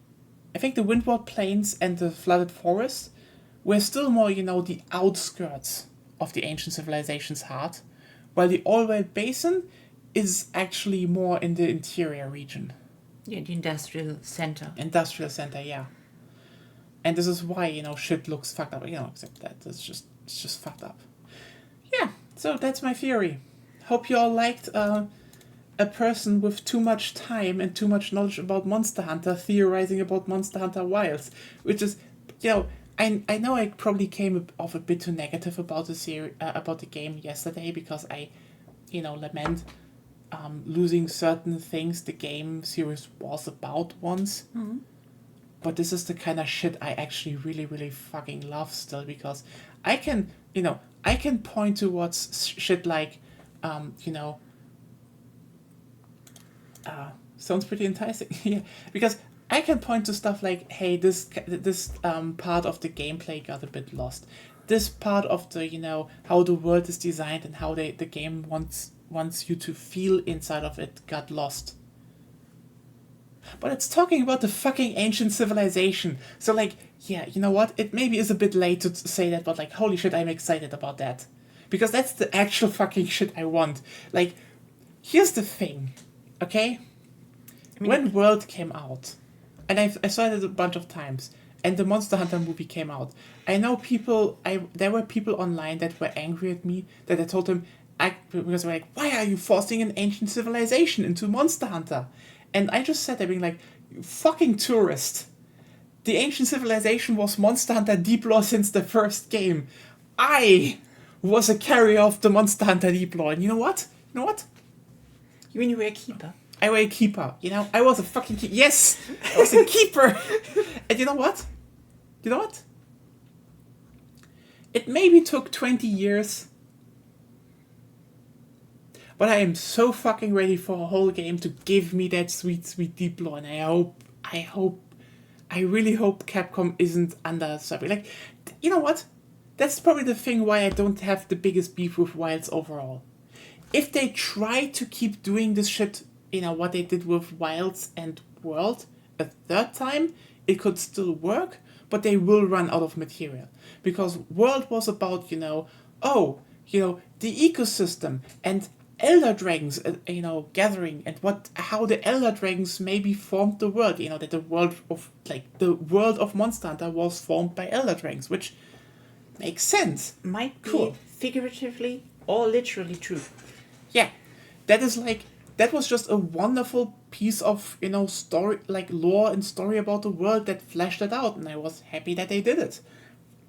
And I think Wilds is gonna be the same thing for the ancient civilization, and just being like, yeah, look how bad humans fucked it up. Or it's a crossover of Final Fantasy Zero and the Origin Civilization there, because portals are canon. By the way, Connor, if you're on the Sacred and press right on the D-pad, you swap your weapon because you have two with you. That's a new feature. I have my problems with that because it kind of makes the game just a little bit easier. Besides they gutted the whole fucking, resource drain. But it's again small thing. It will probably be, unless they design monster specific to be like nearly immune to certain weapon types, it will be entirely useless feature.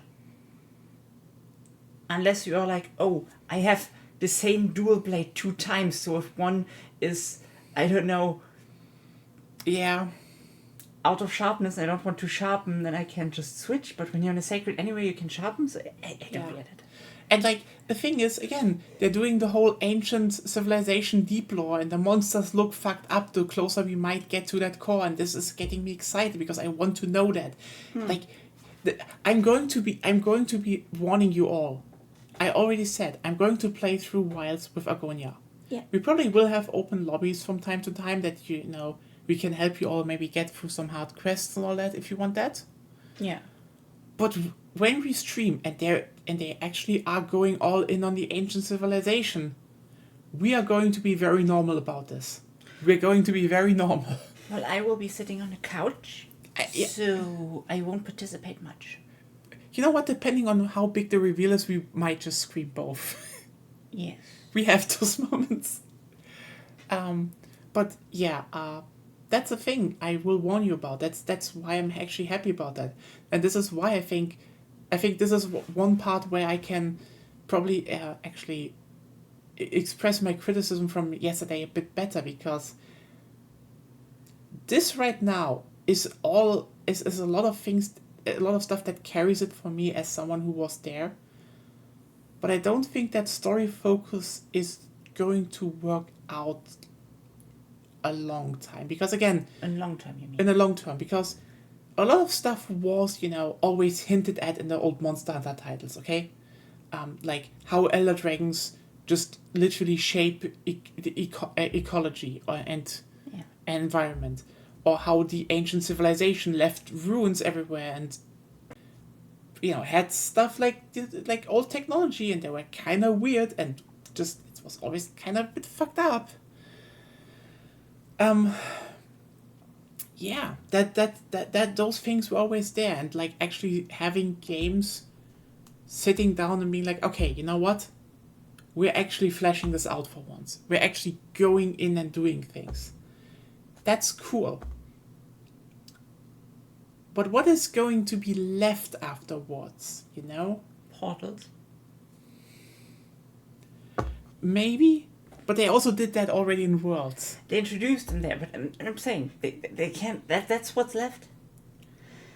Yeah. The district from Frontier, if they want to bring that back and canonize it completely. Maybe. That's the even bigger tower. That is the even bigger tower, but that would be just a good endgame thing they could do. Since you needed to fight up the districts and stuff. You know what? Maybe this is Mesoporta and the district. Who knows?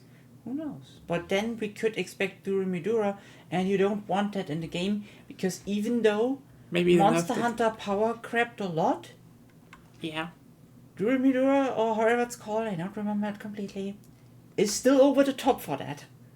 How bad was... No. That was Muso Ezelion that they didn't do for, I think, 26 days. 3 months. Oh, yeah.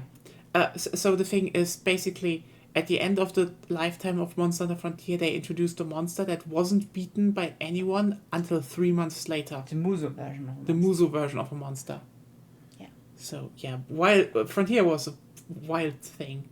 But the one I'm talking about is more like lots of AoE, lots of instant death, lots of toxin, which is worse than poison. But you only lose time when you die. Yeah. Like, and I think this is probably, I just want to go back to the whole Wilds criticism, because, like, Please do. I think the whole kind of epic story-focused thing worked for World and will work for Rise. Actually, it will probably work really well, because new people will be like, cool, there's a story. And older people are like, cool, they're actually fleshing out the deep lore I've been waiting for all my life. Yay. I am fucking down for that. My problem is just the older titles, you know, they changed it up with the Caravan 4, which was kind of smart, you know, with, okay, hey, there's a monster showing up, but usually it goes like that. You are just a village hunter, usually one monster, you know, either beat you down or, you know, threatens the village, or you have sometimes oops, it wasn't actually that monster. Yeah, seriously, Moga, why did you think a Lagiacrus would cause fucking tremors? Like, did you fish your own brain out of what happened here? No, okay, seriously. Too much fugu. Yeah, they all had food poisoning. But the thing is, they're all small, intimate storylines about you and your village, and you're not really mattering in the story. You're just slowly rising up, exploring the world. This is kind of a formula of game that works, because, you know, paired with farm, guild hall leveling, and maybe give some, you know, housing that you can have, you know, expand, you know, with the kitchen system from Unite or so, or something like that. You know, maybe shared with, you know, 4 friends. And you have a formula you can repeat almost endlessly. Because the thing is, if you have something that is just like the vibe of, you know, Stardew Valley, but you hunt monsters instead of farming crops, that's actually a good gameplay loop and vibe that a lot of people can subscribe to, because you don't need the most epic story. Like, you know, you overcome a new challenge, you have a few new monsters, you have some returning monsters, some new locales, some returning locales, and you're like, it would be a loop that you can repeat because it works, okay? It's how you don't play, like, yes, there's a story in Pokemon games, but we all just want to become champion, actually. Like, that loop works, you know? The problem is, if you make an epic story with reveals about the world, at some point you will break immersion if you keep trying to make up new stuff. Also, we had like 2 mainline titles now where we were super special. I mean, in World less, because you still in World, we still were of a chosen few super special people. We just got more special. I mean, you know, in the beginning of World, they still show you that you're part of a fleet of hundreds of hunters that are set over. So there were still the special ones. Sorry. Okay, can I say one thing? They were apparently handpicked, but like, let me put it like this.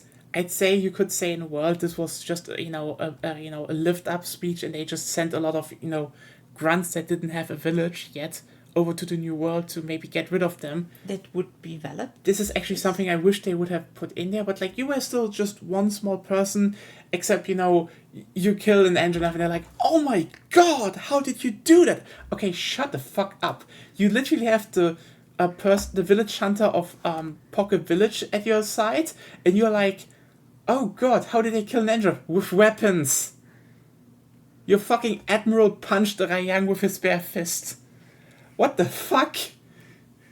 That was weird. Just being declared special very, very early. Like, you don't start special, but you get declared special very early, and whilst you start special, and like, I think this kind of stuff as, oh, they just keep, being special hunters from the start. You don't become special because you rise up the guild rank and do things. You are already special. Eh? But still, the thing is, the big reveal stories, they work, but also, like, as I told you, they went to the east and they went to the west. In both directions where, they could discover new land. It will be very weird if they just keep doing that. Like, the thing is, what are they going to do after Wilds? The wilder wilds are behind wilds, or behind worlds. They're going back to the new world and going after that one mountainside and found the Forgotten Lands.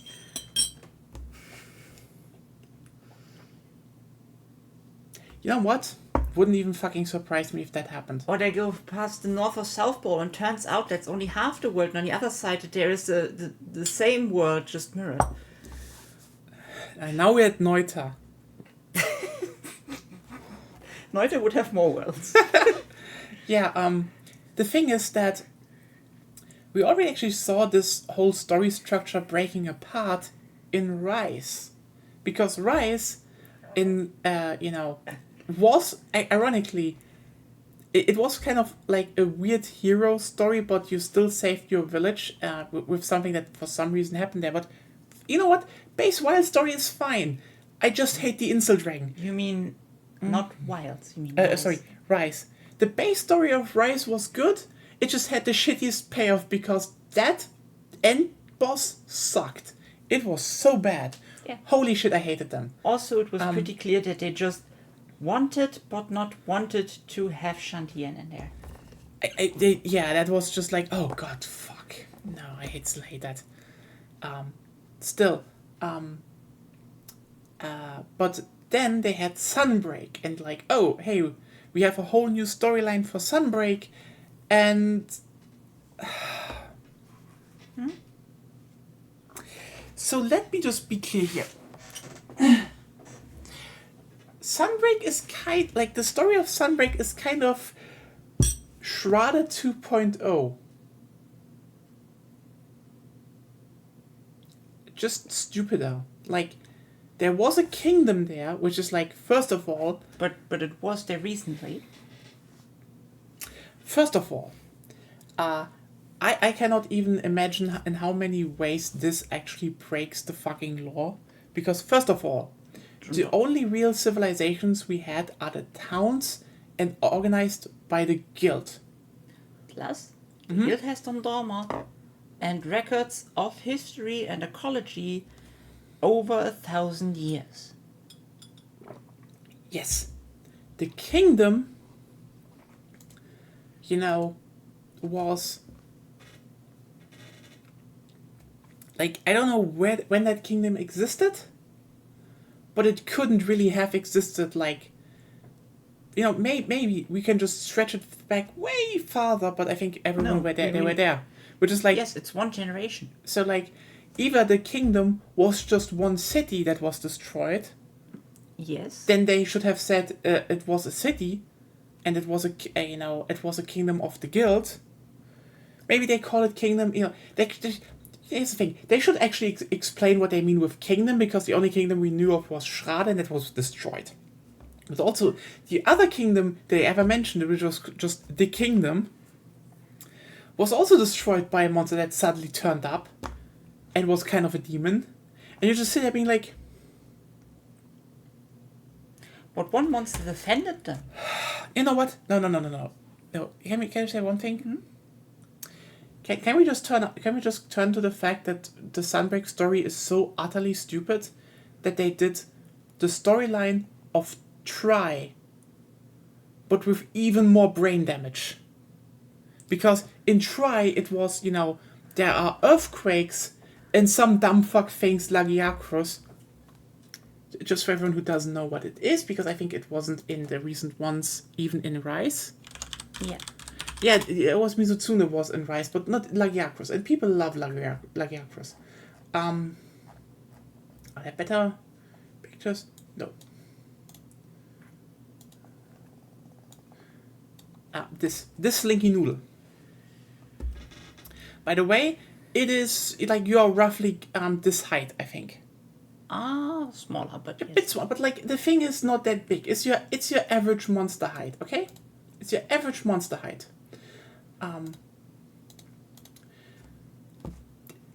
They sat there and were like, this thing destroyed. This thing caused earthquakes.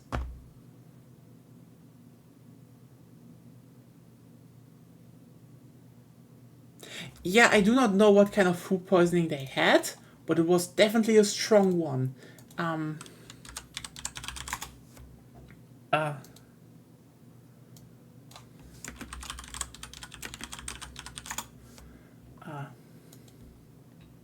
Because, but it was in actuality, which makes way more fucking sense, is that, It's probably also something with food poisoning.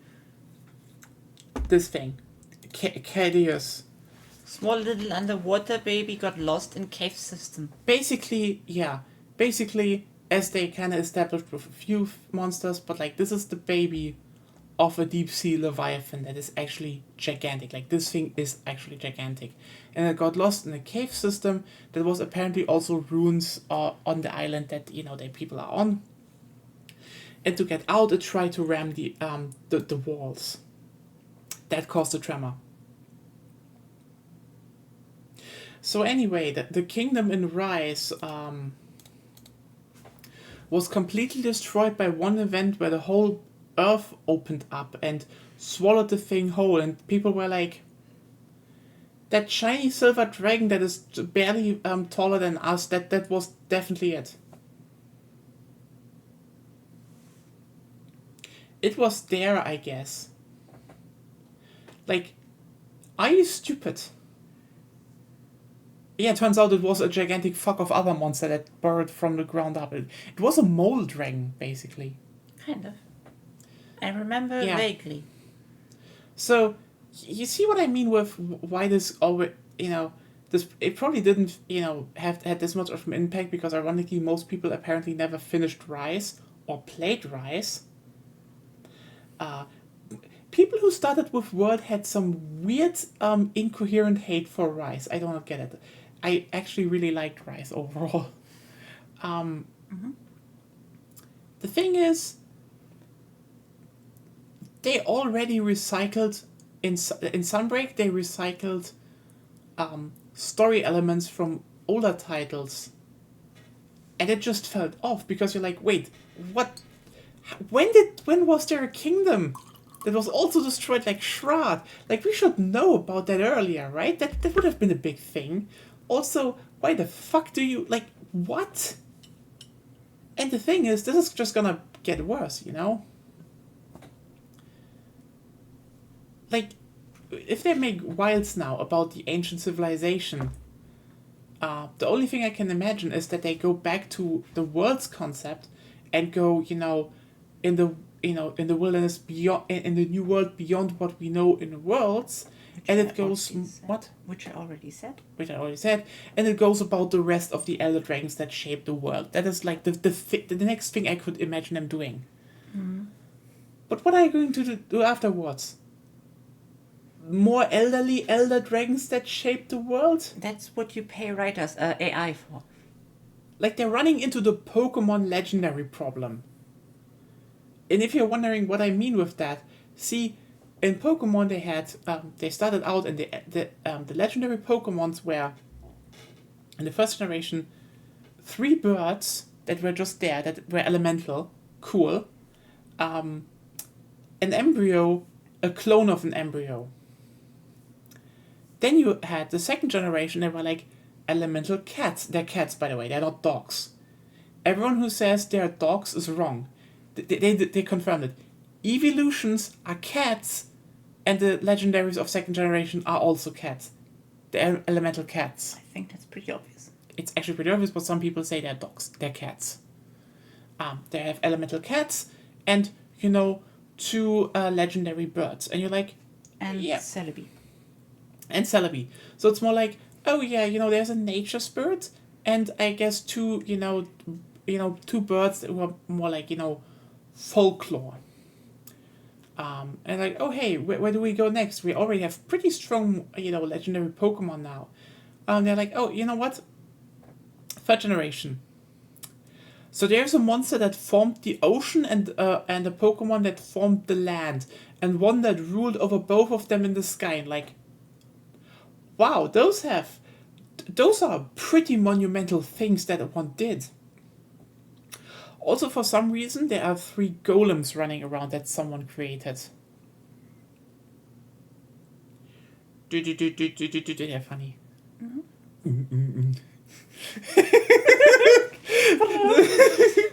Okay, they had to actually voice them for the anime, and one scene is just like one of, I think Reggie Gears is just like going and then like flips a car. It's amazing. Rigi Ice, I think. Rigi Ice. I think it was Rigi Gigas. I think Rigi Ice is just floating through the anime and it's like Rigi Ice. Yes, it's very funny actually. But you're like, okay, that is something. Where do we go from 4th generation? It's just literally going. So there's a Pokemon that created time and one that created space. There is a Pokemon God. What? And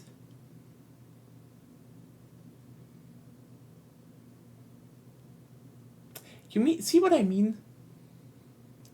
They escalated so fast that after the 5th generation, a lot of the legendary monsters just feel like retreats of the old ones that kind of did the same, or just I think they were like local basically. What? They're going back to local basically. Yeah, more local, but like just really strong dragon, and then they were like, oh fuck, we have to do story again with the next one, and suddenly the power creep was back on, but it felt weird now because now you had shit like, I think wasn't there something with a world tree because it was kind of Norse mythology in Carlos. I don't even know anymore. But then then in Britain it was suddenly literally Satan dragon. What? It was poison type. That was just funny. Poison dragon, yeah, for energy. Yeah, they tapped Satan for energy. This is fucking funny. I have to summon Satan for the unironically. Turns also out Satan is pretty docile. Yeah, unironically, there is a scene in Pokemon Sword and Shield where the antagonist announces, "I have to summon Satan for the sake of the world." Yeah. Unironically, to solve the energy crisis, so that we can all Gigamax Pokemon. No, he didn't want to use hell. He wanted to tap Satan himself. Mm-hmm. Just plug him in as a battery. That is the storyline of Sword and Shield. Spoilers. And like, you see what I mean with legendary Pokemon just became either, you do some local stuff, which is, like, oh, this is like a local strong legend, or like a local... Tapu. The Tapu in Alola. Yeah. Or you just have the weirdest power creep that just feels out of place. And this is why I feel like Monster Hunter will probably run into a problem if they want to keep the formula going as they did with Wilds and Worlds, because in World they were like, look at all the shit that look at all those top, like the biggest Elder Dragons that there are. The only thing that really is just left open is the whole Safi Jiva storyline, because there probably is a 3rd form, and that Alatreon has beef with it. So again, there's still room to do something there, and I think they still haven't shown like 2 Elder Dragons that formed the world. So there's assuming the ones we found did it actually. So this is actually another trap they could fall into, because again, they could still do a second one about that, because there are some open plot lines about that. And again, if they do that, I will happily eat it up because I want some conclusion on that. But the problem is, the moment they get to a conclusion, it's like, are you going to escalate it further and be like, there are actually more elderly, stronger dragons? Ancient dragons. More ancient. There are the ancient dragons. You're like, at this point, I would just be like, what? But we also kind of know that the ancient dragons declared war on the ancient civilization. So at that point, you won't fight them. They will send you a diplomat and accuse you of war crimes. Yes, but also, we need to talk about the fact that, how's it called? We have, this would also just slam together, Elder Dragon storyline and the Extinct Species storyline from Wilds, which is like, I mean, yeah. Now that Connor says alien dragons, it is kind of implied that Xeno'jiva is an egg from space. It is, but then it becomes very dragon actually later. So, but yeah, Yes. it is implied to come from space, yes.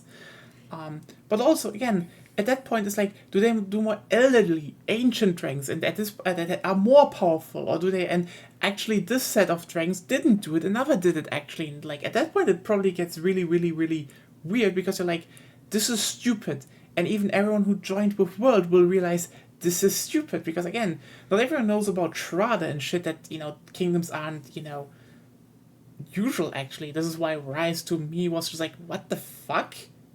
What Sunbreak, you don't make sense. What the fuck? This was at least one. It was maybe just one giant city, maybe, and even then it just is Shraddha 2.0 in shitty. Yeah.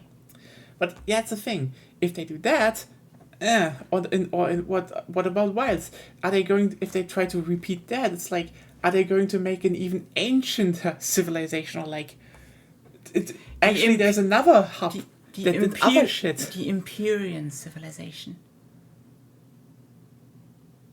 Why did you pin that? I already answered you. When you're on your sacred and you press right on the D-pad, you swap your weapon because you have two with you all the time. Yeah. Yeah, this is probably my biggest criticism. Like, if they want to keep this formula running at any cost, it will probably just run into more incoherent shit. Oh! Yeah. Happens, yeah. They will just incoherent shit. But right now, yeah, not a problem. It is just something where, like, you should maybe, try to regain that old feeling and storyline setup that you had from, like, in Portable Third. Maybe do Portable Third 2.0. That would actually be a good angle for, like, a new Switch title. You mean that what Rise should have done? That what Rise should have done, actually. Also, one thing that will be a problem if they escalate, or just because they escalated already, and Frontier is technically kind of canon. Yeah. You should make sure that your monster that's canonically like the strongest or one of the strongest should also be in game one of the strongest. Yeah. That's true. It's actually something designers should maybe start to care about. Yeah. They should have introduced that Rise King was a pity kingdom with a short golden age that then fell. Actually, that is something, if they actually make like a newer title where they just point out that kingdom was maybe like one town that really... Hell, you know what? They could say that was Minegard. And Minegard just got big and prosperous and they were like, we declare us a kingdom and you just grow. And Dundoma was like, don't do that, don't do that, don't do that. So, they could make it so as like a cautious tale as, the one town that tried to be more. And then you could make a whole game about the fact that you try to rebuild Minegard maybe, and make it an online game where everyone contributes constantly, and and they can update the game. Make Frontier 2.0, damn it, and make it a collective city rebuilding game without exploitative microtransactions. Yeah, just let us pay like $5 per month, and it will be fine as a subscription based game. Like, people want to just grind that game. Anyway. This is probably more fleshed out what I feel might be a problem going forward where the series wants to head, because I think the old formula is more resilient to, you know, for a series that wants to release like a mainline title, or like a title every 2 years or so, instead of trying to force, you know, a storyline into a series that never really had that much. But Yeah. oh, Frontier was literally that. They literally had gacha in it. They literally had gacha in there, and pay to win items, and a subscription. Several subscriptions. Several subscriptions, actually. Like, Frontier was unhinged, actually, and it was amazing. But unhinged. But yeah, I think, actually, that might be a problem. I think the old formula of, you know, you have your village, you meet in a town, and you have, you know, just some new monsters, some new areas, maybe some remakes. That is a formula that actually can stand the test of time. Yeah, people can say, oh, it doesn't have the biggest story, you know. Yeah, you can make it more personal village story again. Who cares? But it would be something that you can repeat without really breaking. Because the biggest problem a story can have is if it wants to go grand, and then starts to just stumble and, you know, be incoherent and, you know, contradict previous titles. That's the worst you can do, actually. But so far, no, I am actually very much down that we learn more about ancient civilization shit. I mean, yeah, the monetization model was the worst. It was the worst. The game, you can still play the game, though, for free. And that's actually fun. If you want to try it out, by the way, there are private servers. I can send you actually install data and shit. It's actually really fun. It is really fun. You have to get through some stuff, but like they have some really good monster designs that should be in a mainline title, and some of the new areas are actually really fun. Like I don't think it's perfect, and you have to be interested in that. But like there's some stuff in Frontier that's really, really amazing. Yeah, it has the downfalls of it's a very old, like long running MMO, so there are lots of systems to learn. Yeah, I think there could be a new MMO in Monster Hunter, but they need to tackle it in a much more sensible way. Yes. But yeah, that is everything I want to talk about Monster Hunter Wilds. I really want to stress again that I really, really, really am interested in playing this game. Yeah. And I'm really interested in the story, despite saying if they keep doing that kind of story, they will run into problems very, very quickly. I stand by that, but also, they're not running into it right now. I am very much on board with ancient civilization shit. And I'm interested in killing that worm. Indeed. Which worm? That worm. Oh yeah, you're still playing Metaphor. So now I think we will wrap this up. Again, if you still want to talk maybe a bit personally, just hit me up on Discord or something. Yeah. But yeah, this was actually a Ghostwire Tokyo stream. Oops. But I hope you had fun. Hope you liked I hope you liked it. See you all probably on let me guess, Tuesday, actually. I think there's still, you know, the new part of the Battlefield event, so we're gonna look into that. But yeah, see you all then. Have a wonderful week ahead of you. Stay healthy, stay safe, and good night. Bye.